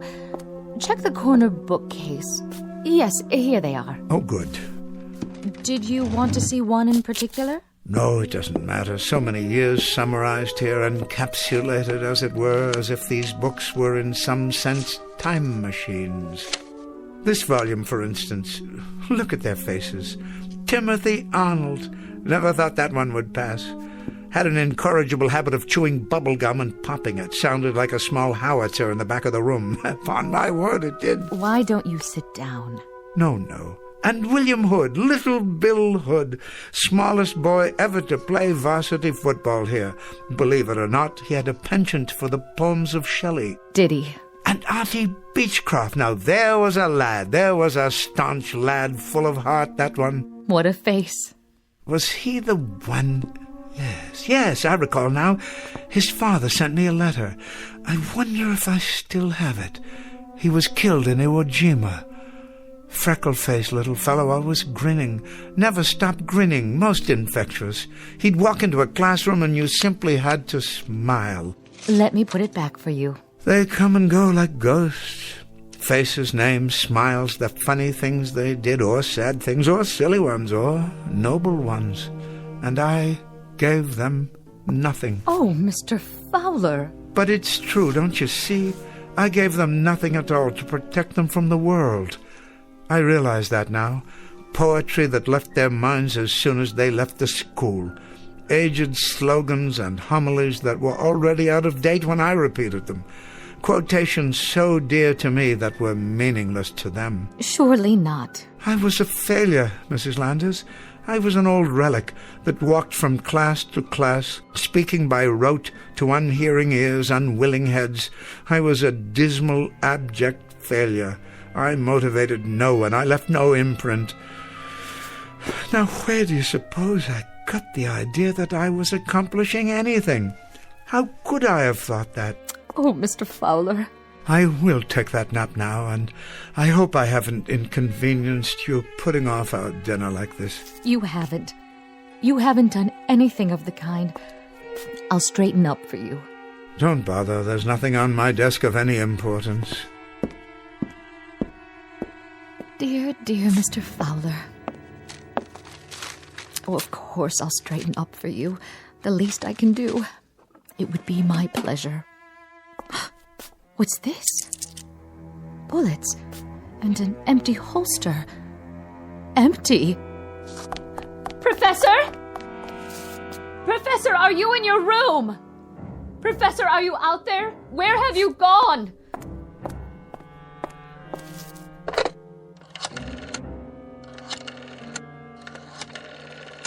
Oh. Hello. The headmaster, please. Quickly. It's about Professor Fowler.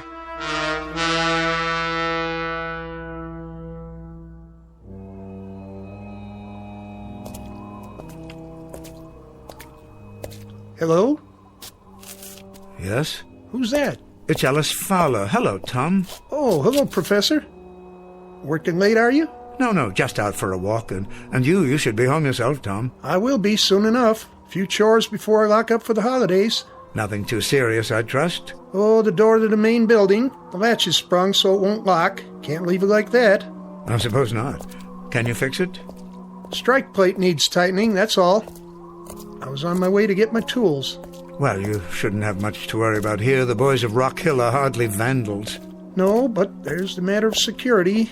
Files, records. The real treasures of this school are invisible to the eye.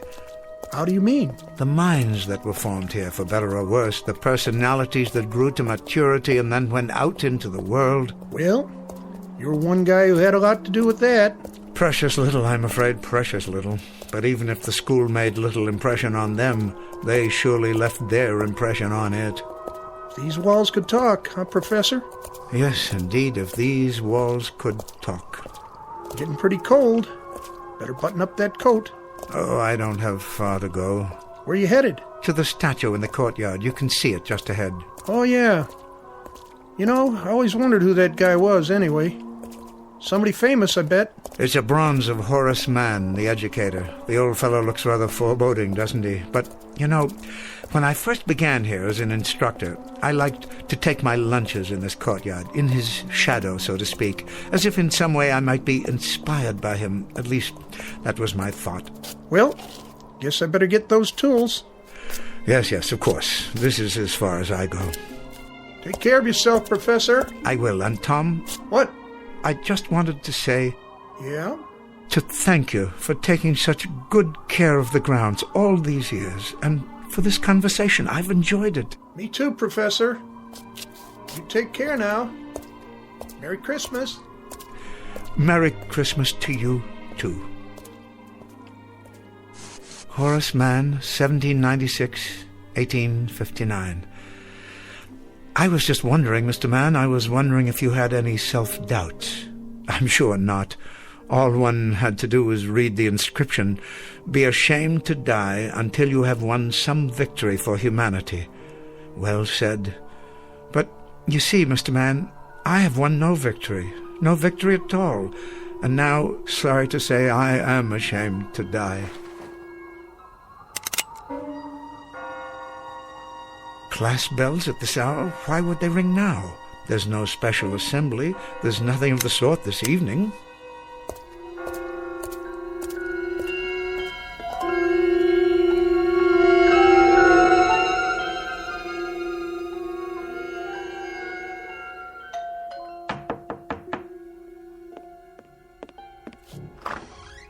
Oh, Headmaster. I came as quickly as I could. Thank you. Not at all, Mrs. Landis. I didn't know who else to call. Have you found Professor Fowler? Not a word. I'll contact the local authorities. If they see him... He couldn't have gone far. I'm afraid I must bear some responsibility for this. Oh, the professor doesn't blame you. Of course, he wouldn't. It's not in his nature. But perhaps if I had handled it differently... He should have been included in the board's deliberations. I want you to know that it was a most difficult decision. Most difficult. Well, the only thing that matters now is to find him. They say there'll be more snow tonight. Can you think of where he might have gone? Into town, perhaps, to visit a friend? He doesn't go anywhere except the school. It's been his life. Then I'll alert campus security. Though it's unlikely he's there. Everything will be closed now for the holidays. There's something I haven't told you. Yes? He has a gun with him. What? An old army souvenir. It belonged to his father. It's gone from his desk drawer. And so are the bullets.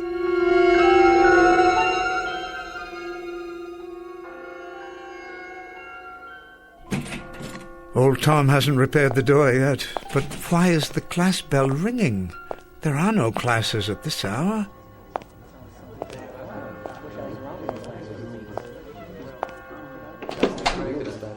What is the meaning of this? Come in, Professor. We've been waiting for you.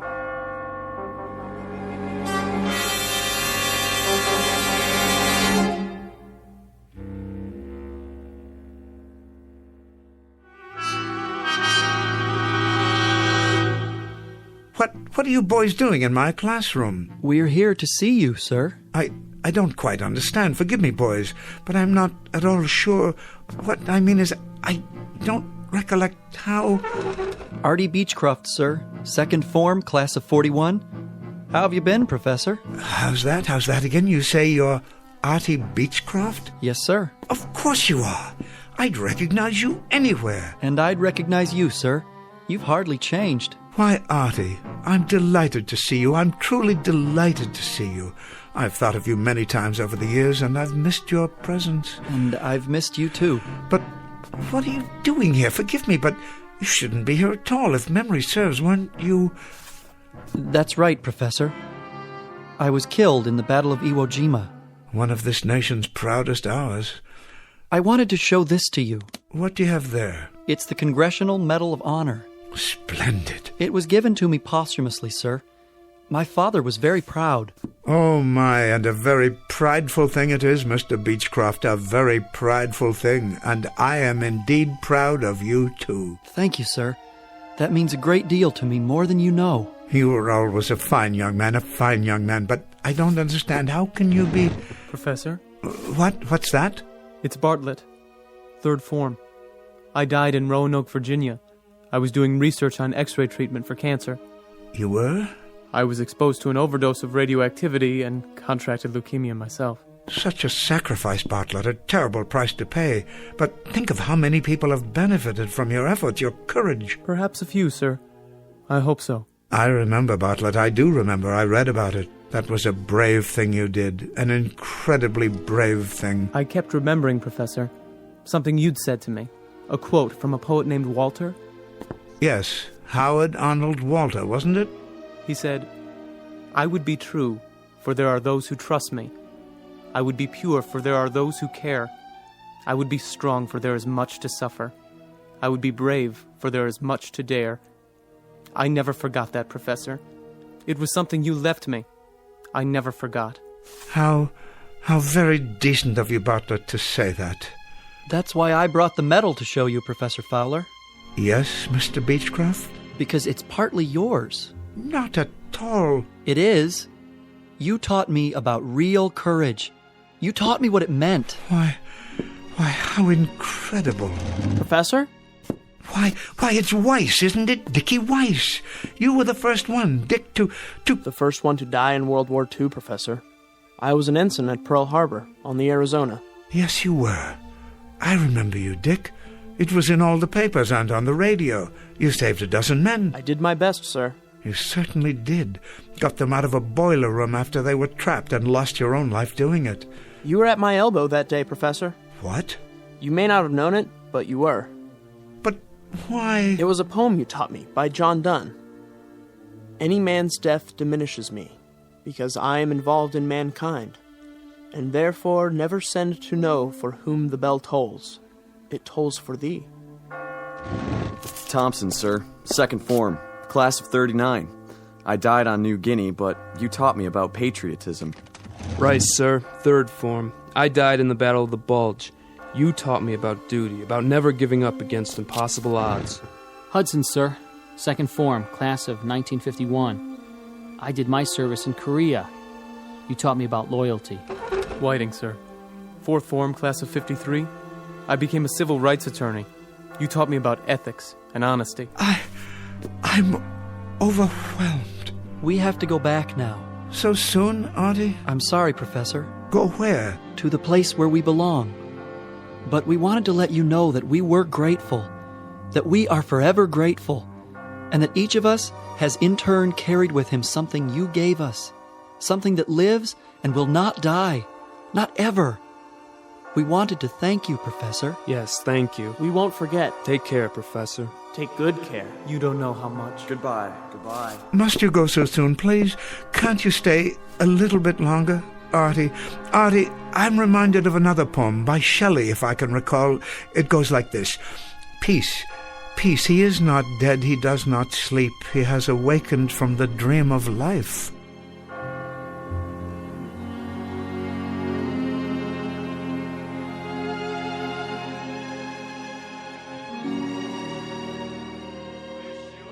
Yes, Headmaster, he's home now. I wanted to call and let you know. Yes, he's all right. Yes, he's just fine. Thank you. Sorry about the misunderstanding. Merry Christmas to you, too. Do you hear that, Mrs. Landers? The carolers came this year after all. And a lovely sound it is. Lovely and joyous. Thank you, boys. I enjoyed your performance very much indeed. Merry Christmas, Professor. A Merry Christmas to you. And a Merry Christmas to you, young man. A very Merry Christmas. And may I add how grateful I am to all of you. I've always felt that Christmas caroling is a wonderfully special tradition. Merry Christmas, boys, and may God bless you. Such fine young men. That they are. They haven't come in such a long time. You know, Mrs. Landers, I've had a chance to consider. I think I will retire. I do believe I've taught all that I can teach. Oh, I'm sure that's not true. In any event, I wouldn't want the returns to diminish. Well then, if that's your decision, I think you've made the right one.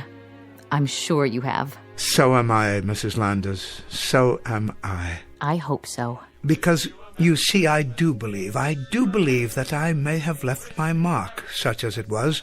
A few gauntlets of knowledge I've thrown out that may have been picked up here and there after all. Be ashamed to die until you have won some victory for humanity.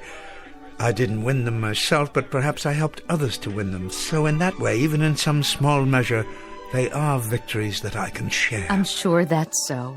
I've had a good life, Mrs. Landers. A very rich life.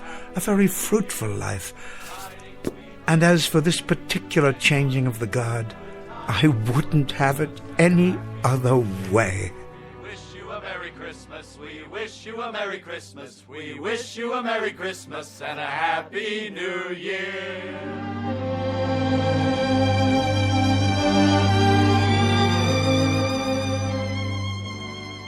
Professor Ellis Fowler, teacher, who discovered rather belatedly something of his own value, that the quality of a man's life is not measured by his personal achievements, but rather in the effect he has on the lives he touches and the contribution he makes to humanity, one that lives on long after he reaches the end of his tenure. A very small scholastic lesson, but an exceedingly important one, from the campus of the Twilight Zone.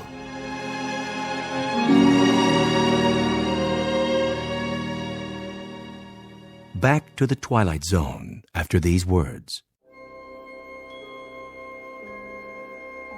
Hi, this is Carl Amari, producer of the Twilight Zone radio dramas. I'd like to take a moment to tell you about our official website at twilightzoneradio.com, where you'll get the latest news and information on these Twilight Zone radio dramas. Plus, at twilightzoneradio.com, you can digitally download 3 free episodes or any of our episodes for only $1.95 each. In this age of ever-changing technology, we've decided to make these episodes instantly available to you by making the Twilight Zone radio dramas a digital download-only series. This means that this series will no longer be offered on CD. The CD collections at our website are now being offered while supplies last at buy one, get one free. So be sure to get your favorites before they're sold out. Be sure to visit us often, and I'll see you in the zone.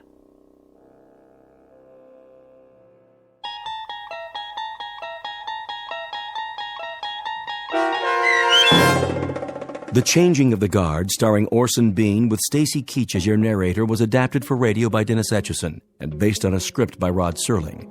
Heard in the cast were Rich Komanek, Alyssa Fraden, Brooke Reed, Kyle Tequila, Chad Reinhardt, Joe Sherman, Justin Chiloa, Doug James, and Carl Amari.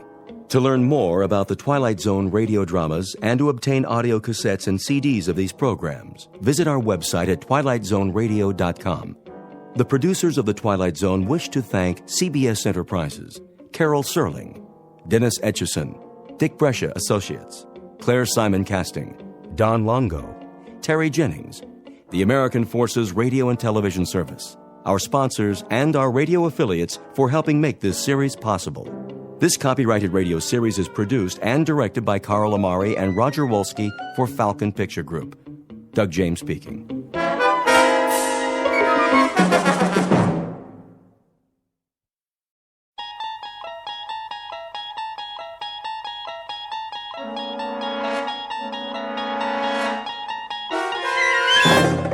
You're traveling through another dimension. A dimension not only of sight and sound, but of mind. A journey into a wondrous land whose boundaries are those of imagination. Your next stop, the Twilight Zone.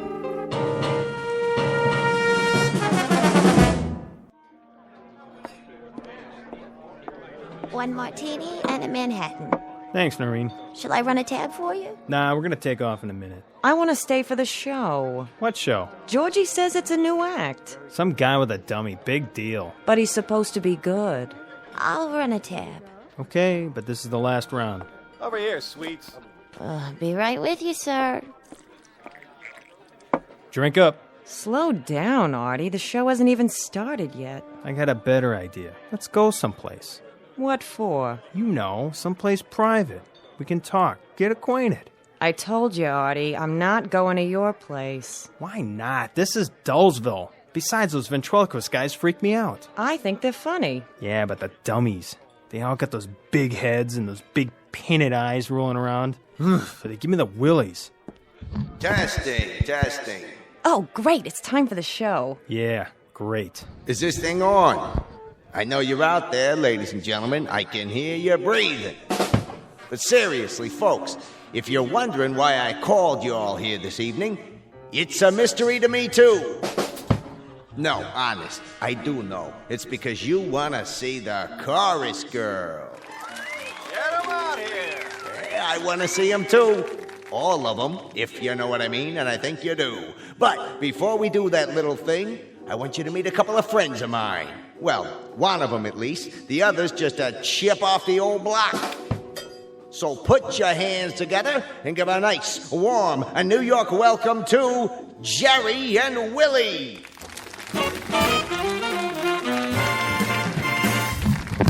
Hi there, everybody.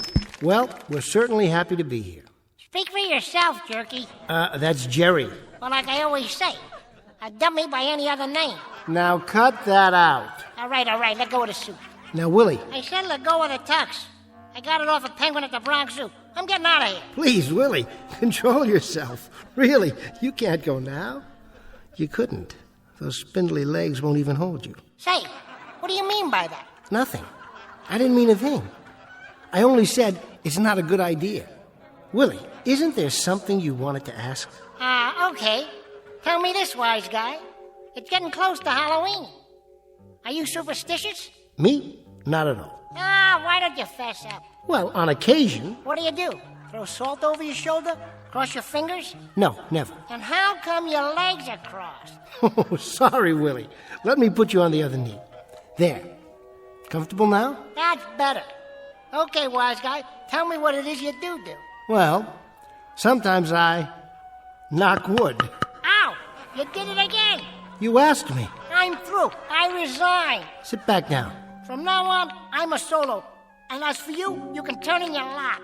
Give me one more chance, Willie. Now listen. Why should I? I know all your lines, and they ain't that good. Be reasonable, Willie. What in the world would you do without me? Anything I want to. Anything, huh? Like what? Well, for one thing, I could be a better ventriloquist than you. Oh, I don't think so. I do. Watch this. Put your hand over my mouth.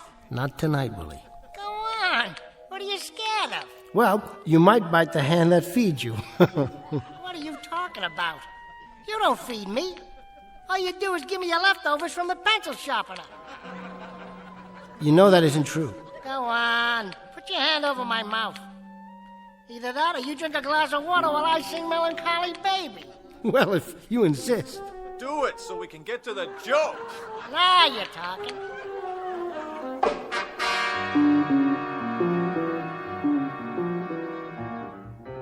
Meet a ventriloquist named Jerry Etherson, a voice thrower par excellence. His alter ego, sitting atop his lap, is a brash stick of kindling about 2 feet tall, whose sobriquet is Willie.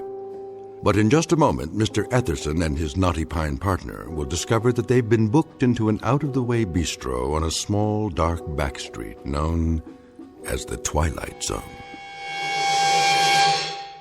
And now, The Twilight Zone and our story, The Dummy, starring Bruno Kirby, with Stacy Keach as your narrator.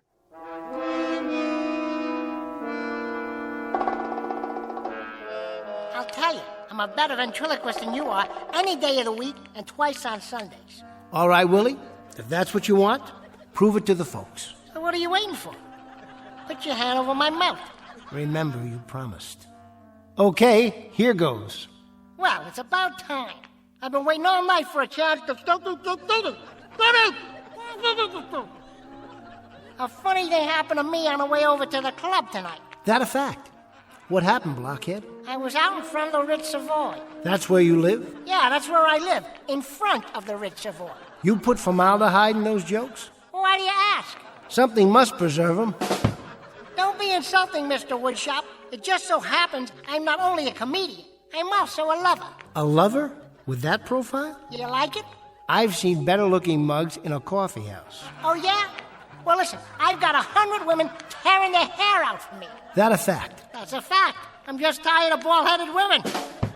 Willie, I think you've proved your point. You can throw your voice just as far as you can throw the bull. All right, Willie, I'll take my hand away. Now, why don't you be nice and say goodnight to these wonderful people? In a minute. First, I want to show them something. What's that? You can do anything I can do better? All right, wise guy. How about this? What are you going to do? I'm going to turn my head all the way around like Linda Blair. Are you serious, Willie? How's that for a 360? Not bad, but doesn't it hurt? Of course it does. What are you, the exorcist? I hope you didn't eat any split pea soup tonight. Come back tomorrow, folks. I'll be all alone up here. Promise. Just you and me.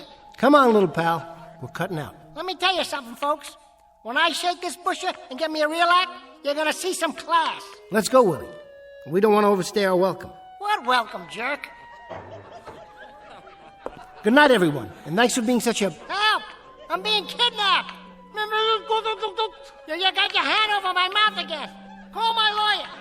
Call my carpenter. Call my tree surgeon. Never mind the surgeon. Just get me to the nurse on time.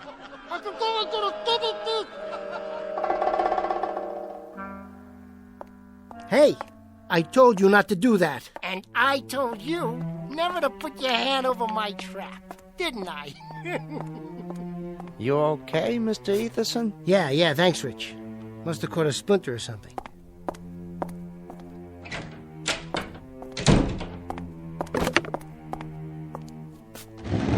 What did you do to me, you little creep? Thanks a lot. Well, what are you looking at? Mind if I sterilize the hand?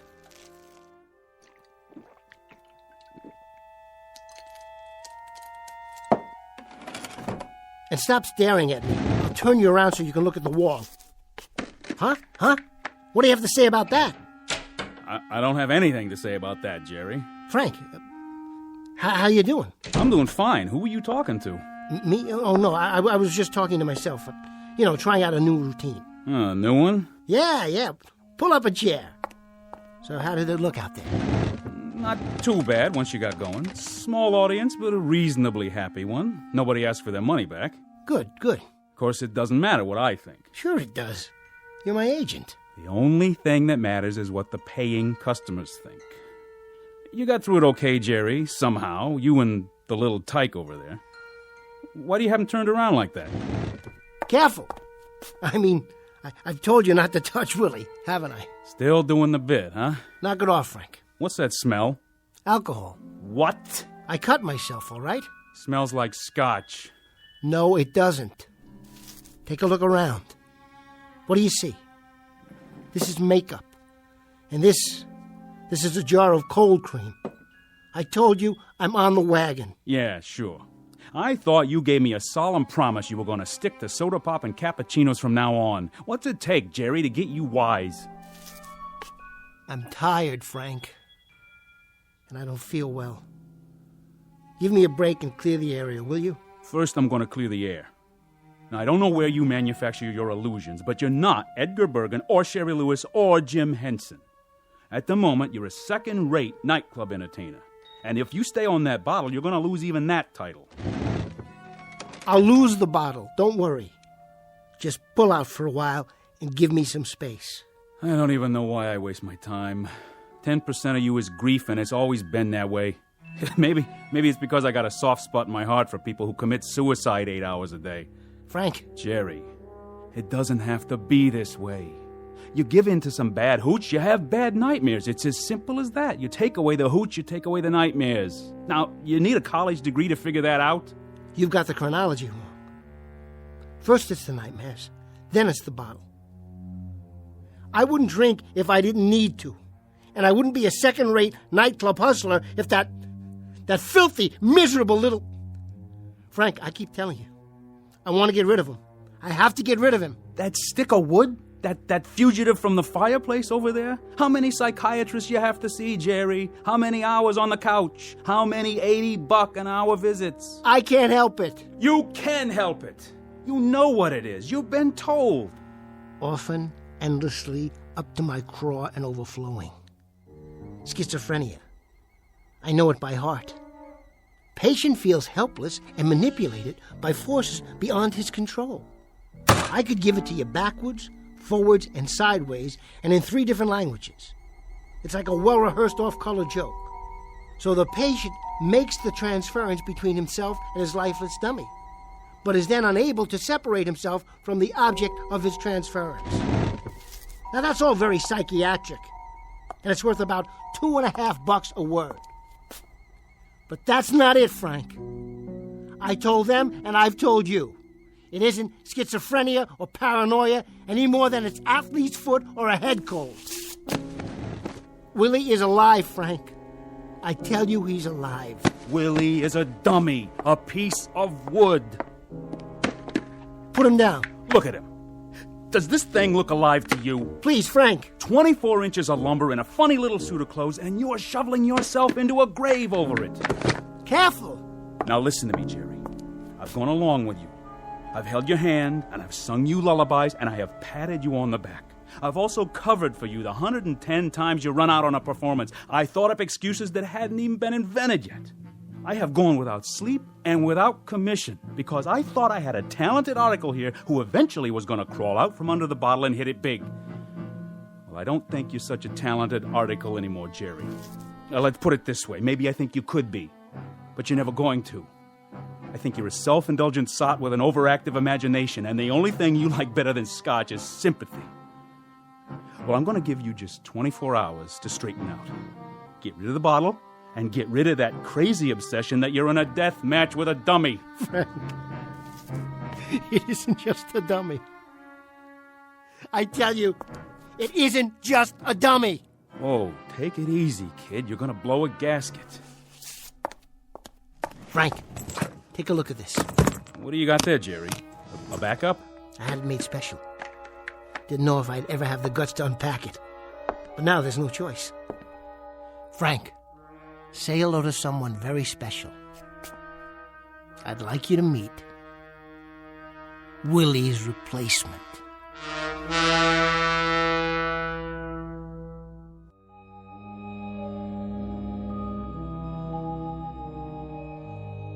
Willie's replacement? That's right. I call him Goofy Goggles. See the big, thick glasses? Great, huh? From now on, he's going to take Willie's place. You mean in the act? You got it. I'll get rid of Willie. I'll scrap him.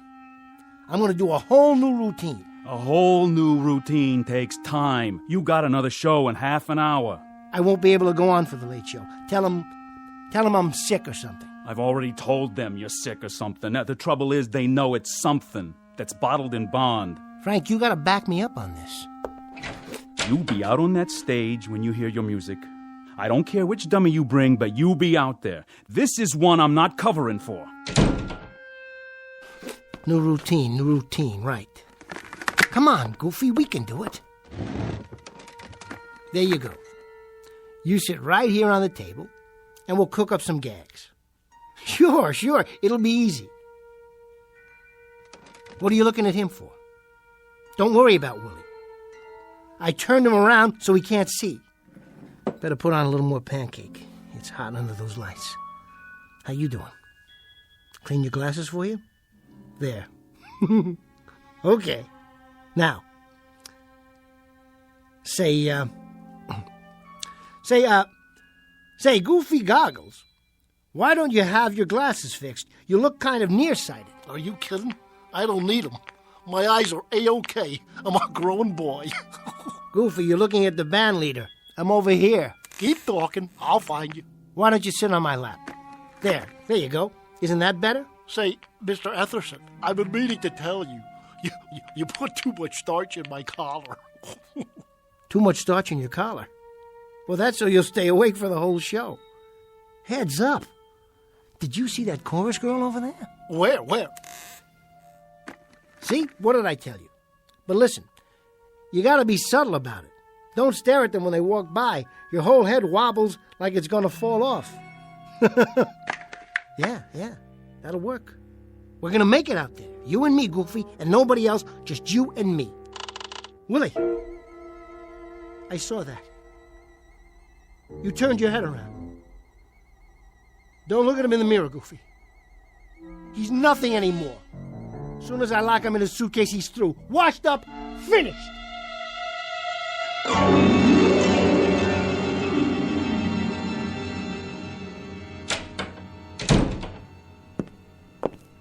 Hi, Jerry. All ready to go on? Sure, Noreen. I'm gonna kill him tonight. Margie, listen to this. Hello, Margie. Pleased to meet you. Noreen told me all about you. This'll knock you out. Make me talk, Jer. Go ahead. Watch this, Marge. I'm on in a couple of minutes, Noreen. How about after the show? Oh, come on. Check this out, Marge. He makes me sound just like Willie. It's real crazy. Go ahead, Jerry. Hey, where is Willie anyway? He's not going on tonight. I've got a new partner. He's kind of cute. Meet my new friend, Goofy Goggles. Just the same.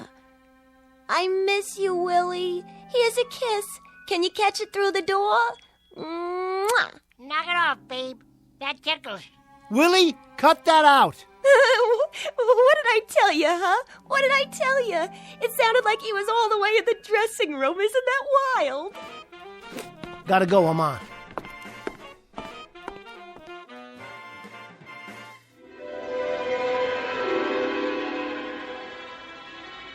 Goofy, you're talking to the band leader. I'm over here. Now listen, I think it's about time you got new glasses. I really do. My eyes are 20/20. What are you looking for? Keep talking. I'll find you. You know something? I think you ought to have an eye test. My eyes have a great IQ. Trust me. That's what you said to your toothpick. All right, now, let's try it. Look at this card. Oh, where? Are you trying to trick me already? What does this say? Give me a hint. Come on, Goofy. It's as plain as the nose on your face. It ain't that big. Goofy, it's a letter that's between D and F. I got it. It's an E. My, how did you do that? I cannot tell a lie. That'll be a first. Well, I saw that card before and I memorized it. I thought so. Well, I got a mind like a steel trap. A mousetrap is more like it. Now, what do you say we get out of here? Wait a minute. Wait a minute. For my big finish, ladies and germs, I'd like to sing my favorite song. I only have eyes for you. You are here, so am I. Maybe millions of people go by, but they all disappear from view. With a voice like that, Goofy, it's no wonder they're all disappearing. For the exit. I'll make the jokes. You just move your lips. 'Cause I only have eyes for you.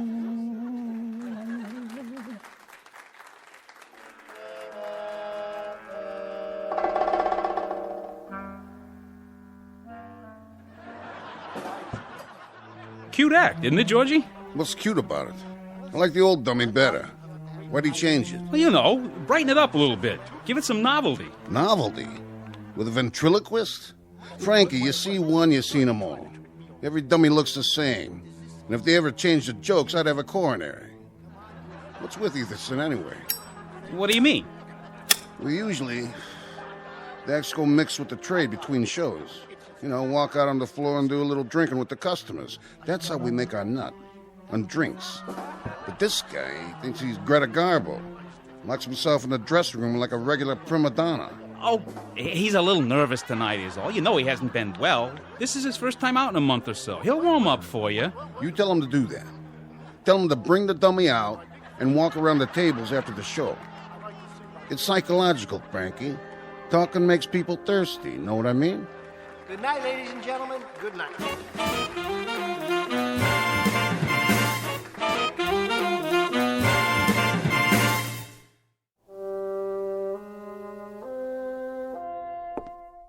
That was great. Really. Thanks, Marge. And him, oh, he's a living doll. Oh, Goofy, you are the only man for me. Mwah. Hey, careful with the merchandise. That's enough, Marge. Goofy doesn't like to be touched. Say, what's the matter with him?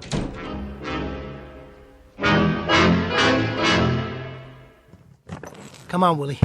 You've had it. Get down and stay down. That's right, put your legs in. Stop fighting me. I said lie down. There. Rest in peace, Pinocchio. Your next stop's the sawdust factory. And as for you, Goofy, it's strictly you and me from now on. How's that collar? Still too tight? Jerry? What are you doing here? You leaving? What's it look like? Well, you got your coat on. You packing up, huh? I'm getting there. Georgie was hoping you'd mix with the customers. Tell Georgie I'm a ventriloquist, not a shill. Why don't you tell him? And that means? That means I'm resigning from your fan club. You keep your 10%. I'll keep my self-respect, also my sense of humor, my regular meals, and my normal office hours. You and I have had it, Jerry. I have gone the route with you and then some. You don't need an agent, you need medical help. You never believed me, did you? I believe you have obsessions. I believe those obsessions are eating you up alive, but I also believe, Jerry, that you're letting them. Frank, listen to me. He talks when I don't talk. He moves when I'm not looking. He tells jokes I've never heard of. He steps all over my lines. He throws me bum cues, and then he drowns out my gags. He, listen to yourself. Frank, I'm not crazy. He's real. He's alive. That's why I stuck him in that suitcase. And that's why I locked it. It's all over now. I'm taking Goofy, and I'm going to catch the first plane out of here. I'll go down to Miami, or maybe L.A. Frank, what was that place in Kansas City that we did so well in? The place in Kansas City was the same as Miami, which is the same as Los Angeles, which is the same as Sioux City, Iowa, which is the same as any town south, north, and west of here. They're all the same, Jerry.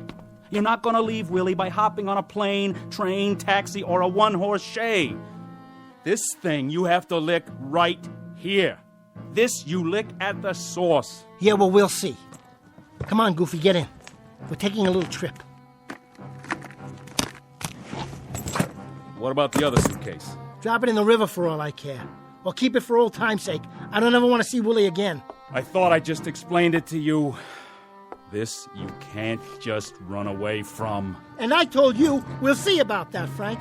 Just you wait and see. Willie is history.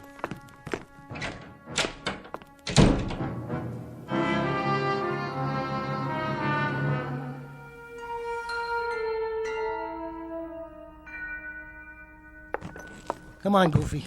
Let's get out of this dump. What? Is anybody there? Georgie? Georgie, is this thing on? Somebody forgot to turn off the microphone. Well, it's not my problem. Goofy and me, we're hitting the road. Who's there? Come out and show yourself. I can't see who's... That you, Mr. Etherson? Oh, hi, Rich. Yeah, it's me. I was just closing down. Rich, don't forget to turn off the mic. Oh, okay, but I thought I did. Then somebody must have turned it back on. Wonder who did that. Well, take her easy, Mr. Etherson. Nice show. Thanks, Rich. Night. Good night.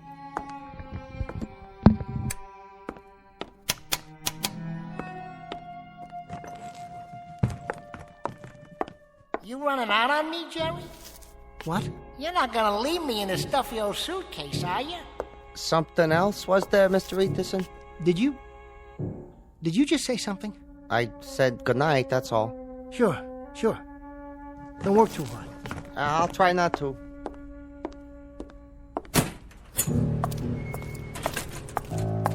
Come on, sport. I wouldn't lock you in a suitcase. Where are you? Where? Hey, Geppetto, did you forget something? Or someone? You leave me alone.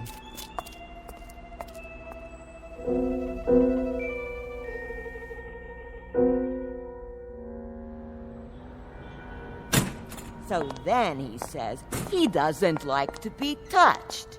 Can you believe that?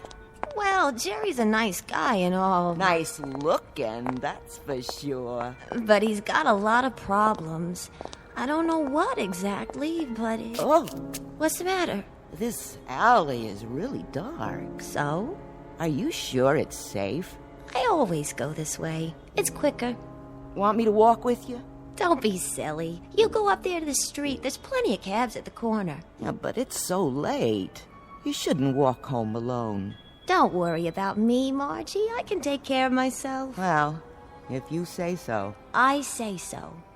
See you tomorrow night. Okay, Noreen. Night.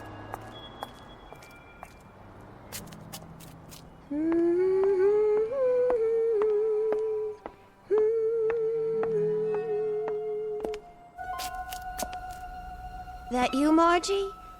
Is somebody there?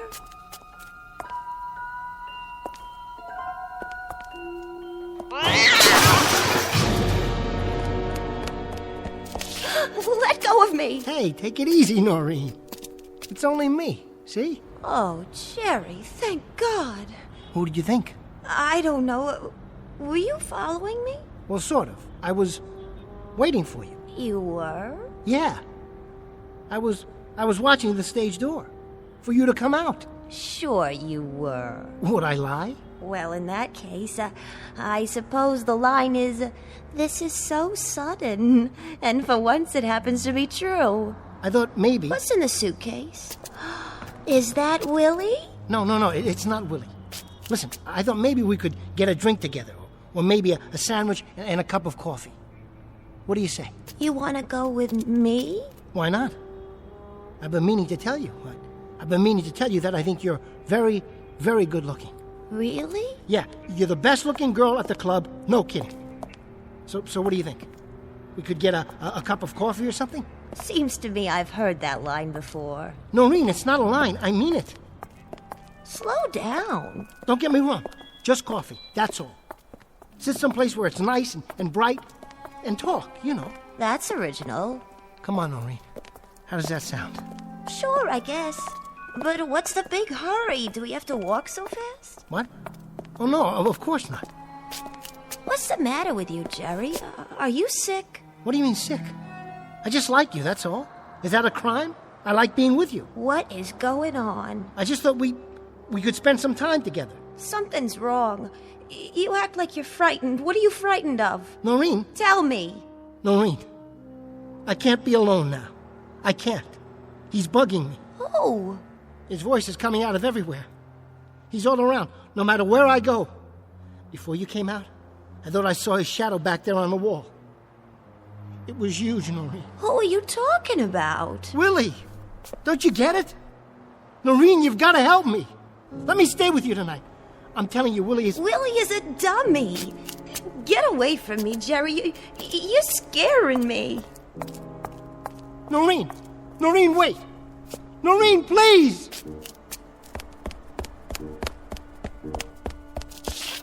Come on! Open up! Hello?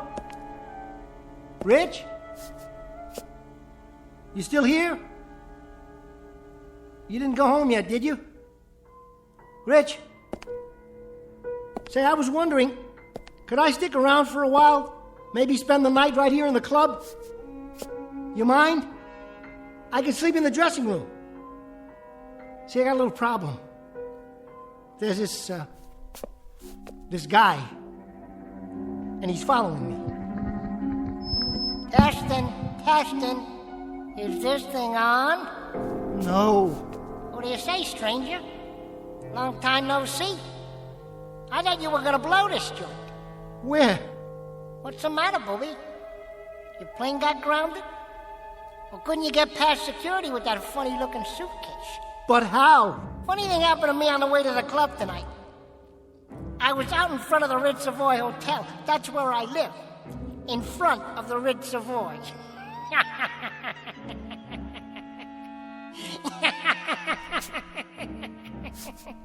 Where did you go? You're not on the stage. The microphone isn't even there. Want to play hide and seek? Guess what, Jerry?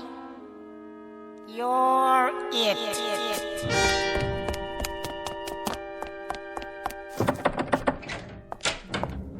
Hide and seek, huh? Where you hiding, you little...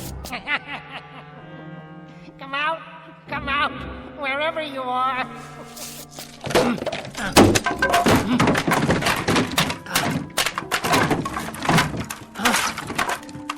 The other suitcase. You're still in there, where I left you. You gotta be. There you are. I'll kill you, Willie. There.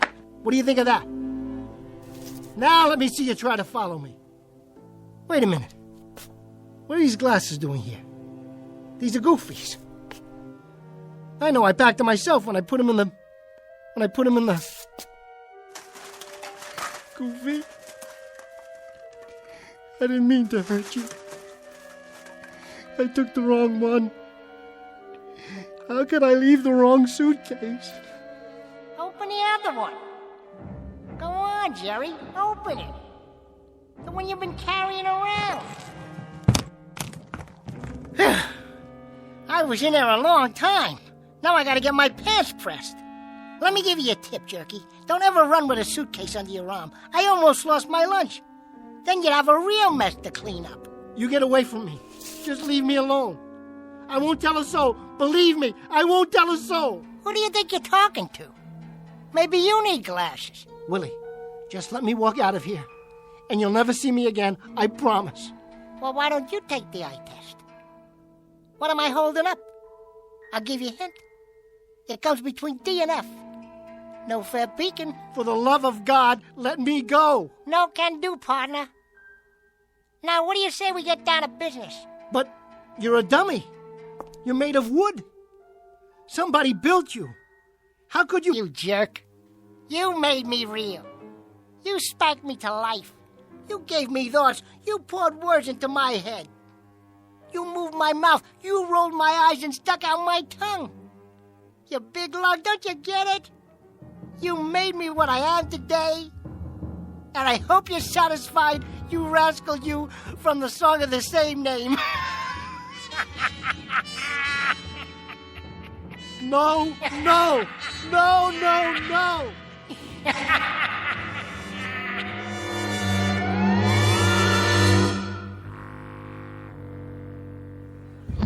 Evening, everybody. And now, direct from the Big Apple, New York City, the funniest pair of cuckoos you'll ever see here in Kansas City or anywhere else, Willie and Jerry. Come on, folks, let's give them a big Kansas City welcome.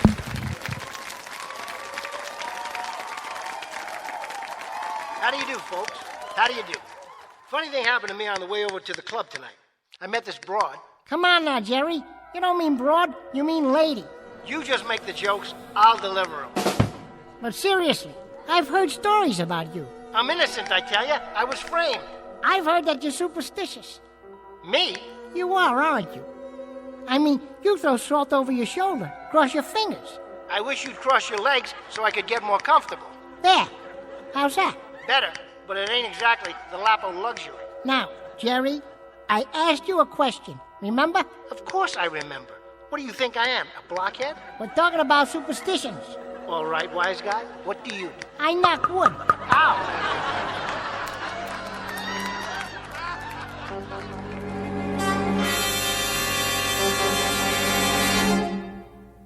What's known in the parlance of the times as the old switcheroo. From boss to blockhead in a few easy lessons. And if you're given to nightclubbing on occasion, you might want to check out this particular act. It's called Willie and Jerry, and you'll find them booked into some of the better clubs along the great gray way known as the Twilight Zone.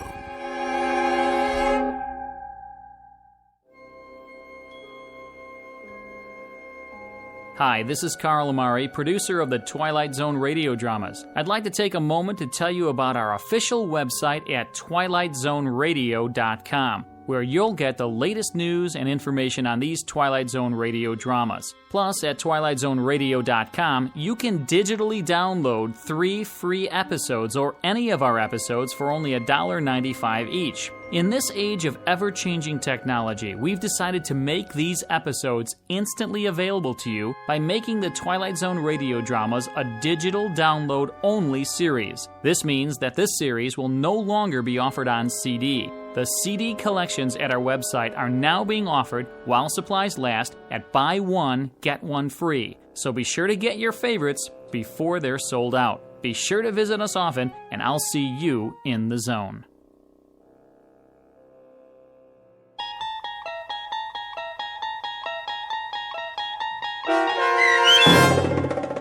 The Dummy, starring Bruno Kirby with Stacy Keach as your narrator, was adapted for radio by Dennis Etchison and based on a script by Rod Serling from a story by Lee Polk. Heard in the cast were Craig Wickman, Michelle Graff, Linda Ryder, Rich Komanek, Christian Stolte, Paul Patch, Roger Wolski, and Doug James. To learn more about the Twilight Zone radio dramas and to obtain audio cassettes and CDs of these programs, visit our website at twilightzoneradio.com. This copyrighted radio series is produced and directed by Carl Amari and Roger Wolski for Falcon Picture Group. Doug James speaking.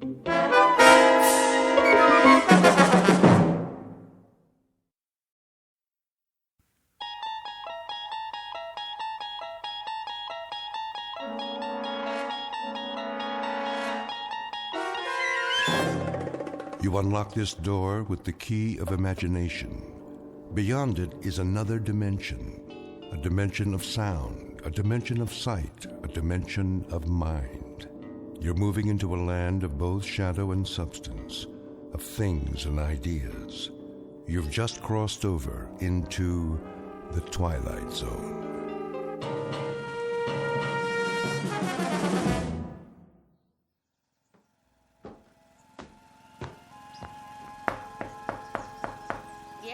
Mrs. Pratt? Oh, hello there, Ida. How are you? Can't complain. And yourself? I was just making some lemonade. Come on in. I shouldn't stay. My son's coming to dinner. I have to put a casserole in the oven. Just for a moment, then. I'll get you a nice tall glass in the kitchen. Well, if you don't mind. You can be my taster. You absolutely must tell the truth, though. If it's too sour, I'll add more sugar. It looks lovely. Where'd you get the lemons? From Mr. Takamori's backyard. He brought me a whole bag of them. How thoughtful. Oh, he's an absolute jewel. I swear, that man can grow anything. He's certainly done wonders for the trees on this street. It's delicious. I always say there's nothing like fresh lemonade. I see Arthur's doing your lawn now. Yes, he's such a fine young man. Isn't he? Always so polite. Do you think he'll take over his uncle's nursery? Oh, I seriously doubt it. With college and all, he has his sights set on something higher. May, I was wondering. Couldn't Arthur do Mr. Fenton's lawn, too? Mr. Fenton? Well, I believe he'd rather do it himself. You know that man. Yes, but his place has been a fright lately. Oh, such a shame. He used to keep that yard so neat. I hear his wife moved out. The boy doesn't charge much, and Mr. Fenton's lot's going to seed. It lowers property values, you know. Well, then, why don't you ask him? Oh, I couldn't. He'd think I was being a busybody. Arthur, I mean. He can stop by after he finishes here. It wouldn't hurt. I suppose. If he needs the job. I expect he does. That family's worked so hard. Can't have been easy after the war. You don't think... What? Mr. Fenton was in the service, wasn't he? The Marine Corps. I hope he doesn't have a problem, then, with the Japanese. Oh, that boy's as American as you and I, born and bred. I know, but there is a feeling with some people. Not in this neighborhood. I'm sure Mr. Fenton has put all that behind him. I should hope so. I was just about to bring Arthur some lemonade. You can mention it now. If you think it's all right. Of course it is. What went on back then was a terrible, terrible thing. But believe me, the war is over. In our town, it ended a long time ago.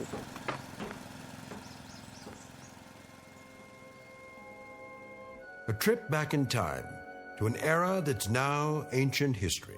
The period, the early 1960s, 20-odd years since Pearl Harbor. The war ended long ago, but for some, so much bitterness and loss are not easily forgotten. Such is the case with our two antagonists whom you are about to meet.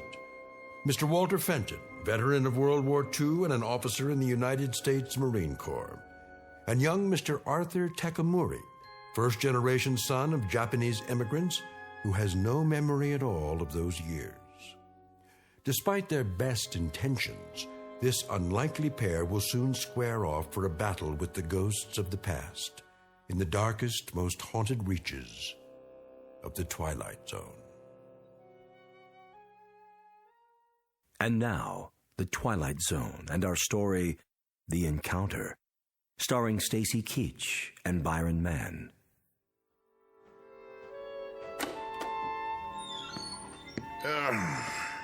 Get a load of this stuff. Where'd it all come from? Psh, what a mess. Not a nuke at all. Shoes, clothes. Hey, there's the old radio. Plug it in, see if it works. Well.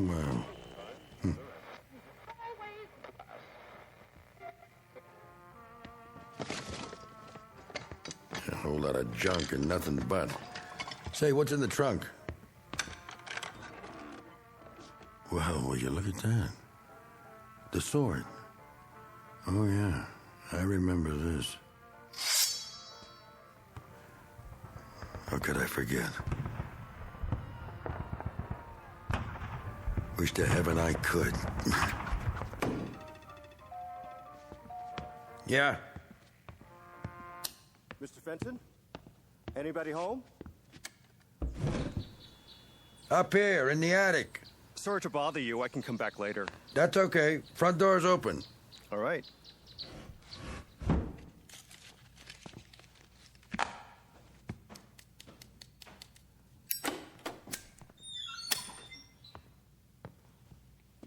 Mr. Fenton? It's me. Sorry if I disturbed you. What do you want? Well, Mrs. Bowles down the street sent me over. Oh, she did, huh? Said you wanted somebody to take care of the yard. My yard? How would she know? Oh. Well, if it was a mistake, I apologize. No, hold on. Matter of fact, she's right. Might as well come in. Are you sure? Yep. Well, if you say so. Lots of cobwebs. Haven't been up here for a while. Oh, that's okay. Haven't I seen you around? Maybe. I cut the grass with some of the people on the block. My uncle runs the nursery at the corner. Oh, yeah. So, what do you think? About what? The lawn. Yeah, I could use a hand, I guess. If it's just the front, I can take care of it twice a month. Charge you the same as Mrs. Bowles and Mrs. Platt. Sounds fair enough. Anything more would have to be extra. Like? You know, the backyard or the lot. Is that yours too? Yeah, don't worry about that. At least not right away. I ought to warn you, though. Yes? It won't be steady work. Sir? Don't get the idea it's a regular job or anything. Oh, that's all right. I've got plenty of other jobs. Good, because I'm going to sell this termite dump as soon as I find someone fool enough to buy it. I understand, Mr. Fenton. Got it listed already. A little fixer-upper, a handyman's dream with a semi-vacant lot attached. Sounds pretty good, huh? I can only come on the weekends. I go to school the rest of the time. Sold. I'll be back at the end of the day then, if that's all right. Good enough. Well, nice meeting you. Wait a minute. Yes? What's your hurry? I better get back to Mrs. Platt's. Sit down. We'll have a beer on it. No thanks, just the same. I'm serious. Plenty on ice downstairs. Besides, we have something else to talk about. We do? Pull up a box and take a load off. Well, I haven't started Mrs. Bowles' lawn yet, and it's getting pretty late. Nuts to Mrs. Bowles. Knock off for 10 minutes. You need extra money, right? Sure.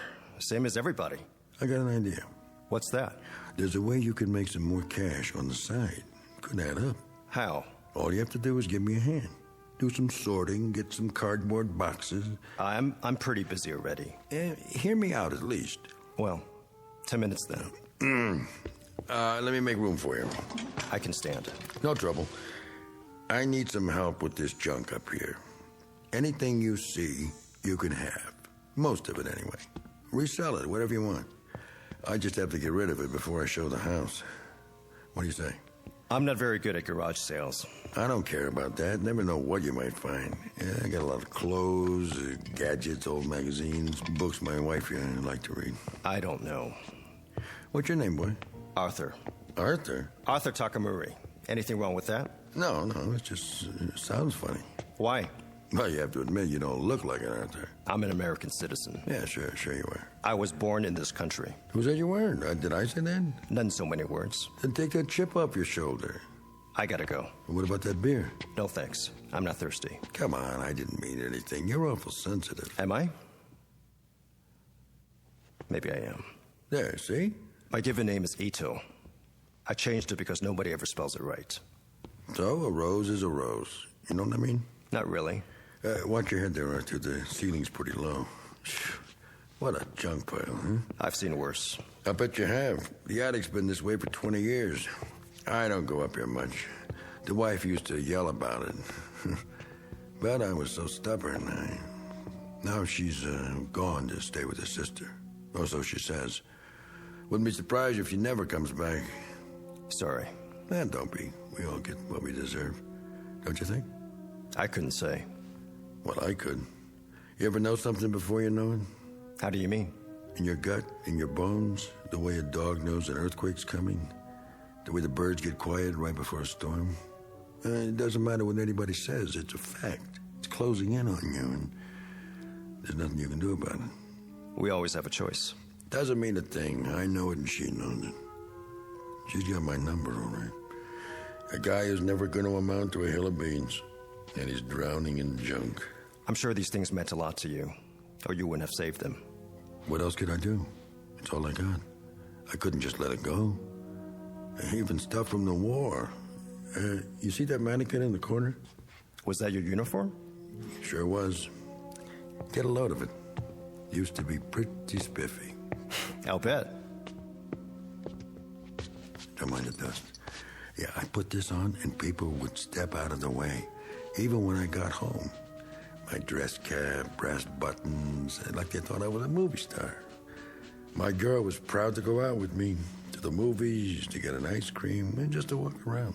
I was a war hero. But after a while, that didn't cut it anymore. You ought to pack it away. Put it in mothballs. What for? I'll never wear it again. Hard to imagine.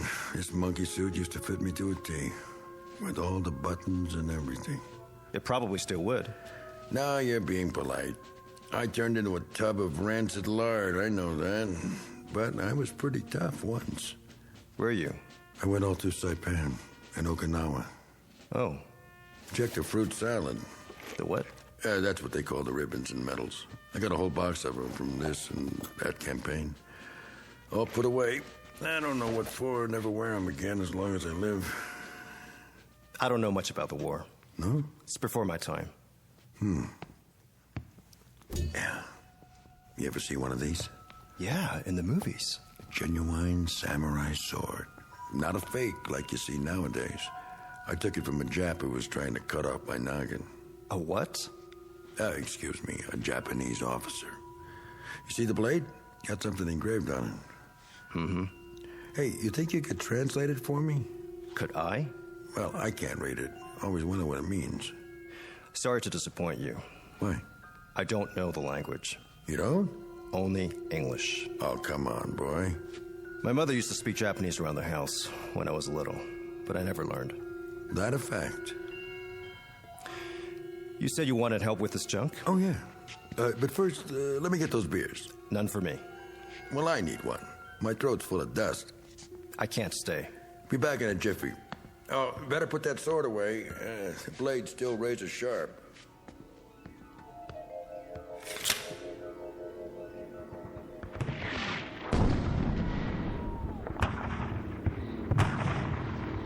You!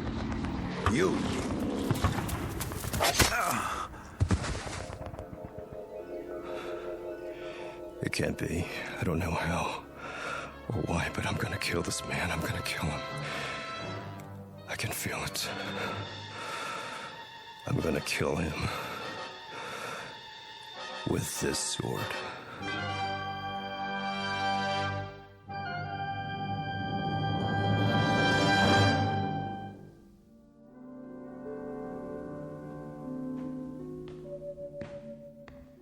Here you go. A whole six-pack, nice and cold. And maybe I will have one. Go ahead, you're entitled. I even brought an opener. Thank you.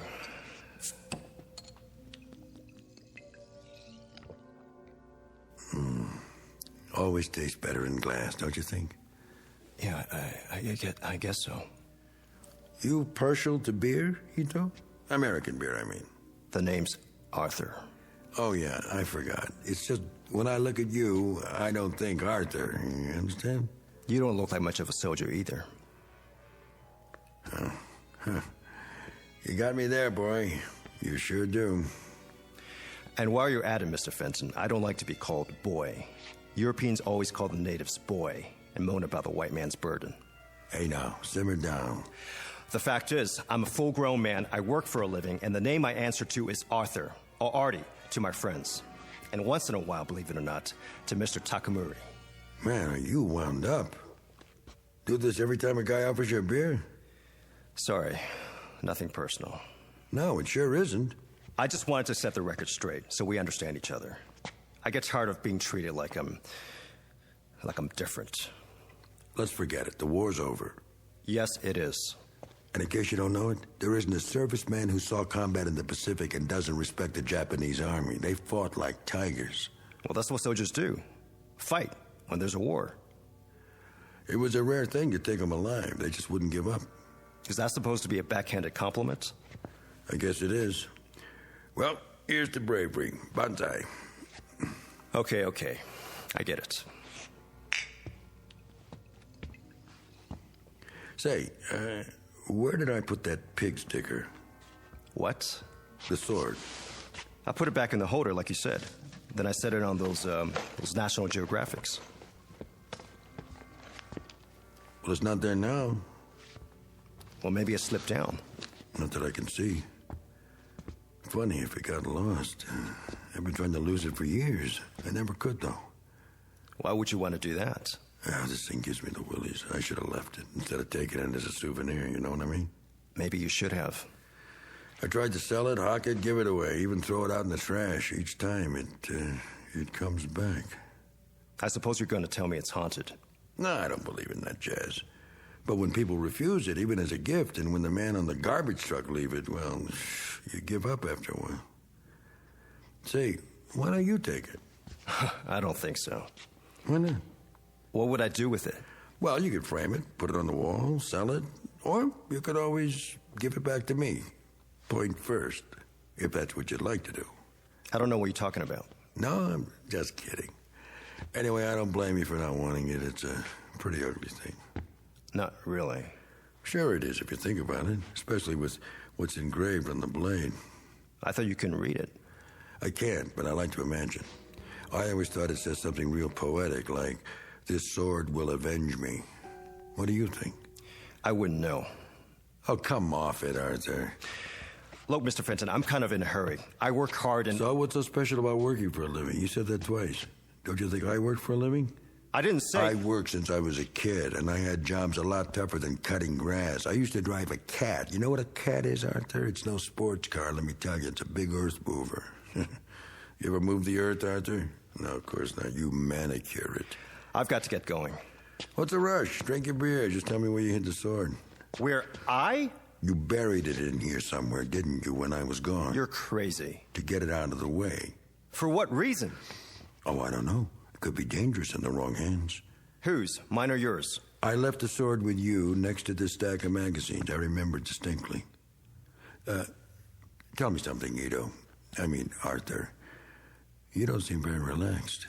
Are you, by any chance, afraid of me? Why should I be? Oh, I can think of a few reasons. Such as? Well, my background, for one. What's so special about that? Because I was a soldier. So were a lot of people. Really, there's no point talking about it now, is there? I was in a fighting outfit. You know what that means? It's not like the recruiting posters, let me tell you. Pictures of a nice, clean-cut kid helping little old ladies cross the street, starting fires by rubbing two Boy Scouts together. A soldier like that wouldn't last one night on the beach or in a foxhole.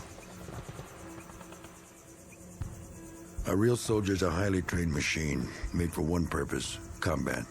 Split-second reactions in place of emotions. He's on a high wire, always on his toes. His nerve ends are dead, and he's as cold and hard as this helmet, like this one right here. It saw me through plenty. Yeah, it still fits. It always will. Like it's a part of me, the part that survived. He doesn't feel anything. Funny thing is, he doesn't even hate anymore. He can kill without hating. He'd better. It takes time to hate, see? They don't talk about that at home. But he's really something to fear. In fact, nothing is more terrible to meet on a dark night than a trained U.S. soldier with an M1, a Thompson, a grenade, a trench knife with brass knucks, or his bare hands.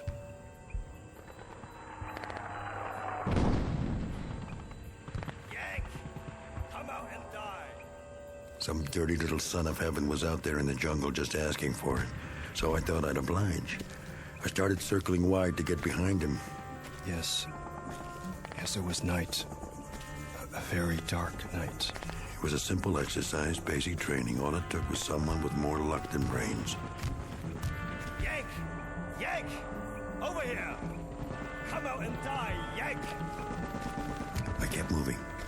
Then I saw something. It was the machine gun nest. They had a great position up high behind the trees, so I stayed low and headed around the side. But before I got there... You!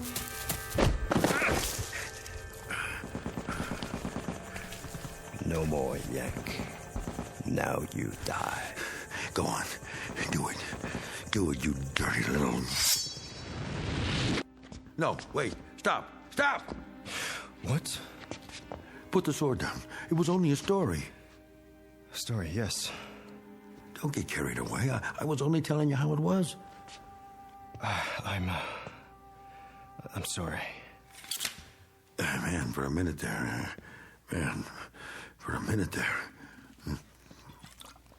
I don't know what got into me. Where'd you find it? What? The sword. It must have slipped down behind the trunk. All of a sudden, I saw it and... You handled it like you were gonna prune a tree. Good thing you hesitated. That officer I was telling you about, he would have gotten me for sure. Yes.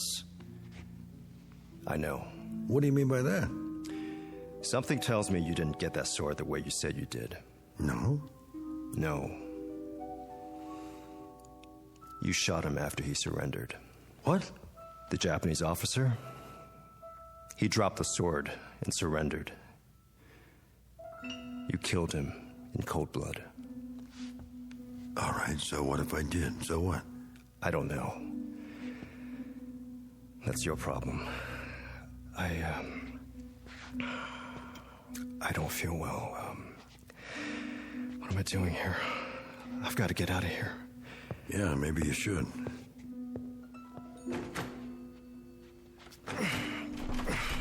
The door's stuck. You must be awful weak. Pull. It won't move. Did you lock it?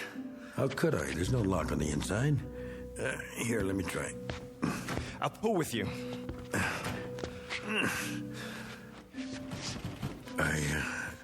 I guess you're not supposed to leave just yet. What do you mean?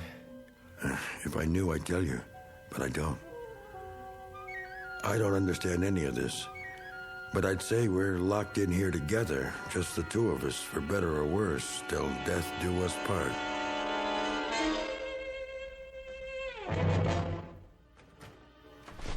Still stuck. I'll try the window. Just our luck that won't open either.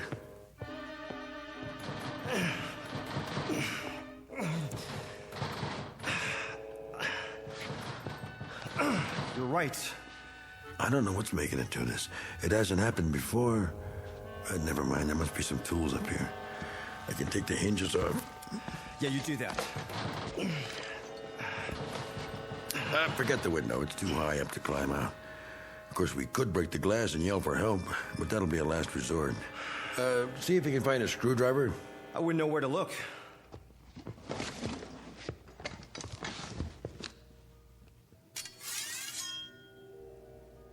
What are you doing with that sword now? Don't worry. I'm only looking at it. Thinking about becoming a samurai? Couldn't I? If you ever come at me with that thing again, I'll chop you up like hamburger. I don't like that kind of talk, Mr. Fenton. Oh, you don't, huh? No, I've got a short fuse, so don't strike matches. A short fuse, huh? From what, kid? Too much sake in your oatmeal? I was born in Honolulu, near Pearl Harbor. No kidding. Were you one of the pilots? I was 4 years old. My parents lived in Hawaii all their lives. My father worked for the Navy as a civilian contractor. Yeah? Doing what? Sabotaging the planes? He helped build the docks at Pearl. He was foreman of a construction gang. Almost a genuine war hero. He was a war hero. He was on the docks when they came that Sunday morning. He was there when the first wave of bombers flew over. Standing there, watching men that looked like him, destroying what he built with his own hands. The plane circled overhead. I stood on the hillside where we lived and looked up at the sky and saw them. And my mother held my hand and tried to make me run inside the house, but I stood and watched the airplanes. While down below at the harbor, my father tried to warn the sailors, tried to tell the men on the ships what was happening, but the bombers came anyway, and I could hear the boom, boom, boom as the bombs exploded. And I could see the smoke, and my mother was crying. My father was yelling to warn the sailors, yelling for them to fire back, and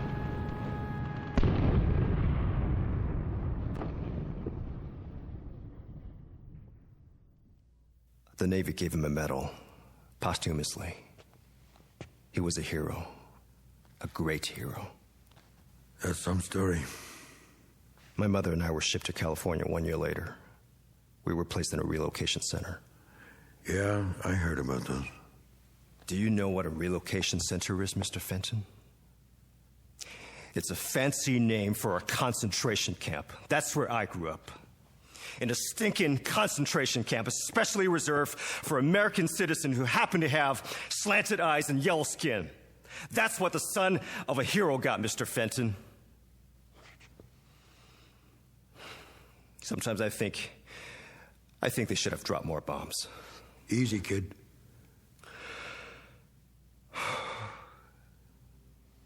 I'm such a liar. What? We all are sometimes. Don't be so hard on yourself.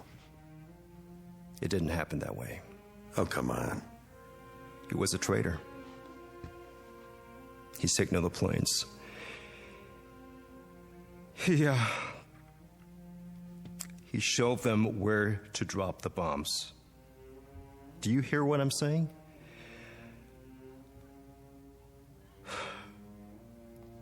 My old man was a traitor. Here, you need this. I gotta get out. Sure you do. The whole thing's stupid, isn't it? You come up here to make a few bucks, and I ask you to have a beer because, well, if you want to know, I was kind of lonesome. You see, the wife got a little teed off at me before she left, but she'll be back. Wait and see. I guess maybe she's right. I do drink too much. You married, Arthur? No, I guess not. You know, you guys are way ahead of us as far as women are concerned. You really know how to treat them. It's an ever-loving fact. I saw it with my own eyes over there. And, Sonny, that's one part of Japan culture we could use. We give our women too much freedom, see? I mean, too much status. And what do they do with it? They kick us when we're down. That's what they do with it. Look, Arthur, you're a pretty nice Joe. I could tell that right away. That's why I asked you to stay for a couple of beers so I could admit to you, man to man, that it's been rough lately.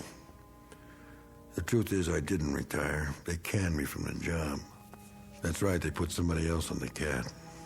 Can you imagine that? Just because of a few lousy drinks? Why, Arthur, I've been driving that thing around since the war, slicing crummy lots for crummy houses out of the crummy hills. It wasn't the booze. That was just an excuse.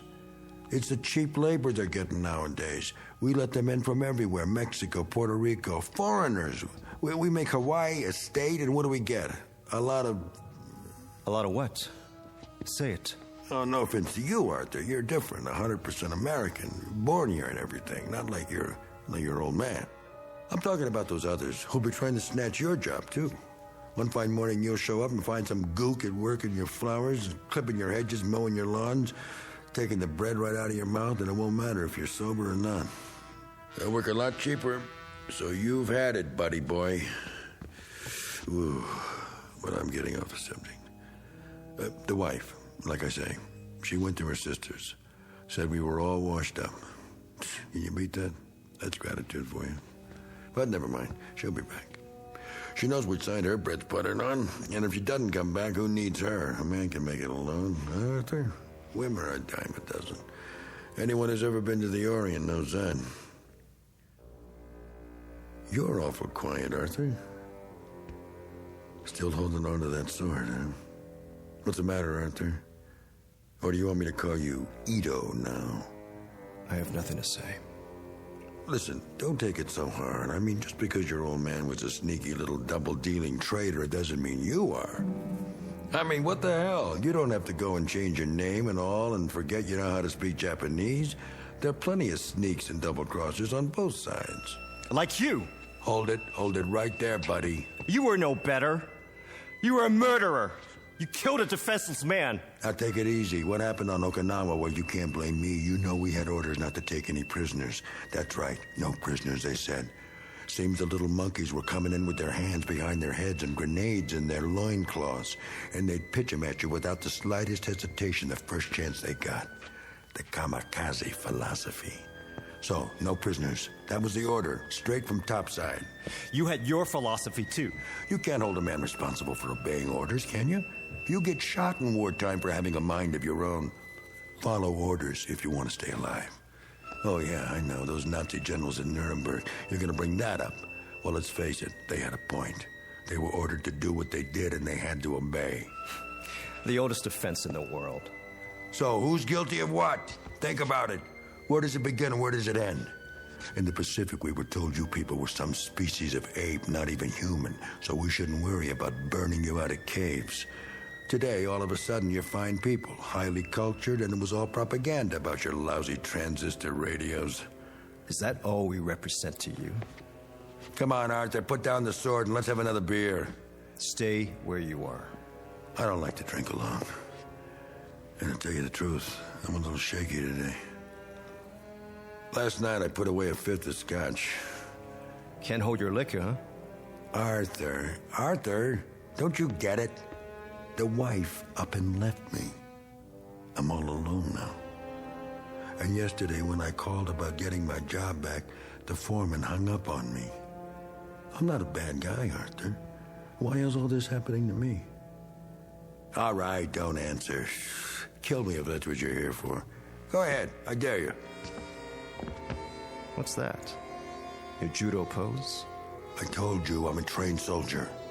Okay, Ito, come on. I'm waiting for you. You're ridiculous. Oh, so that's it. You're trying to scare me. So all right, I'm scared, but not of dying, of living.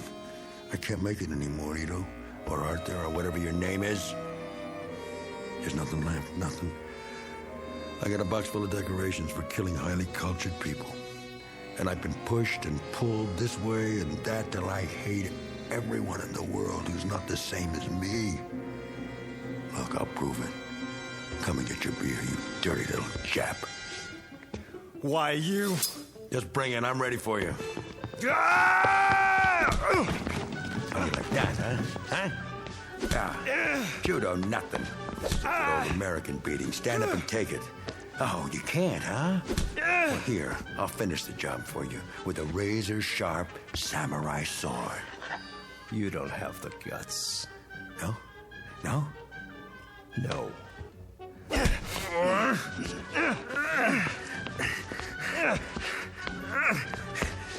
Let go of it!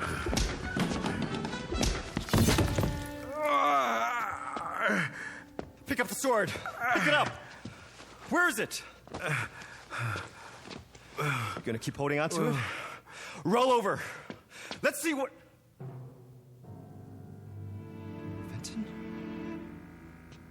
Fenton? What happened? What have you done? What have I done? How do you know? It really is you. Mr. Fenton. I'll call an ambulance. It was too late. It went clean through me. What do you want me to do? Pull it out. Pull it out. Oh, that's better. I didn't want to kill anybody. I was just trying to make a point.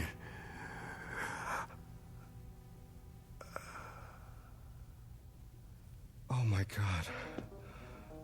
Oh, my dear God.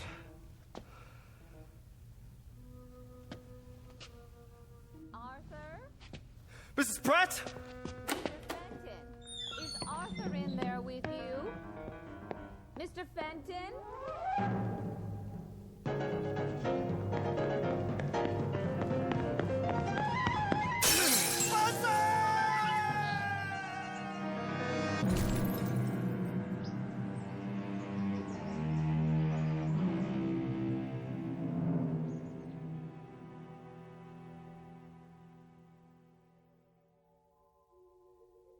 Two men in an attic, locked in a mortal embrace. Their common bond and their common enemy? Guilt. A disease all too common among men, both in and out of the Twilight Zone.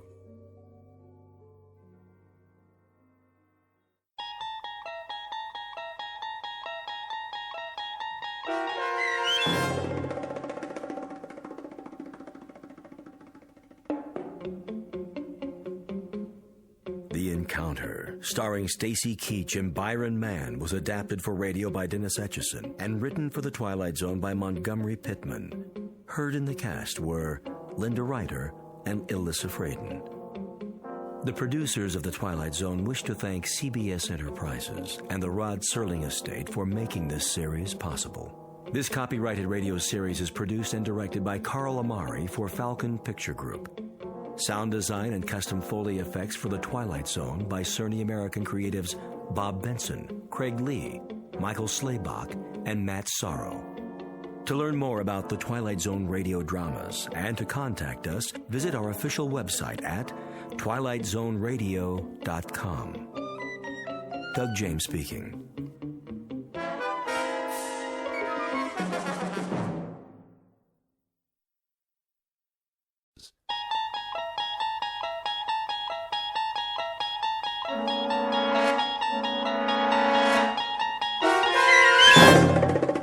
You unlock this door with the key of imagination. Beyond it is another dimension, a dimension of sound, a dimension of sight, a dimension of mind. You're moving into a land of both shadow and substance, of things and ideas. You've just crossed over into the Twilight Zone.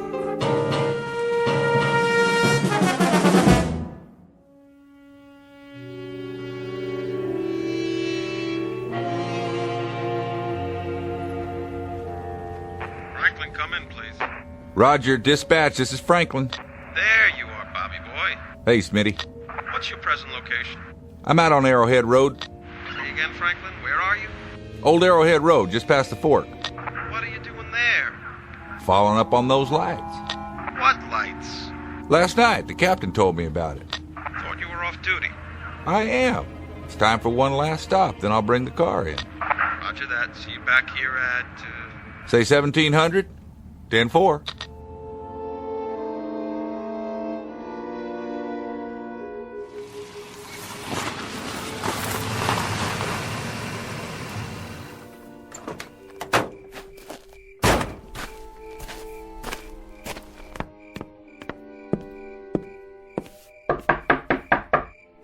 Yes? Miss Scott? That's right. I'm Trooper Franklin, Miss Scott. May I come in? Okay. Nice place you have here. How gracious of you to say so. I see you got a fire going. Smoke from the chimney. I don't have much choice. You know how cold it gets up here? Matter of fact, I do. I don't know whatever possessed me to take a cabin in the mountains. Excuse me while I put another log on the fire. Yes? Were you in town this morning? Guilty as charged. It's an unhappy pilgrimage I'm forced to make once a week. Unfortunately, no one will deliver my supplies, so I have to go down and get them. Set for a few more days. Was there something else, Trooper Franklin? Mr. Barth, the general store said something about... Did I forget to pay him? No, nothing like that. Well, what did he say? Apparently, you told him you saw some lights in the sky. Oh, that. I may have mentioned it. So? Well, I thought I'd stop by, ask you a few questions. That's very intrepid of you, Trooper. Just following up. Actually, I did see something in the sky last night, and I did mention it to that pickle barrel wheeler dealer. But I mentioned it to him because the general run of dialogue down in the village is dull enough to make me want to retire from the human race. Is it? I've had it up to here with stories about rainfall, wind velocity, snow level, and of course some very gripping bingo games. So I thought I'd inject something new into the dialogue, which happened to be a very small aside about seeing lights that flashed on and off for about 15 minutes last night. That's all. I can assure you, officer, there is no cause for a general alarm, let alone martial law. At least not so far. What kind of lights were they? Mr. Franklin, if you're looking for a red-hot gun-em-down battle against the forces of evil, you'd better saddle up and head north. Find yourself an abominable snowman or something. There's nothing here for you. You're from New York, aren't you, Miss Scott? The way you say it, it sounds like a misdemeanor. Not at all. I was just interested. We heard tell about your taking a cabin here, living alone. You were some sort of fashion designer, weren't you? I was some sort of fashion designer. My yearly salary would have bought the main street of that rinky-dink whistle-stop down there. I had what is euphemistically known as a nervous breakdown, so I came here to this cabin to be alone. But you can't be alone here. You have to share your private life with some country bumpkins and a bunch of state troopers right out of Gilbert and Sullivan. So, Trooper Franklin, to sum it all up, you won't find anything here. So why don't you just run along? I think you're quite right, Miss Scott. I don't think there's much out here for me, or for that matter, for anyone else. And what's that supposed to mean? That's supposed to mean that in your book, anyone who doesn't buy their clothes on Fifth Avenue is a bumpkin. And I guess everybody who doesn't broaden their A's is provincial. And culture is something that can only be inherited by insufferable snobs, of which you, Miss Scott, are a charter member. What was that? Stay away from the window. The light outside is so bright, I can't see anything. I said stay back. What? What was it? Get in the house and bolt the door. Just do it. My pleasure.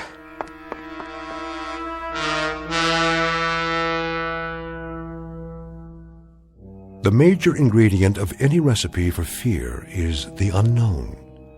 And here are two characters about to partake of that particular meal. Miss Charlotte Scott, a fashion editor recovering from a nervous breakdown, and Mr. Robert Franklin, a state trooper, a gentleman of average imagination who up to now has dealt only in unimaginative realities.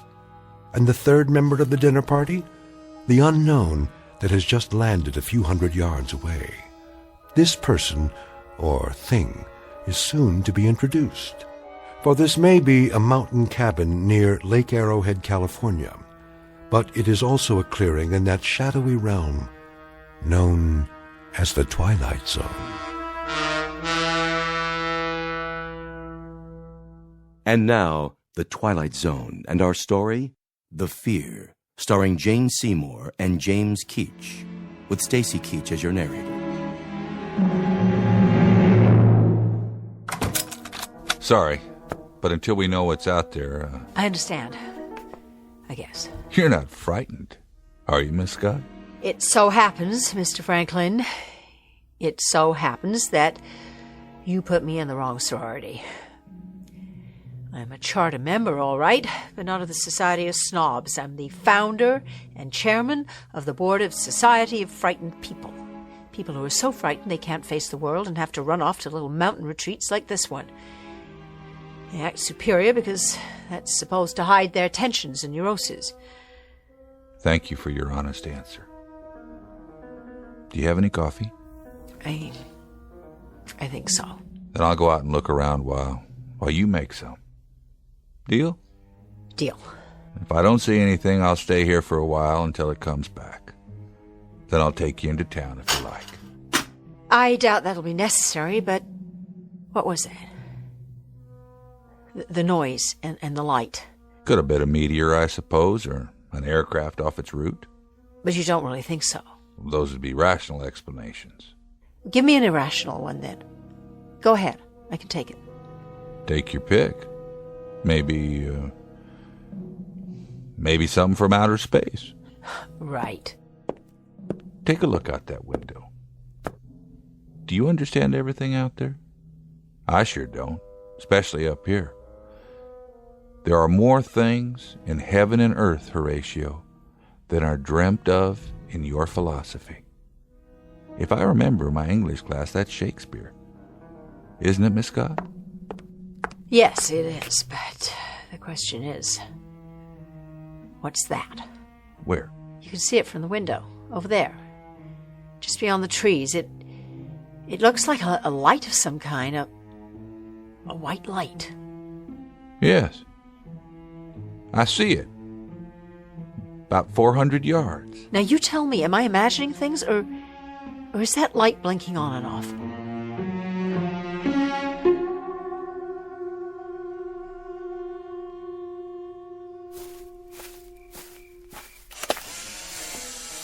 Mr. Franklin? I saw another flash. That was my camera. Well, did you find anything? Not much. What do you see? The top of that big tree? It's been sheared off. Shine your flashlight up. The top of the branches are all cut through or burned. They're still smoking. They're what? Stay there on the porch. I want to take a couple more pictures. What in the... Hey, that's my car! What happened?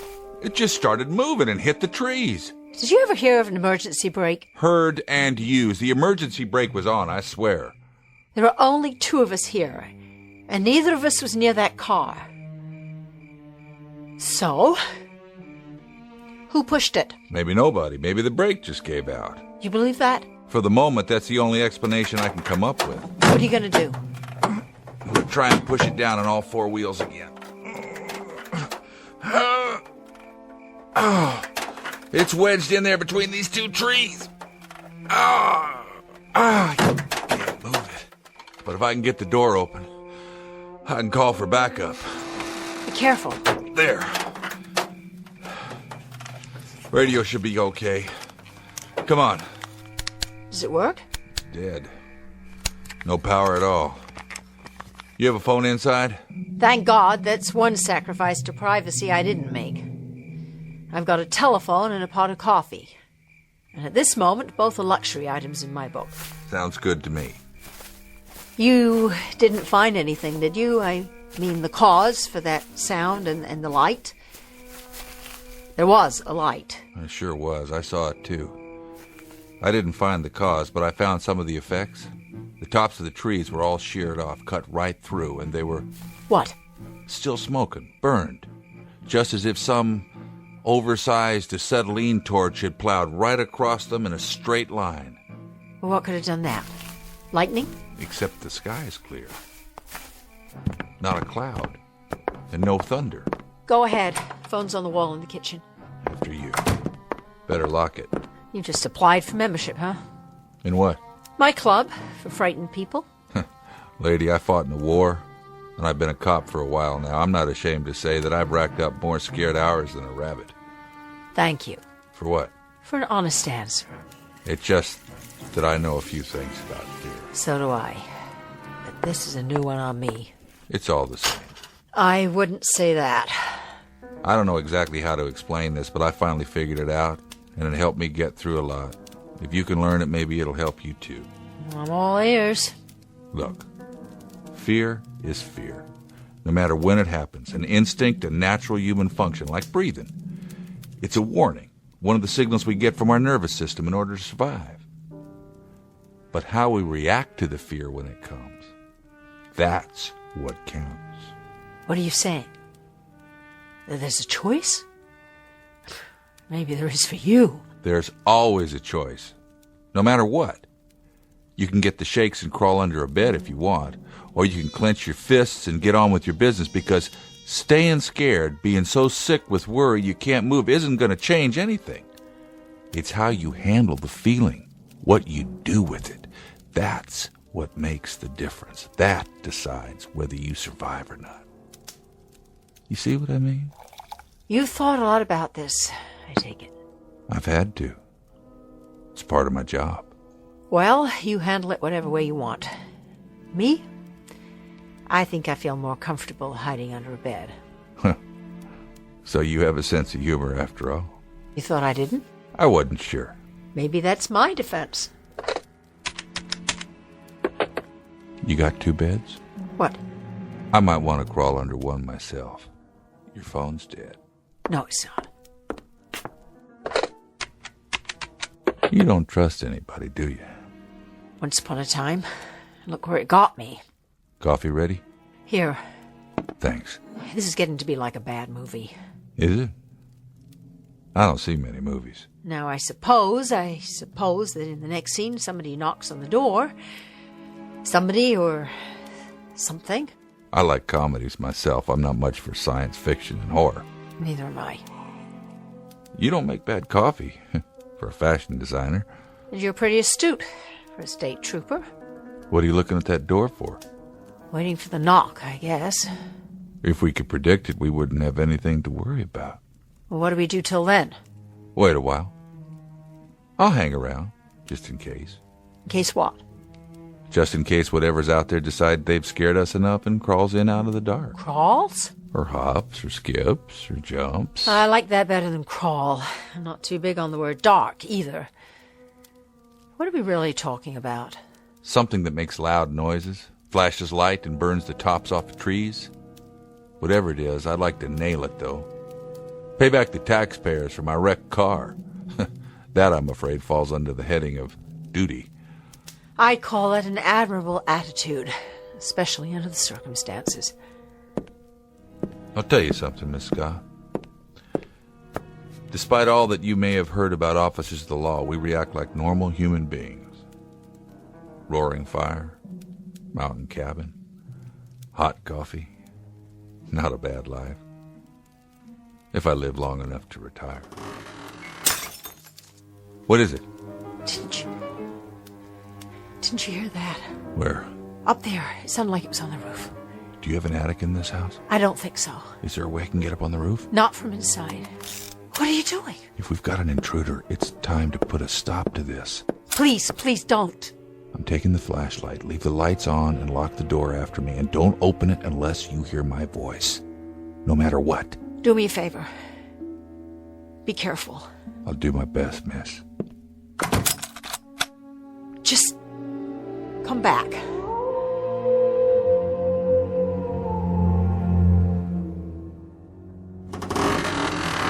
Oh my God!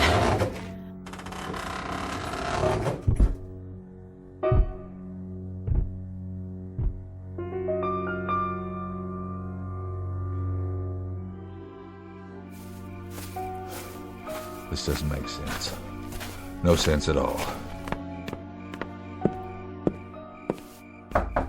It's me. Can you prove that? Trooper Franklin, Arrowhead PD, the gracious, astute guy with the camera. Did you see anything? Not on the roof. I couldn't have just imagined it. There was a sound up there. It was like footsteps or something. Nothing. No sign of footprints. Nothing at all. Not on the roof, anyway. Well? What did you see? What did you find? I climbed down and checked out the area. And? Maybe there's just a little too much imagination going around tonight. Maybe it's the darkness. Or the isolation up here, but if anything was on the roof, I'm afraid it would have crushed this house flat. Why? Because this thing, or whatever it is, moved the car back to where it was. What? Sometime in the last few minutes. Lifted it up and set it down the same spot. Exactly. But that's impossible. It was stuck between two trees. I think I know how it happened. Well, will you just say it? Somebody carried it in his hand. That's not very funny. Take a look. These are the pictures I took out there. There's the hood of the car and the sides. What does it look like to you? What does what look like? There's the driver's door and the top. 3 different angles. You can see it in the flash. It stands out. Oh, I do see something, some kind of design. What? Take a good look. Swirls? Circles? I've seen a lot of them, just never this big. What is it? A fingerprint. Oh, you're joking. One big fingerprint about 2 feet wide. The car was lifted up and carried in somebody's hand. If you're trying to scare me, you've made your point. You can stop now. And if it is a fingerprint, then we shouldn't have any trouble finding our invader because he must stand better than 100 feet tall.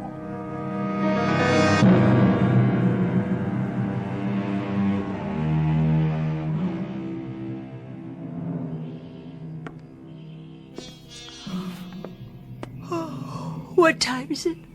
6 o'clock. Did you get some sleep? An hour or two, on and off. How about you? About the same, I guess. Sorry about the sofa. Oh, that's all right. It was fine. Was the blanket enough? I kept the fire going. Oh, that was the last log. Don't worry about it. I didn't hear anything else. Me neither. How about some breakfast? Whatever you got. We'd better be ready to greet the morning and anything else that happens to be out there. What about the police department? The state troopers, or whatever they're called, won't they come looking for you? If they can figure out where I am. Did you tell them where you were going? I said I was going up Old Arrowhead Road, but that covers a lot of territory. I didn't say exactly where. Take my truck. Of course, I don't know what you're going to tell them once you get there. I got the pictures from last night. I guess it'll be safer in the daylight. At least we'll be able to see what's out there. I'd say we won't be able to miss it.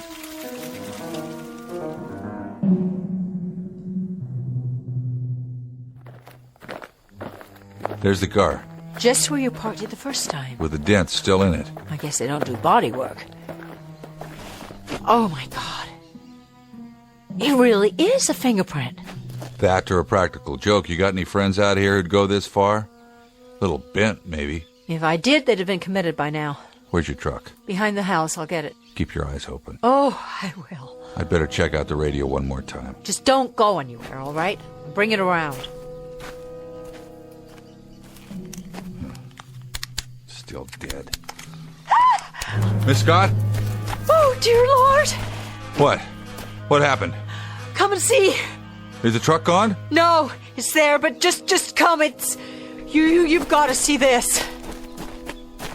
There. Now you tell me something, will you, trooper?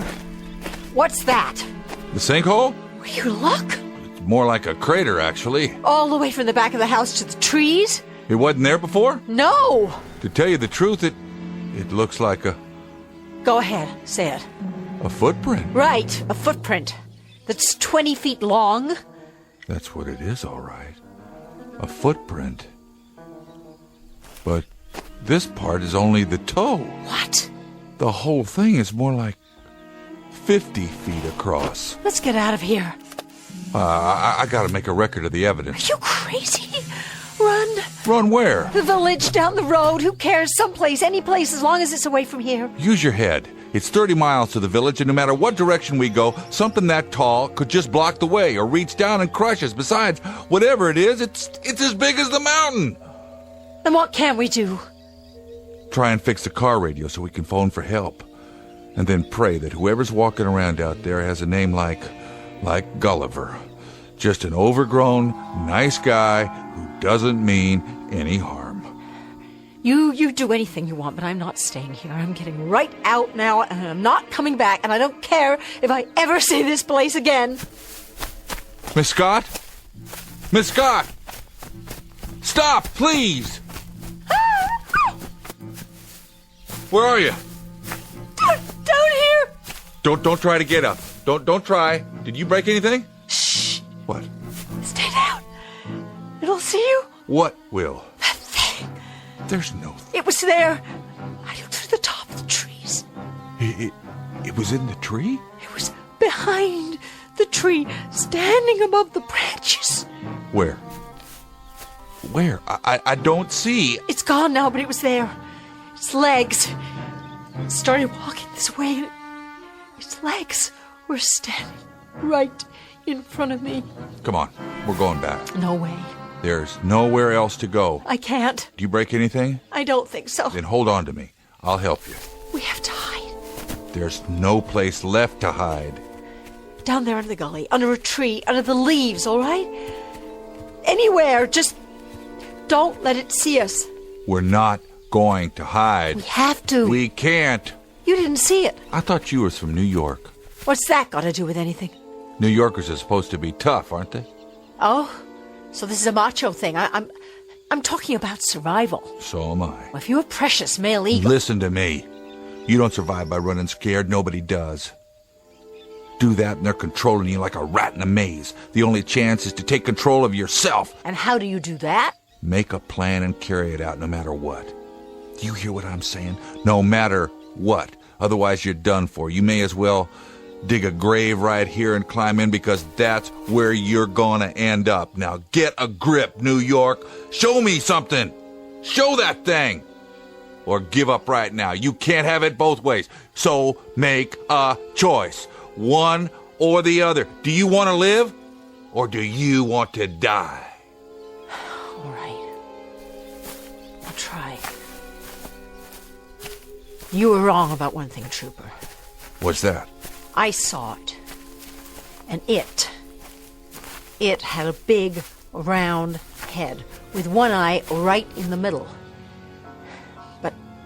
But what? It's not 100 feet tall. From where I was, I'd say at least 300 feet tall.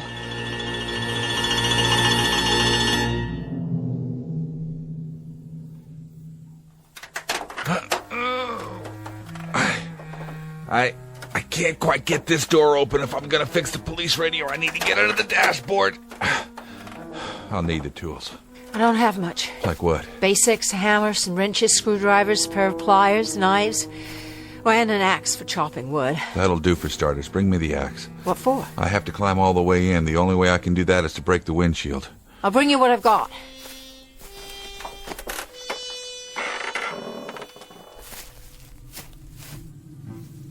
Miss Scott?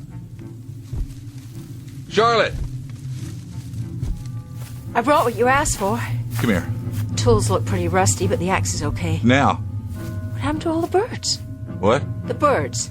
I wake up to songbirds every morning. I hear them all day long out here. I don't even think about it anymore, but now I just noticed there are no more birds. What's that sound? I don't know. Oh, God, something's out there. And it's coming this way. Please, no. Get behind the car. What good will that do? Now. It'll see us. I hope it does. That's the Arrowhead police copter. Down here! Hello, we're here. Look down here. It's heading north. They didn't even fly over the cabin. What's wrong with them? They must have come looking for me after all. When I didn't check in. They'll make another pass. When? On the way back. After they get to the top. And what if they don't? Give me the axe. Now the hammer so I can clear out this glass. Let me help you. Use the axe. Clear the hood if you can. So I can climb in. Wait. You've cut yourself. Don't worry about it. Your arm's bleeding. I'll go get a towel or Forget it. Forget it. Put a couple of logs out in the clearing. I don't have any then more use logs. branches, deadwood, anything. Pile some leaves around them and light it. Maybe the copter will see the smoke. You got any matches? In the house. I'll find the wood first.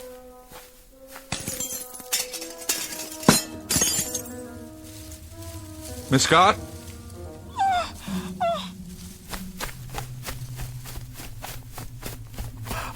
It's coming! I see it. Tell me what you see. I've never seen anything like it in my life. 2 legs, 1 head, 1 big eye. Why doesn't it see us? Maybe it does, or maybe... Something's wrong with it. Stand back. What are you doing? Take the truck.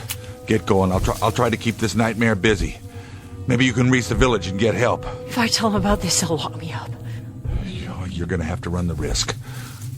Why doesn't it do something? I don't think it sees us. Why? Is it blind? That's a good question, because if it wanted to destroy us, it could have done that a long time ago. Us, the village, and the state of California.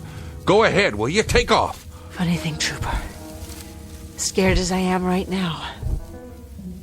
I've got a kind of thing about futile gestures, so if it's all the same with you, I think I'll just stick around. You're learning, Miss Scott. You really are. But I don't think you grasp the situation. I've got to fight that with this 38 police special, like trying to bring down a bomber with a pea shooter. But right at the moment, I'm afraid it's all we got. Look out! It's falling! I don't think so. And then what? It's getting smaller, collapsing, like some kind of balloon. Run! Not anymore.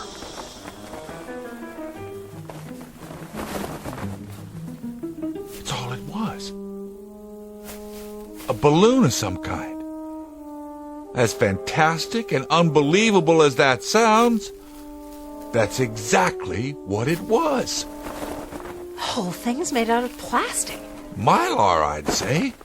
And a head with a face painted on it. That's all it is. A great big inflatable monster. Like in the Macy's Thanksgiving Day Parade, but who did this? Over there, on the ground. That's what did this. You mean that little toy? It's not a toy. Why, it looks like a model of a spaceship. Right. A flying saucer. A model? Take a look. Take a look, Charlotte, at what caused this whole nightmare. I don't understand. Get down on your knees. You can see it through the windows, the portholes. I don't believe it. There are little people inside. They're just tiny little figures in spacesuits. They look like toys. Not toys. They're real. 6 inches tall. And this is their spaceship. Let them go before they do any more damage. Go now. Do you hear me? Go back to where you came from. There they go. Where do you suppose they're from? I don't know. But you know something? I wish them luck. They were more frightened than we were. Maybe the next place they land, they can be the giants. But what What if the next ship that lands here, what if the next one really are giants? Then I think you'll spit in their eye, Miss Scott. You think so? Yes, I do. I really, truly do.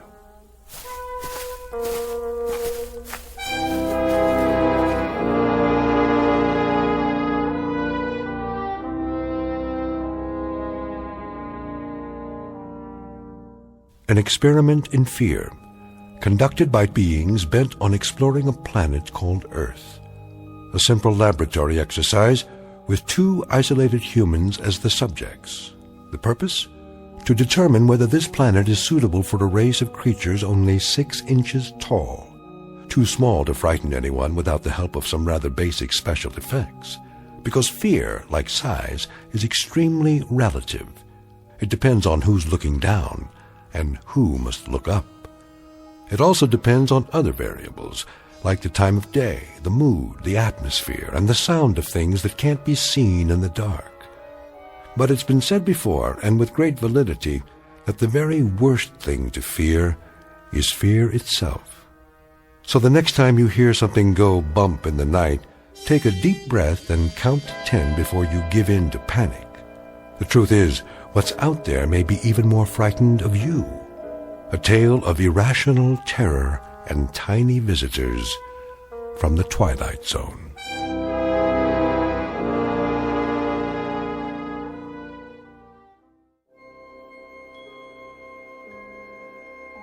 Hi, this is Carl Amari, producer of the Twilight Zone radio dramas. I'd like to take a moment to tell you about our official website at twilightzoneradio.com, where you'll get the latest news and information on these Twilight Zone radio dramas. Plus, at twilightzoneradio.com, you can digitally download 3 free episodes or any of our episodes for only $1.95 each. In this age of ever-changing technology, we've decided to make these episodes instantly available to you by making the Twilight Zone radio dramas a digital download-only series. This means that this series will no longer be offered on CD. The CD collections at our website are now being offered while supplies last at buy one, get one free. So be sure to get your favorites before they're sold out. Be sure to visit us often, and I'll see you in the zone.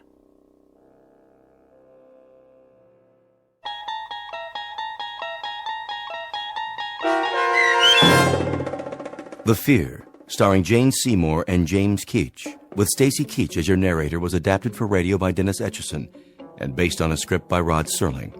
Heard in the cast was Bruce Grossman.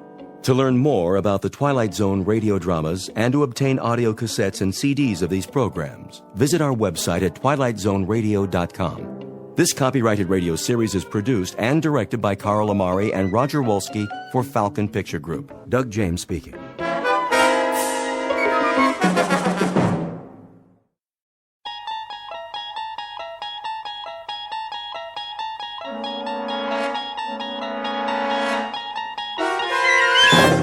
There is a 5th dimension beyond that which is known to man.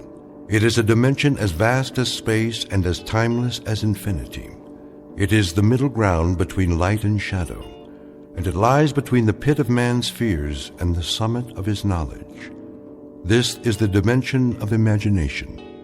It is an area which we call the Twilight Zone.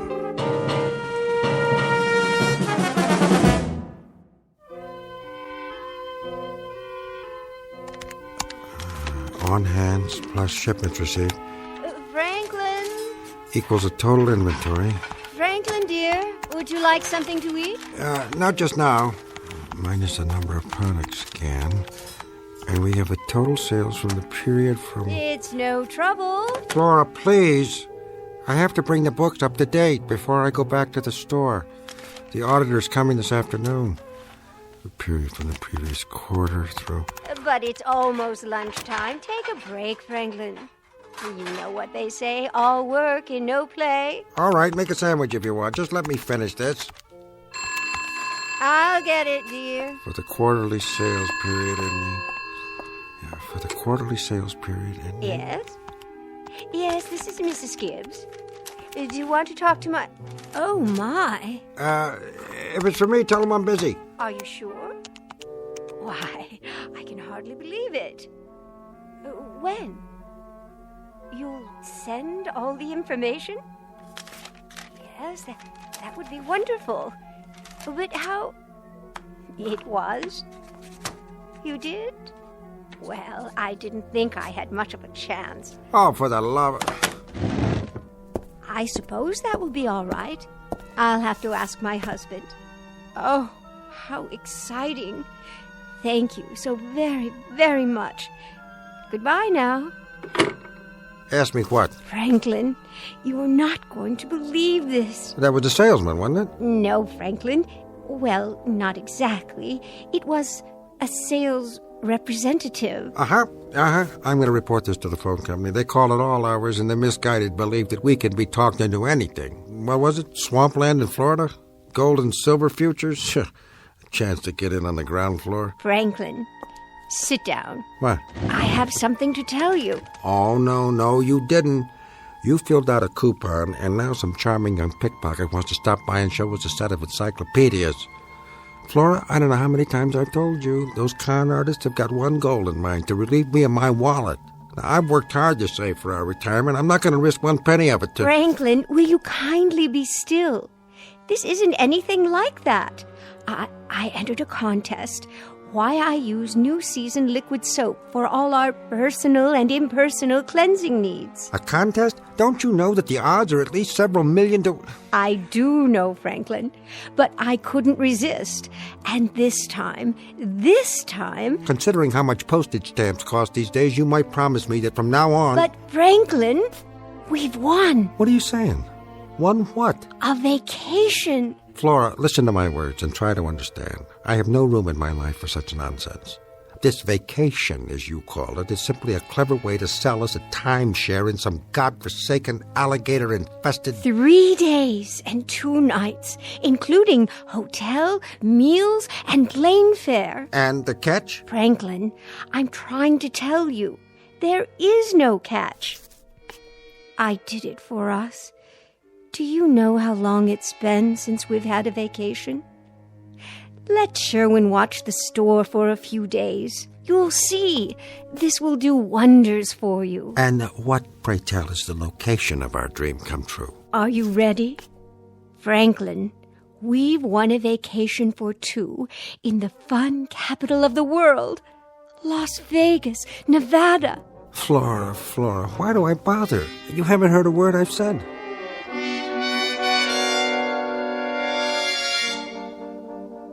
Mr. and Mrs. Franklin Gibbs. 3 days and 2 nights, all expenses paid, at a Las Vegas hotel, won by the lady's special talent, her knack with a phrase. But unbeknownst to either Mr. or Mrs. Gibbs is the fact that there's an additional item in their prize package that was neither expected nor advertised. For as soon as they arrive at their destination, one half of this couple will succumb to an illness worse than any virus, more insidious than any flu, and impossible for medical science to cure. An inoperable, deadly, life-shattering affliction known as the fever.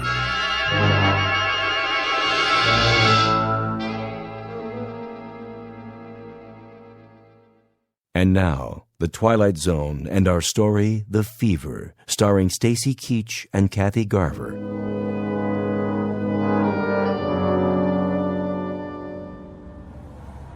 Franklin, look. Look at what? The Las Vegas Strip. So many lights. There must be millions, and all of them flashing on and off, even in broad daylight. Electricity is cheap here, Flora. Yes, it must be. As is everything else. They have a hydroelectric dam nearby, enough to light up the entire state, with no need for a sales tax to pay for it. As if the income from gambling wasn't enough. Oh, Driver? Yes, ma'am. May I ask you a question? Shoot. The people who come here, the tourists, such as my husband and myself, do any of them actually win? When they gamble, I mean? Flora. Sure, some of them. That's why they keep coming back. Ridiculous. The percentages always favor the house. If it were otherwise, none of these towers of Babel would exist. Of course, you don't have to gamble. This town has plenty to offer. All you can eat, fabulous entertainment. Your taste runs to half-naked showgirls. Franklin, please. Strictly class now, sir. There's something for everybody. Stage shows, magicians, even a circus with lions and tigers, stuff for the whole family. I'm sure. This is the first time for you folks? Certainly is. We won a trip here as part of a contest we entered. As you entered, Flora. That's so. Well, yes. I've never won anything before in my life. Sweepstakes Central? I beg your pardon? Or the other one, what's it called? Publishers Cleaning House? We got a lot of prize winners here. You do? Flora, you're talking the young man's ear off. And you know something? They all have a great time. So, my advice to you is, live it up. You may as well if it's on the house, right? Yeah, it is. As long as people keep their wallets and their purses tightly closed. Remember that, Flora. I will, Franklin. Here we are, front of the hotel. Oh, my.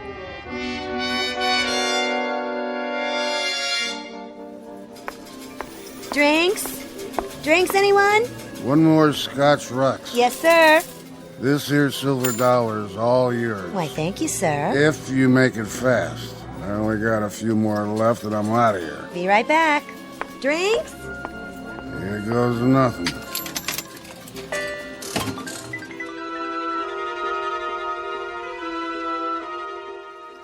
Joe? Yeah, boss? Get your camera ready, the couple over there. Which ones? The old guy with the pointed shoes and the part in his hair. Looks like the president of the Rotary Club. And his wife with the corsage. More contest winners, huh? You got it. Why I love something or other in 25 words or less. Couple of real charmers. The last of the big-time spenders. Come on.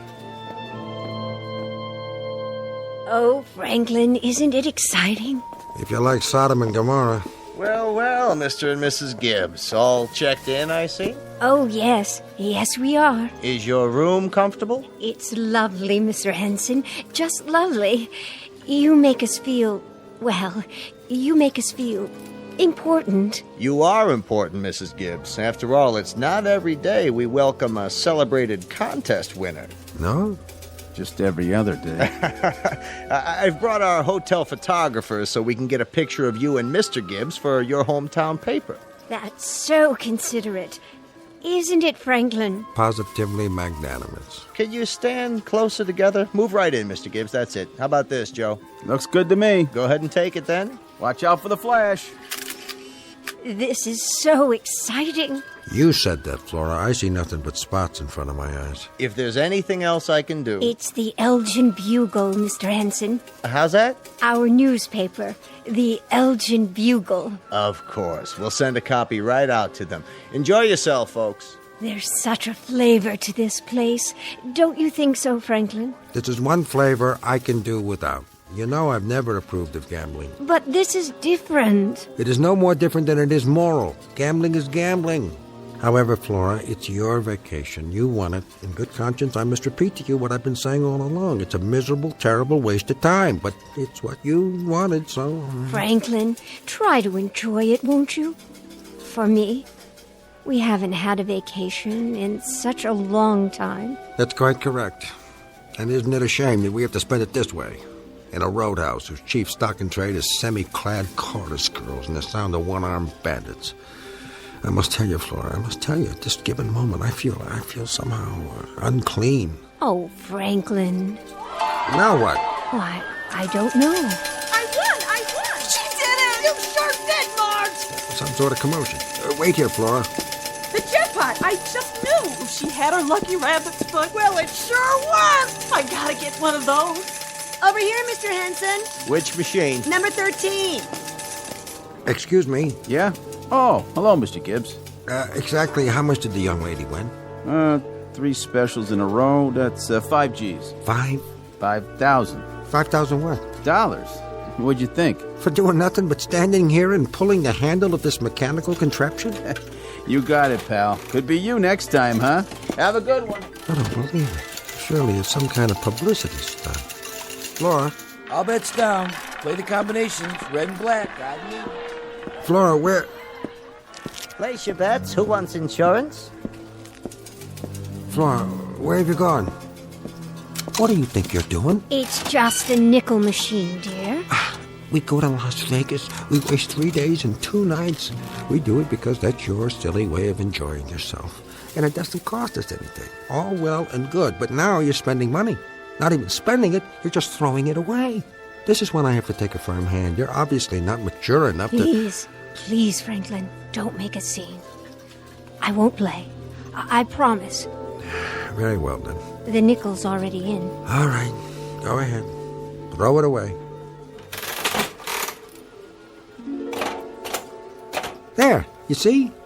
Nothing. Not very lucky, am I? I'm going back to the room. Franklin, it was only a nickel. 20 of them to make $1, and I work hard for those dollars. Kindly watch where you're going. Sure, buddy, sure. Hey, come over here. I want to show you something. I'm on my way to my room. You want a hot tip? Look at this machine. I've been working it for 1 hour and 30 minutes. This miserable, crummy money grabbing. Here, you want it, you can have it. Really, I'm not a... It's all set to pay off. Only thing is, I'm tapped out. So I'm turning it over to you. I'm in a hurry. Go on, give it a try. It's a sure thing, I tell you. Please, I wouldn't even know how to. It's easy. Here's my last $1. You put it in the slot right here. Hey, let go of my hand. And drop it in. Then you pull the handle. I tell you, I'm not interested. Good. I'm giving you a gift here. It's all yours. Drinks? Anyone? Drinks on the house? Hey, sweetheart. You got one more for the road? Now, what's this supposed to mean? 2 cherries, indeed. What in the world?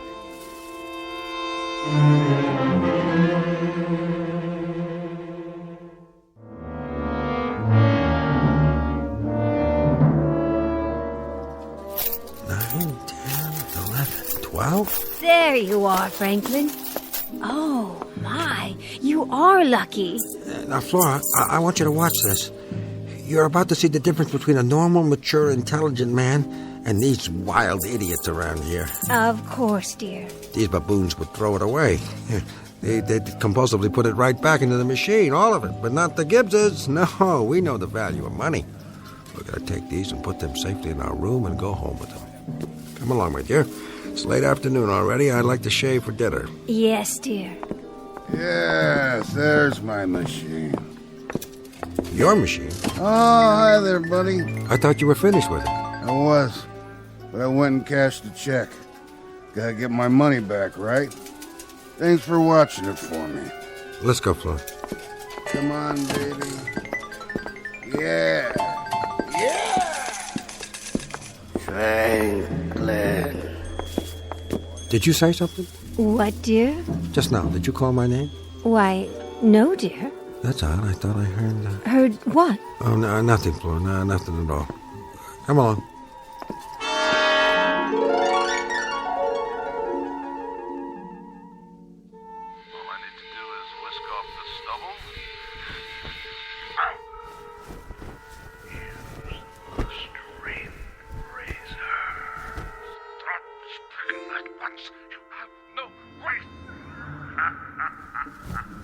Franklin? Are you still awake?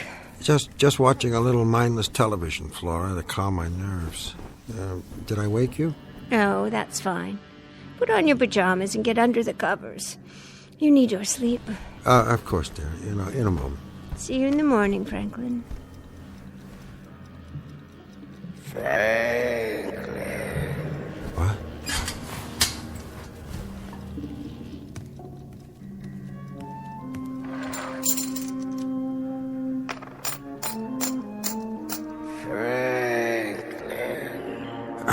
That's enough of that. Franklin? Something the matter? Nothing's the matter, except this money. What money? The silver dollars from that machine. This is not the kind of money I like to have in my possession. No. It's tainted, Flora. How can you say a thing like that? It's only... It's immoral at best. Nothing good can come of money won like this. I'm going to go down there and feed it back into the machine it came from. Get rid of it. Do you really think that's necessary? Of course I do. If there's one thing I know, Flora, it's morality. I will not have tainted money smelling up our pockets. I won't be long. You go back to sleep.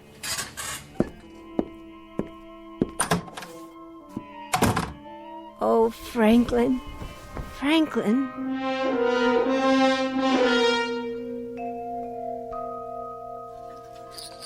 New shooter coming out. Line bets down. Hard ways. Any craps. Field bets. Come on, baby needs a new pair of shoes. Yo, 11. Winner, winner. Pay the line. Front line winner. New bets down. 7 follows 11. Same shooter coming out. 7. Give me a 7. 7-7. Winner 7. Pay the dues. Collect the dough. Drink, sir? Oh, no, thank you. I'm just passing through. Do you know where the machines are? The machines? The ones that accept silver dollars? I seem to have gotten turned around. Oh, the slots. Right over there, sir. Past the Wheel of Fortune. You can't miss it. Oh, yes, of course. Sorry to trouble you. Same shooter coming out. Come on, one more time. Baby needs a new car. 8. 8's the point. Big and red. Get the odds down. Place bets. Hard ways. Place your bets, please. All numbers 0 and 00. Dealer busts. Dealer S23. Here we are. Silver dollar machine. It shouldn't take long.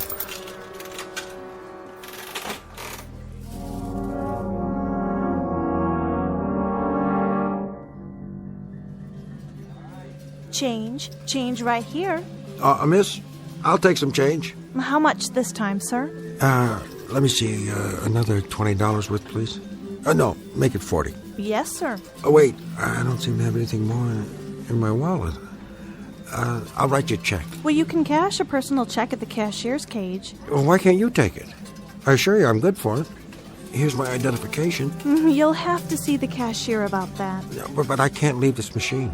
I put so much money into it already. You see, it's a matter of mathematics, the law of probability. If you'll just show your ID to the cashier. Franklin, there you are. Oh, Flora, thank God. You stand right here. Don't let anyone touch this machine. When you didn't come back, I got dressed and came downstairs. Never mind that. Stay here and guard my machine. Your machine? I don't understand. Trust me, Flora, this won't take long at all.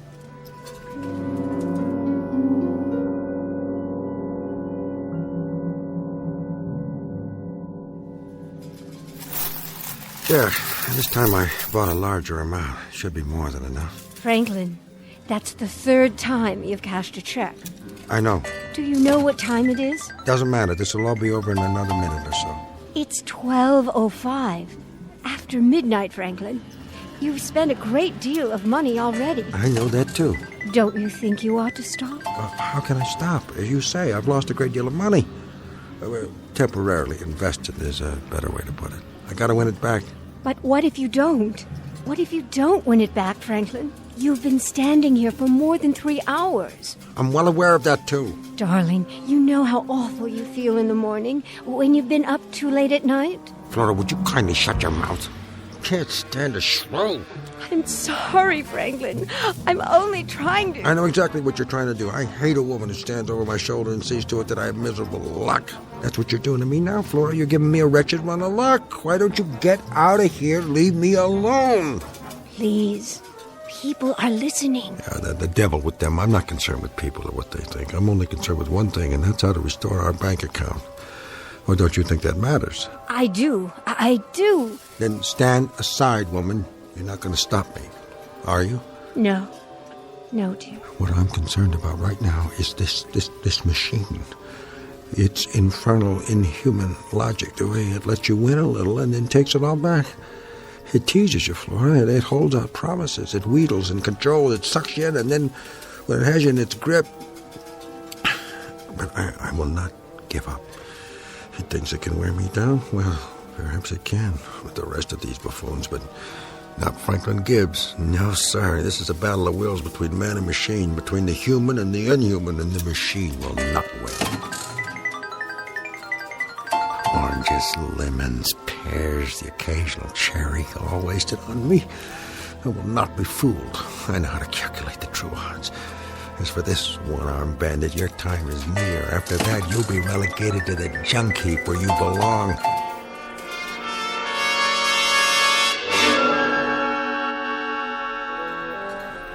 Another stack, quickly. Silver dollars again, sir? That's right, silver dollars.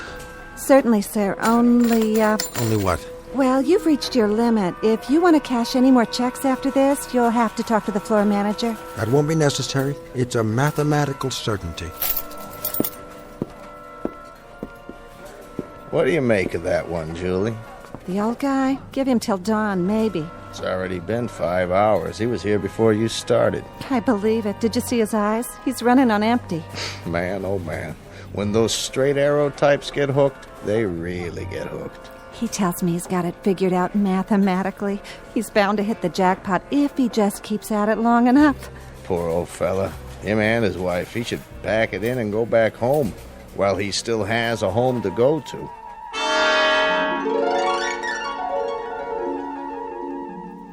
Oh, Franklin, I don't know how much longer I can stand here. Then sit down on a stool, but stay close by. I want you to watch this, Flora. You're about to witness the last round in a battle between my will and this machine's. It's almost over. And when it is, only one of us will be left standing. This I swear.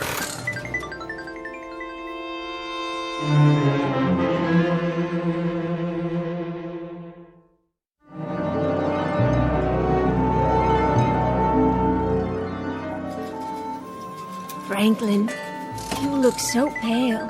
Somebody give me a drink of water. Why don't you sit down? You see what the sign says? Special jackpot, $10,000. She's bound to come up. You just gotta stay with her long enough, that's all. Here's your water, sir. Oh, thank you. Can I get you folks anything else? The restaurant's serving breakfast. Nothing for me. On the house, steak and eggs, whatever you like. Take it easy, recharge the old batteries. What do you say, dear? You go ahead if you like. I'm gonna see this through. How's he holding up? He's still standing, but just barely. How about his credit line? Well, the check guarantee card says he's good for it. To tell you the truth, I don't mind taking the man's money, but if he stands there another hour, we may have to take it out of his estate.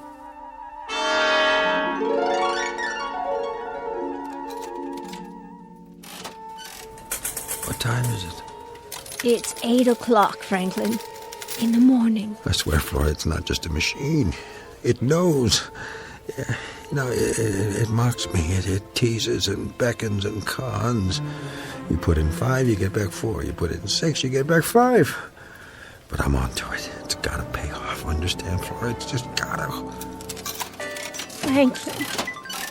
Franklin, darling, please. Give me back my dollar. That's my last one, you miserable, dirty. Look at it, Flora. Look, Flora, it's watching, enjoying this. You see? That's his face. And the reals, those are the eyes. And down below, that's the mouth. I tell you, it's not just a mechanical thing. It knows. Give it back. Give it back. Give it to me. Don't, Franklin. You'll hurt yourself. Yeah, well, we'll see about that. Franklin, watch out. It's going to tip over. Franklin! Get him off that thing. Sure, boss. Be careful with him. You put a pretty good dent in it, Mr. Henson. It's all right, folks. Just a little accident. This machine's out of order till further notice. He took my dollar. Get him out of here. He needs a doctor. You want I should help him to his room? Bring him to my office. Find a doctor and tell him to meet us there. He don't want to go, boss. Monster, it owes me $1. My last dollar.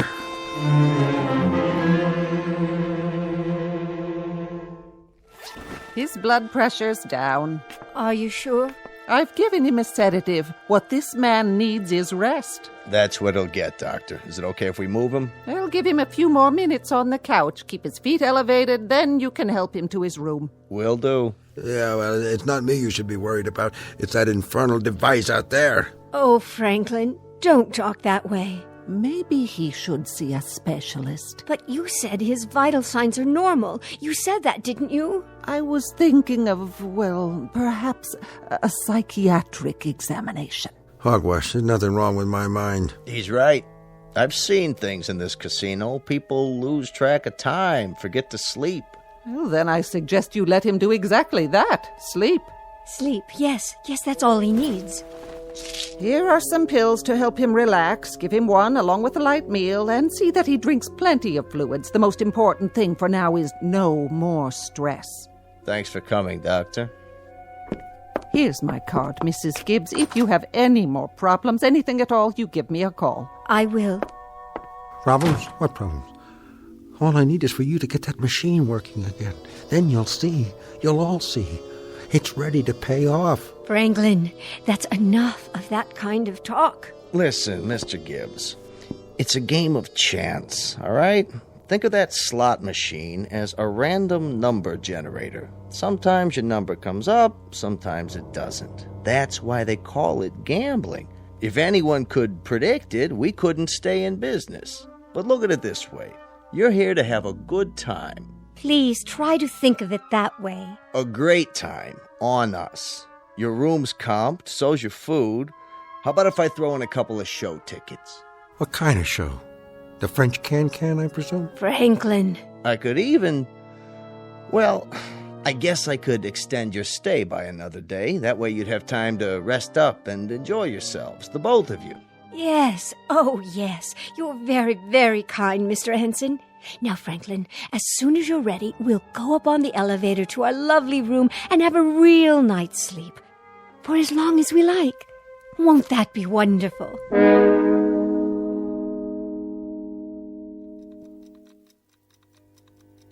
Franklin, are you sleeping? No, Flora, I'm not. Why don't you take another pill, darling? Not now. I'm thinking. Whatever about? That machine. Franklin? It was ready to pay off. It deliberately broke down so it wouldn't have to. You don't really believe that. Don't I?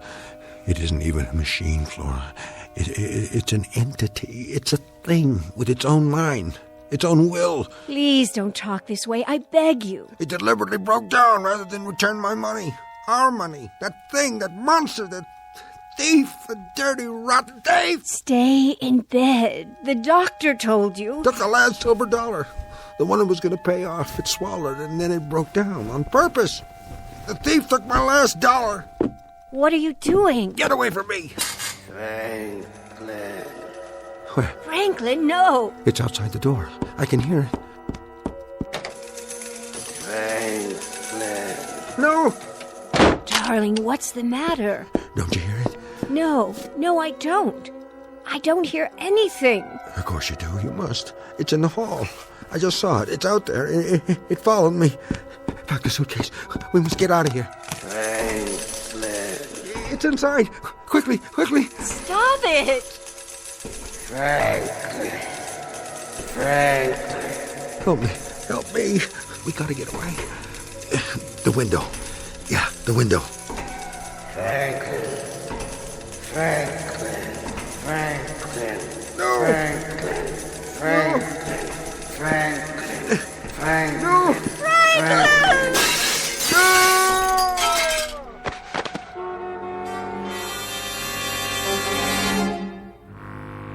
That man! Somebody get help! Call an ambulance!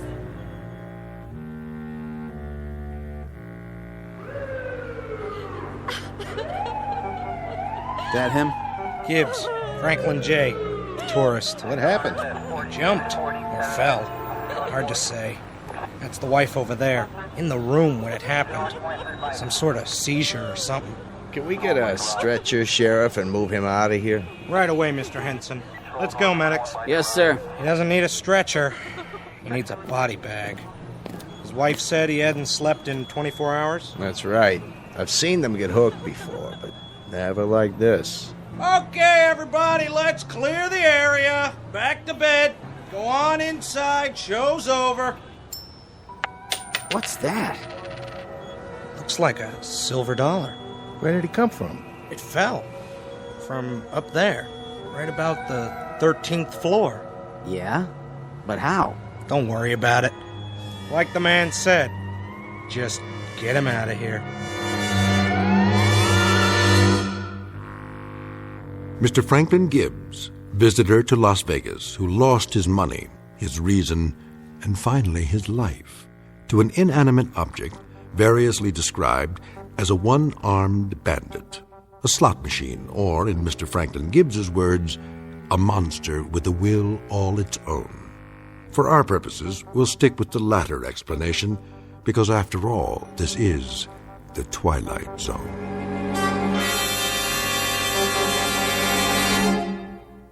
More from the Twilight Zone after this.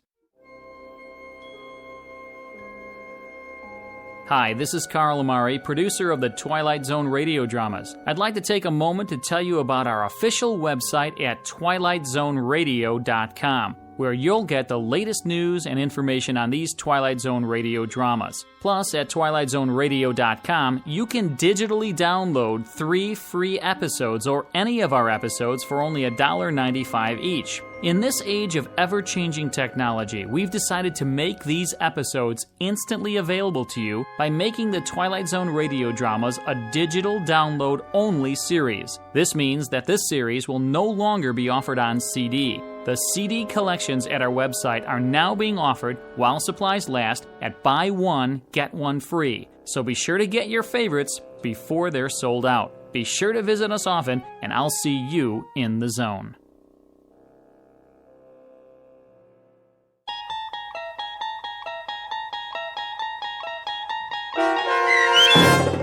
The Fever, starring Stacy Keach and Kathy Garver, with Stacy Keach as your narrator, was adapted for radio by Dennis Etchison and based on a script by Rod Serling.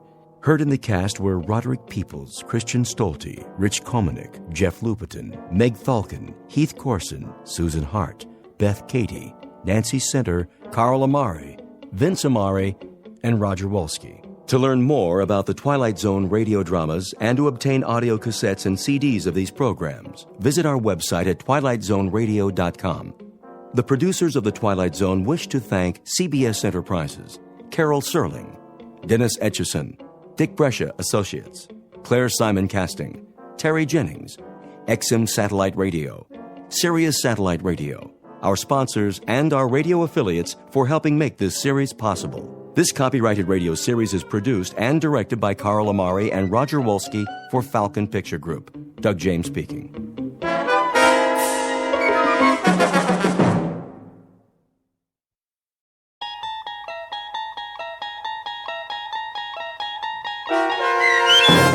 The Fugitive, starring Stan Freberg with Stacy Keach as your narrator, was adapted for radio by Dennis Etchison and written for The Twilight Zone by Charles Beaumont. Heard in the cast were Amanda Amari, Meg Thalken, David Darlow, Jeff Lupetin, Doug James, Mike Castle, J. David Ruby, and Clint Todd. To learn more about the Twilight Zone radio dramas and to obtain audio cassettes and CDs of these programs, visit our website at twilightzoneradio.com. The producers of The Twilight Zone wish to thank CBS Enterprises, Carol Serling, Dennis Etchison, Dick Brescia Associates, Claire Simon Casting, Terry Jennings, XM Satellite Radio, Sirius Satellite Radio, our sponsors, and our radio affiliates for helping make this series possible. This copyrighted radio series is produced and directed by Carl Amari and Roger Wolski for Falcon Picture Group. Doug James speaking.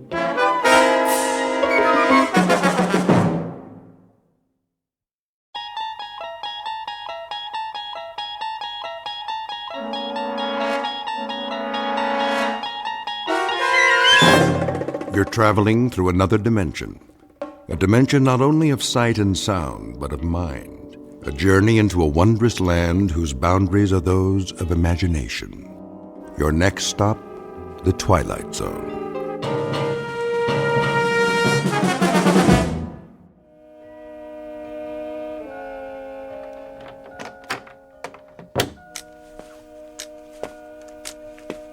Jenny, that you?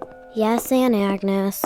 And where are you going, young lady? Oh, no place. And what are you going to do when you get there? Well, play, I guess. Finish your homework first. I did. English and arithmetic and... Jenny? Honest, Aunt Agnes. Go look in my room if you want. It's late. Dinner will be on soon. I know. I'll be back in time, I promise. Well, see that you do. Bye, Aunt Agnes. And Jenny? Yes? See that you're back before the store closes, in case I need anything. Yes, ma'am.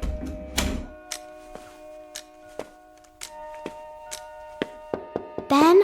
Ben, are you in there? Come in. Hi, Ben. Why, who's that?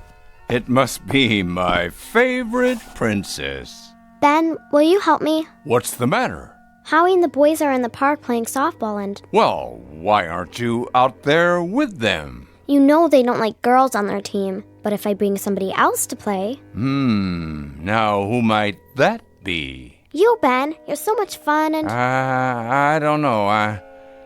I'm getting pretty old, you know. No, you're not. They like you. Sometimes they don't like the things I do. Then do it for me, Ben. We can be on the same side. I need you. Well, if you put it that way, after all, you are my princess, aren't you? Of course I am. You know that. Across the far reaches of time and space. Yep. Well, then I'd better provide the transportation. Come on, Princess Jenny. Never mind your leg brace. Just right on my shoulders. There we go. Oh, thank you, Ben. We'd better hurry. The game already started.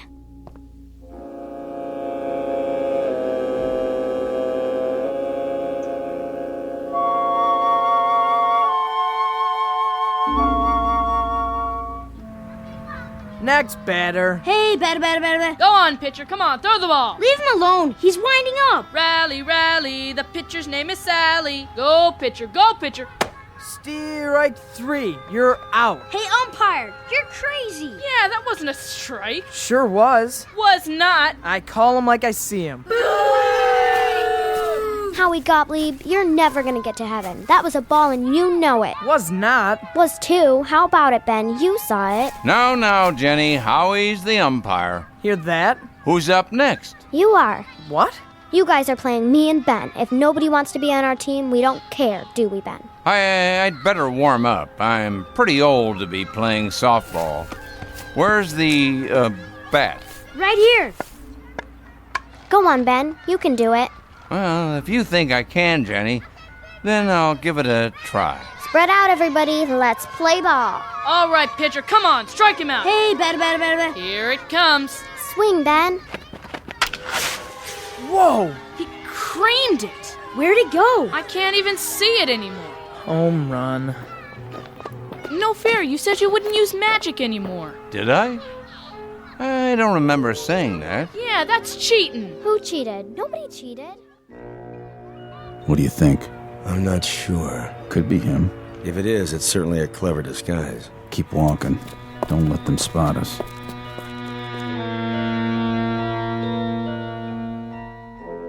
It's been said that science fiction and fantasy are two different things. Science fiction, the improbable made possible. Fantasy, the impossible made probable. What would you have if you put the two together?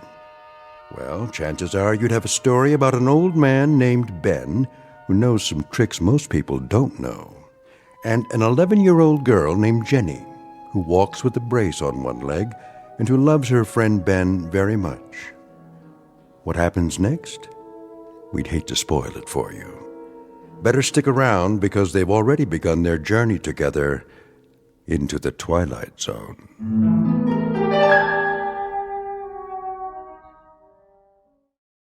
And now, The Twilight Zone and our story, The Fugitive, starring Stan Freberg, with Stacy Keach as your narrator.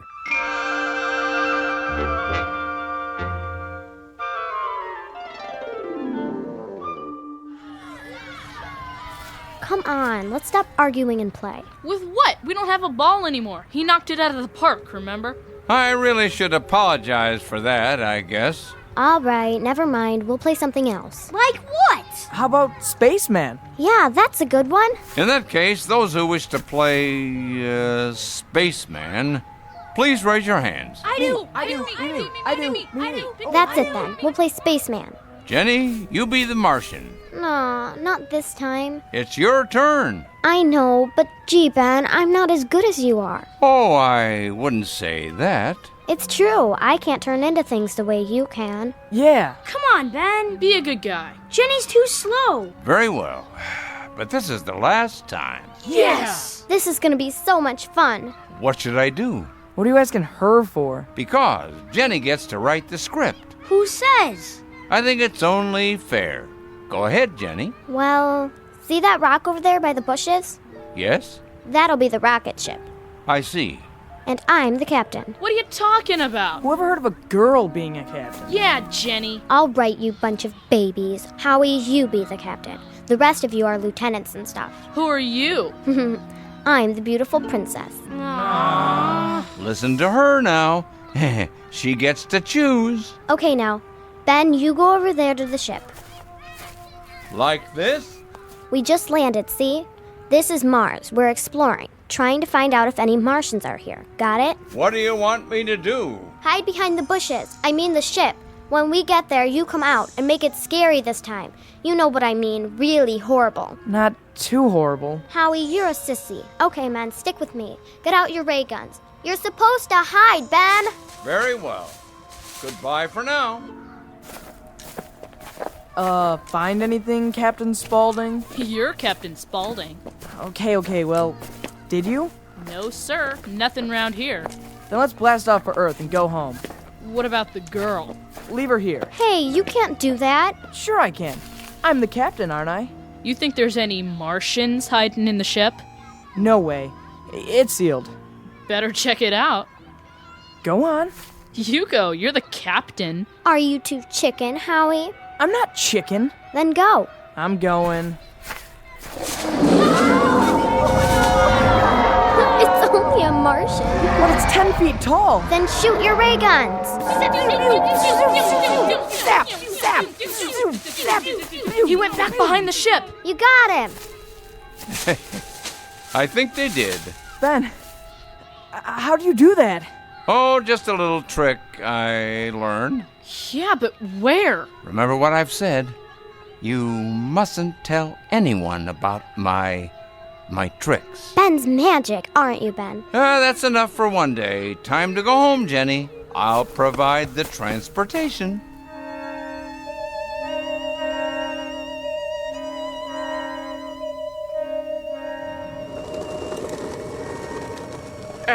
Here we are, my lady. Door-to-door service. Thanks. Ben, how do you know how to ride a skateboard? Oh, I've watched your friends. I'm a fast learner. Pretty neat. That'll be 10 cents, please. I'll pay you tomorrow. Can I trust you? Maybe yes, maybe no. In that case, it's a deal. Come on. I'll carry you upstairs. Ben, you're so nice. Mwah. Oh, my. What did I do to deserve that? Say I'm weary. Say I'm sad. Say that health and wealth have missed me. Say I'm growing old. But add, Jenny kissed me. What's that? Earth poetry. You made it up? Not me. But I like it. So do I. Up we go now. Careful of the stairs. I'm always careful. Ben? Tell me something. What is it, little monkey? Well, if you can do so many things... Some things. How come you don't make my leg well? Because then I wouldn't have the fun of carrying you. You'd get yourself a young boyfriend and I'd never see you again. I'm serious. You could do it, couldn't you? Oh, perhaps. But Jenny, I mustn't. Why? People would wonder how it happened. Besides, I shouldn't interfere. That's not interfering. That's... I told you to be back before the liquor store closed. Oh, it's my fault, Mrs. Gann. Jenny told me, but I must have lost track of the time. It's always your fault, isn't it? Don't be mad at him, Aunt Agnes. Shut up, you. Put her down. Of course. Get inside, girl. I'm going. You ungrateful little gutter snipe. Mrs. Gann, please. You stay out of this. After all I'd done for the girl, after I fed you, took care of you, gave you a place to sleep, where'd you be without me, huh? Well, I'll tell you, in an orphanage. And if you don't mind your P's and Q's, that's where you'll end up. Now get to your room. Please, Aunt Agnes. I said get in there. What are you looking at? Mrs. Gann, don't you ever lift your hand to Jenny again. Don't you tell me how to raise that child. You heard me. Now you listen to me. I've had a stomach full of you hanging around that girl, turning her against me, filling her head with crazy ideas. This ain't none of your business, you hear me? I hear you. Well, I ain't gonna put up with it no more. And if I hear tell of you even talking to her from now on, I'm gonna call the cops. So that's how it is. You bother us again, and that's what'll happen. So help me. And shut up with all that slobbering. You hear me? Now what? Yeah? Mrs. Gann? What about it? Excuse us, madam, but we're trying to gather some information about a tenant of this building. They call him Old Ben. Him? Do you know the gentleman? He's no gentleman. No? If that's not the proper term. You cops. In a way.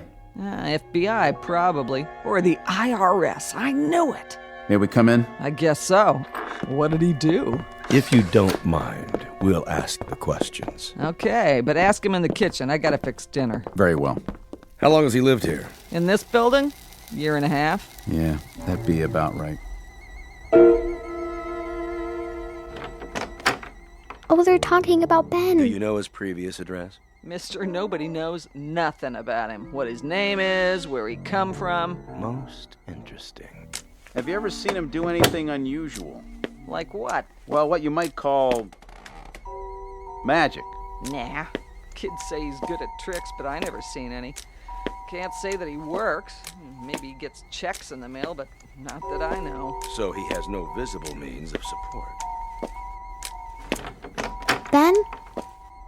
Jenny? What is it? Ben. Oh, Ben. Something wrong? 2 policemen. They're talking to my aunt. They're after you. I didn't think she'd go through with it. No, Aunt Agnes didn't call them. They came right after you left. Jenny, this is very important. What did they look like? I was in my room. I just saw a little bit of them in the kitchen. But I don't know. Tall, kinda. Dark-haired.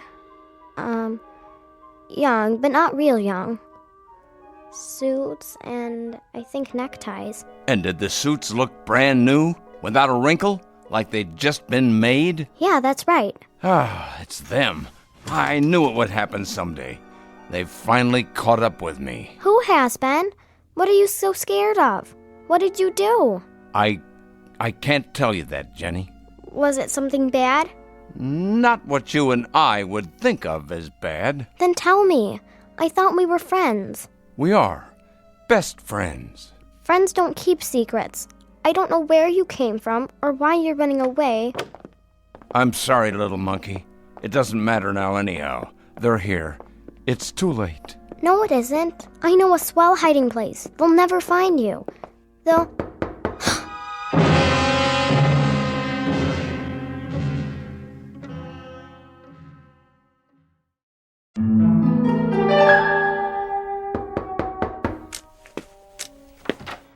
Yes? Jenny, what are you doing in here? Nothing. Is he here? Not a trace. Where is he? I don't know. You're lying. She's lying. I can tell. She knows. Do you, child? No, sir. I came to see him, but he was gone. I think he's out on the prairie feeding pigeons. The prairie? That's what we call the park on the corner. We pretend it's out in the wilderness, and we hide behind the bushes and play games and... You pretend too much. Yes, ma'am. Well, if you see him, please say nothing of our visit. Oh, don't worry. I know how to keep my mouth shut. You too, little girl. Okay. We'll check back tomorrow. You do that. And you, get home right now. Yes, ma'am. Wait, what's that? What's what? That thing in your shirt pocket. Oh, that's just Gandalf. Gandalf? My pet mouse. You remember Aunt Agnes. What's it doing out of its cage? Oh, he gets bored staying in my room all the time. Well, you put it back in right now. I never should have let you keep it. I have a good mind to... Bye, Aunt Agnes. I ought to beat you till you can't sit down, but I won't, because I'm too tired. Go to bed and don't let me hear a peep out of you. Good night, Aunt Agnes. And don't try sneaking out again if you know what's good for you. Keep that filthy white rat out of my sight. Come on, Gandalf.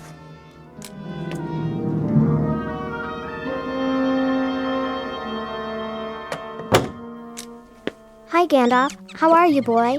Guess what? I brought you a new twin brother to play with. You weren't really going to put me in the cage with Gandalf, were you? Nah, I knew you were going to change back. We sure fooled them, didn't we, Ben? Whoever they are. For the moment, but they'll be back. And sooner or later, they'll catch on. I think it's so neat the way you do that. One thing I don't get, though. How do you make the clothes change, too, when you turn into something else? Not very difficult. It's all matter. One molecular structure is much like another, isn't it? I guess. Speaking of changing clothes, Jenny, you'd better start wearing a dress instead of those jeans, don't you think? At least some of the time, or your aunt will have a fit. I don't care. Let her. Now, that isn't very respectful, is it? You must remember she's a very nervous person. She isn't wholly responsible for her behavior. Well, if she's not, who is? I don't have an answer for that. In any case, try to forgive her, if you can find it in your heart. After all, she's only human. All right, but what about you? What are you gonna do? Oh, the best I can, I reckon. I'm serious. So am I. That's all any of us can do. Even you? Even me. Beyond that... Ben? Yes? How come those men are after you? It's a long story. You can tell me. You'll still be my best friend no matter what. Are you a criminal? In a way, yes. Yes, I suppose I am. What'd you do? Rob a bank? Oh, nothing like that. Did you kill somebody? Heavens, no. Then you must be a communist. No, little monkey, not a communist, and not a terrorist either. I'm not an enemy of anyone. At least, not anyone I can think of. Then what? Shh. What's the matter? Those two men, they may still be close by. I heard them leave. I'd better go to the window and check the street, just to be sure. See anything? Huh, it's just as I thought. They're downstairs on the other side of the street. What are they doing? Watching the building, waiting for me to come out. Oh, Ben. Don't you worry now, I'll think of something. Listen, Ben, I have an idea. Why don't you fool them again? And how do you propose doing that? Easy. Turn into something. I doubt it would work a second time. Sure it would. Something really little like a spider or a cockroach. They'd never find you then. I'm afraid they would. But how? Those boys have ways. They're pretty clever. You see, Jenny, they know my real form. They can tell when I'm in the vicinity. I'm talking about my true shape, the way I really look. Isn't this the way you really look? Oh, no. Have I ever seen you the way you really look? Nope. Not even when you turn into a Martian with all those eyes? Definitely not. Then you must be really icky. I wouldn't say that, exactly. You'd be surprised. There are certain adult females who have found me quite attractive. Or so they said. I want to see. No, Jenny. You've been very good about letting me keep my secrets. Can't you even tell me just one? Well, all right. Just one. I suppose it wouldn't do any harm. You see, I'm not from around here. That's okay. I'm not either. We moved here from... What I mean is, I'm not actually a resident of this world. Huh? I come from another planet. I knew it. Which one? Mars? No. One much farther away. You've never heard of it. Anyway, Jenny, you see, those men out there, they've come a long way. They're trying to catch me so they can take me back. Because of what you did? Mm-hmm. And I don't want to go back. I've grown to like it here. But they've located me, so now the only thing I can do is find another world to hide in. Another world? One as far away from here as possible. That's my only chance. You mean you're just gonna go away? I don't want to, little monkey, but I have no choice. But Ben, you're the only friend I have. Look at me, Jenny. Please? That's it. Before I go, there is one thing I want to do. A last good deed. I'd have done it long before this, but it would have shown them where I was. Now, that doesn't matter anymore. What do you mean?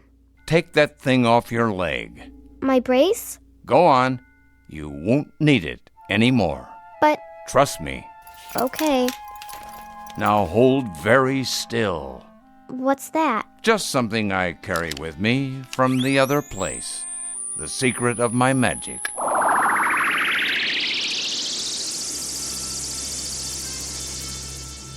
My leg. It feels all funny. Sort of tingly. Jenny! Yeah? Who are you talking to? Myself. Well, you can go crazy that way. Cut it out. Okay, I will. Good night. Night. Ben, is that you? No, Ben! Stay away from the window! Don't go outside! Don't! Ben, look! My leg! I can walk without the brace! It doesn't hurt anymore! Oh, Ben! Ben! Come back, Ben!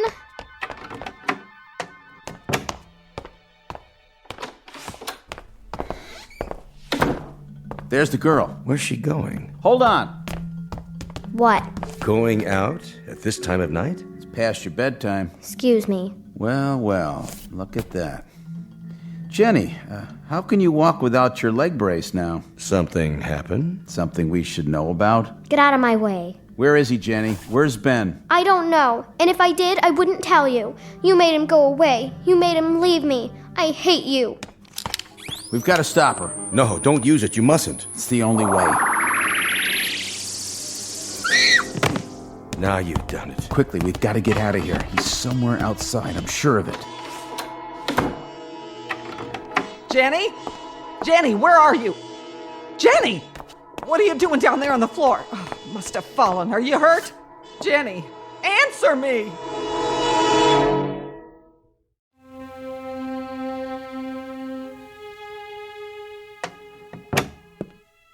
Well? Well, what? She's all right, ain't she? I'm afraid not. Oh, no. I don't have any money for a hospital. Hospital? I don't know why she'd want to do a stupid thing like that anyway. What are you talking about? Going down the stairs without her leg brace. What do you think? Whatever's wrong with your niece, Mrs. Gann, it doesn't have anything to do with her legs. Nothing to do with... In fact, her legs appear to be perfectly all right. Both of them. Then what? However, the girl does seem to be in a rather serious condition. How serious? Well, she doesn't have a fever. In fact, I can't find any organic cause. But if her pulse continues to weaken... What's the matter with her? Whatever it is, it's beyond my knowledge. It may well be more than medical science can understand. The only thing we can do now is wait. I've left the window partially open so the room won't be quite so stuffy. If she doesn't show signs of improvement during the next hour, perhaps you should call the hospital. They can run some tests, though I can't imagine what they'll find. Oh, no. Jenny, I made a promise to your mother, but I don't know what to do.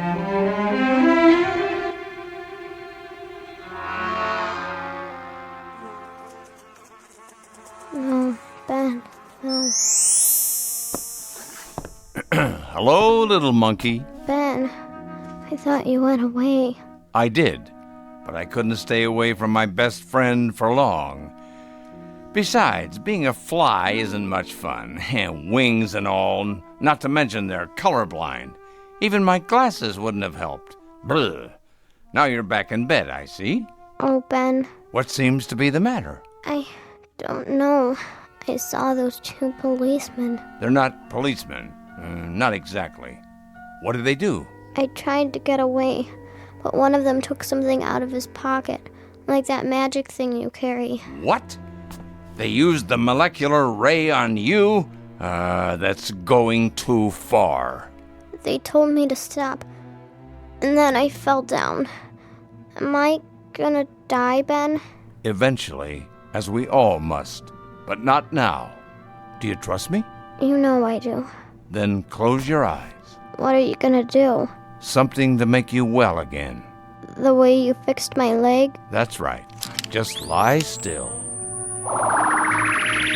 Ben, I feel funny. Better? Yes, I'm fine. How did you do that? Just another little secret I brought with me. That should neutralize anything they've done. It did. Ben, listen. They're here. Your Majesty? Your Majesty. I've been expecting you. We're sorry to intrude like this, but you're aware of the rules. Yes, at ease. Where's my aunt? She's sitting on the sofa, resting peacefully. We've paused her temporal flow, just while we're here. She won't know anything's happened. That was a terrible thing you did. Hurting an innocent child. We didn't want to hurt her, Your Majesty. It was the only way, sir. We knew you'd return to make her well again. I understand, but I still don't like it. Ben, what's going on? How come they called you Your Majesty? Well, little one, I have to confess. You see, I'm something of a fraud. Why? I'm not really a criminal, and these two men aren't really policemen. Something more along the lines of palace guards. Huh? They're actually my subjects, and I regret to say I'm what you would call their king. Oh, come on. Cross my heart and hope to die. Then what are you running away for? It's hard to explain. Wouldn't make much sense to you, I suppose. I guess I wasn't cut out to be a king. All that responsibility, the fuss, the pomp and circumstance, I don't know. After the first 1,000 years, it sort of got me down, you know? I knew it would be at least 4,000 more years before I could turn the job over to someone else. So I just took off, Jenny. Split. Hightailed it. Went on the lam. In short, I skedaddled. Begging your pardon, but it wasn't 4,000 Earth years, Your Majesty. Quite right, quite right. In Earth terms, it would have been even longer. Well, all I can say is he must have been a pretty good king to cause all this trouble. Oh, he was, miss. He was the best of kings. You should have seen him in his royal attire, with all his royal appendages.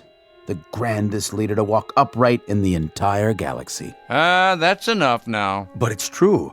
You can have your Venusian vegetables, your Syrian slime molds, your strutting bivalves from Betelgeuse. When Exolotl went walking, or should I say perambulating, it was like a third sun shining down from the heavens. Tut-tut, gentlemen. Is that who you really are, King Ixolotl? Oh, what's in the name? So, you see, miss, that's why we want him back. His subjects have been pining for him ever since. Life has been listless.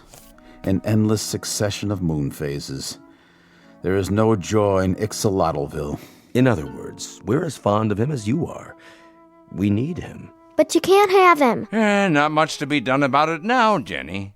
They've found me out. I was on a sort of vacation, but all that's over now. The royal transporter is waiting, sir.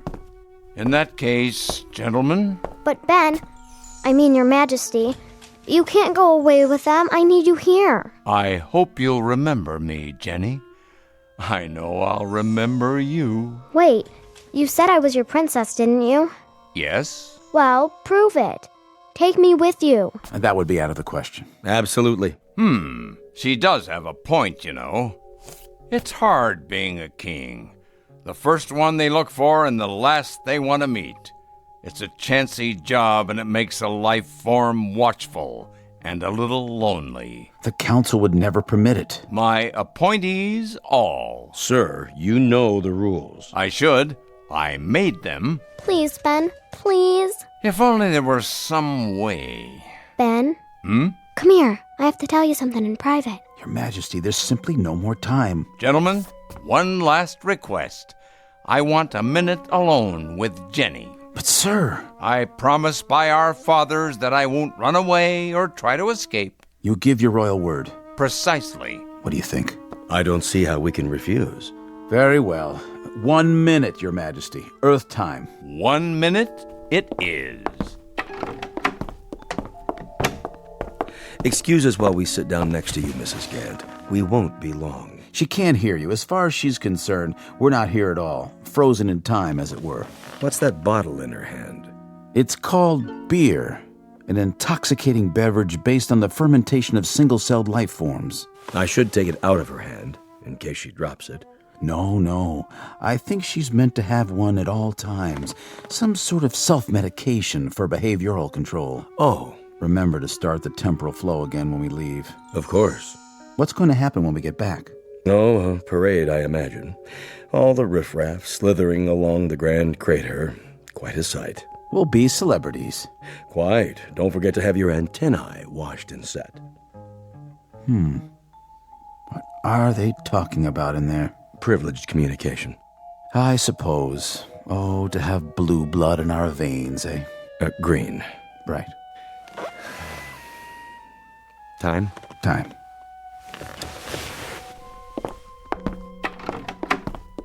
Sorry, Your Majesty, but the minute is... Yes? Oh, no. Your Majesty, you can't be serious. But we are. This isn't fair. This isn't fair at all. You can't do this to us. Why not? But there are two of you. What's the matter? Can't tell us apart? In that case, they'll just have to take both of us. Both? Yes, the council wouldn't like it if you made a mistake. What if you brought back the wrong one? Well, I hope the council will understand our dilemma and make certain allowances. Perhaps they will. Shall we go? We'll have to send in Agnes a postcard. Yeah, postmarked deep space, with a picture of Ben the way he really looks. She won't believe how handsome he is. Indeed. No, Aunt Agnes won't believe it, because she has more temper than imagination, more suspicion than understanding, and no patience for either science fiction or fantasy. But eventually it may occur to her that one day, on another planet, in the far reaches of space, her niece will grow up to be not only a princess, but an honest-to-goodness queen. Said coronation to take place somewhere in the Twilight Zone.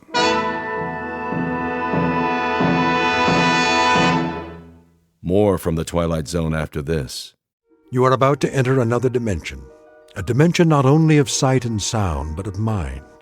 A journey into a wondrous land of imagination. Next stop, the Twilight Zone. Hi, this is Stacy Keach. I'd like to take a moment to tell you about our Twilight Zone website at twilightzoneradio.com. At twilightzoneradio.com, you'll find the latest information on these Twilight Zone radio dramas, including behind-the-scenes photographs, plus the newest product releases, trivia contests, ways to contact us, other Twilight Zone-related info and merchandise, plus links to other fascinating websites. So make your next stop twilightzoneradio.com. Visit twilightzoneradio.com to purchase these Twilight Zone radio dramas on cassette and CD, or call toll-free 1-866-989-ZONE. That's 1-866-989-9663.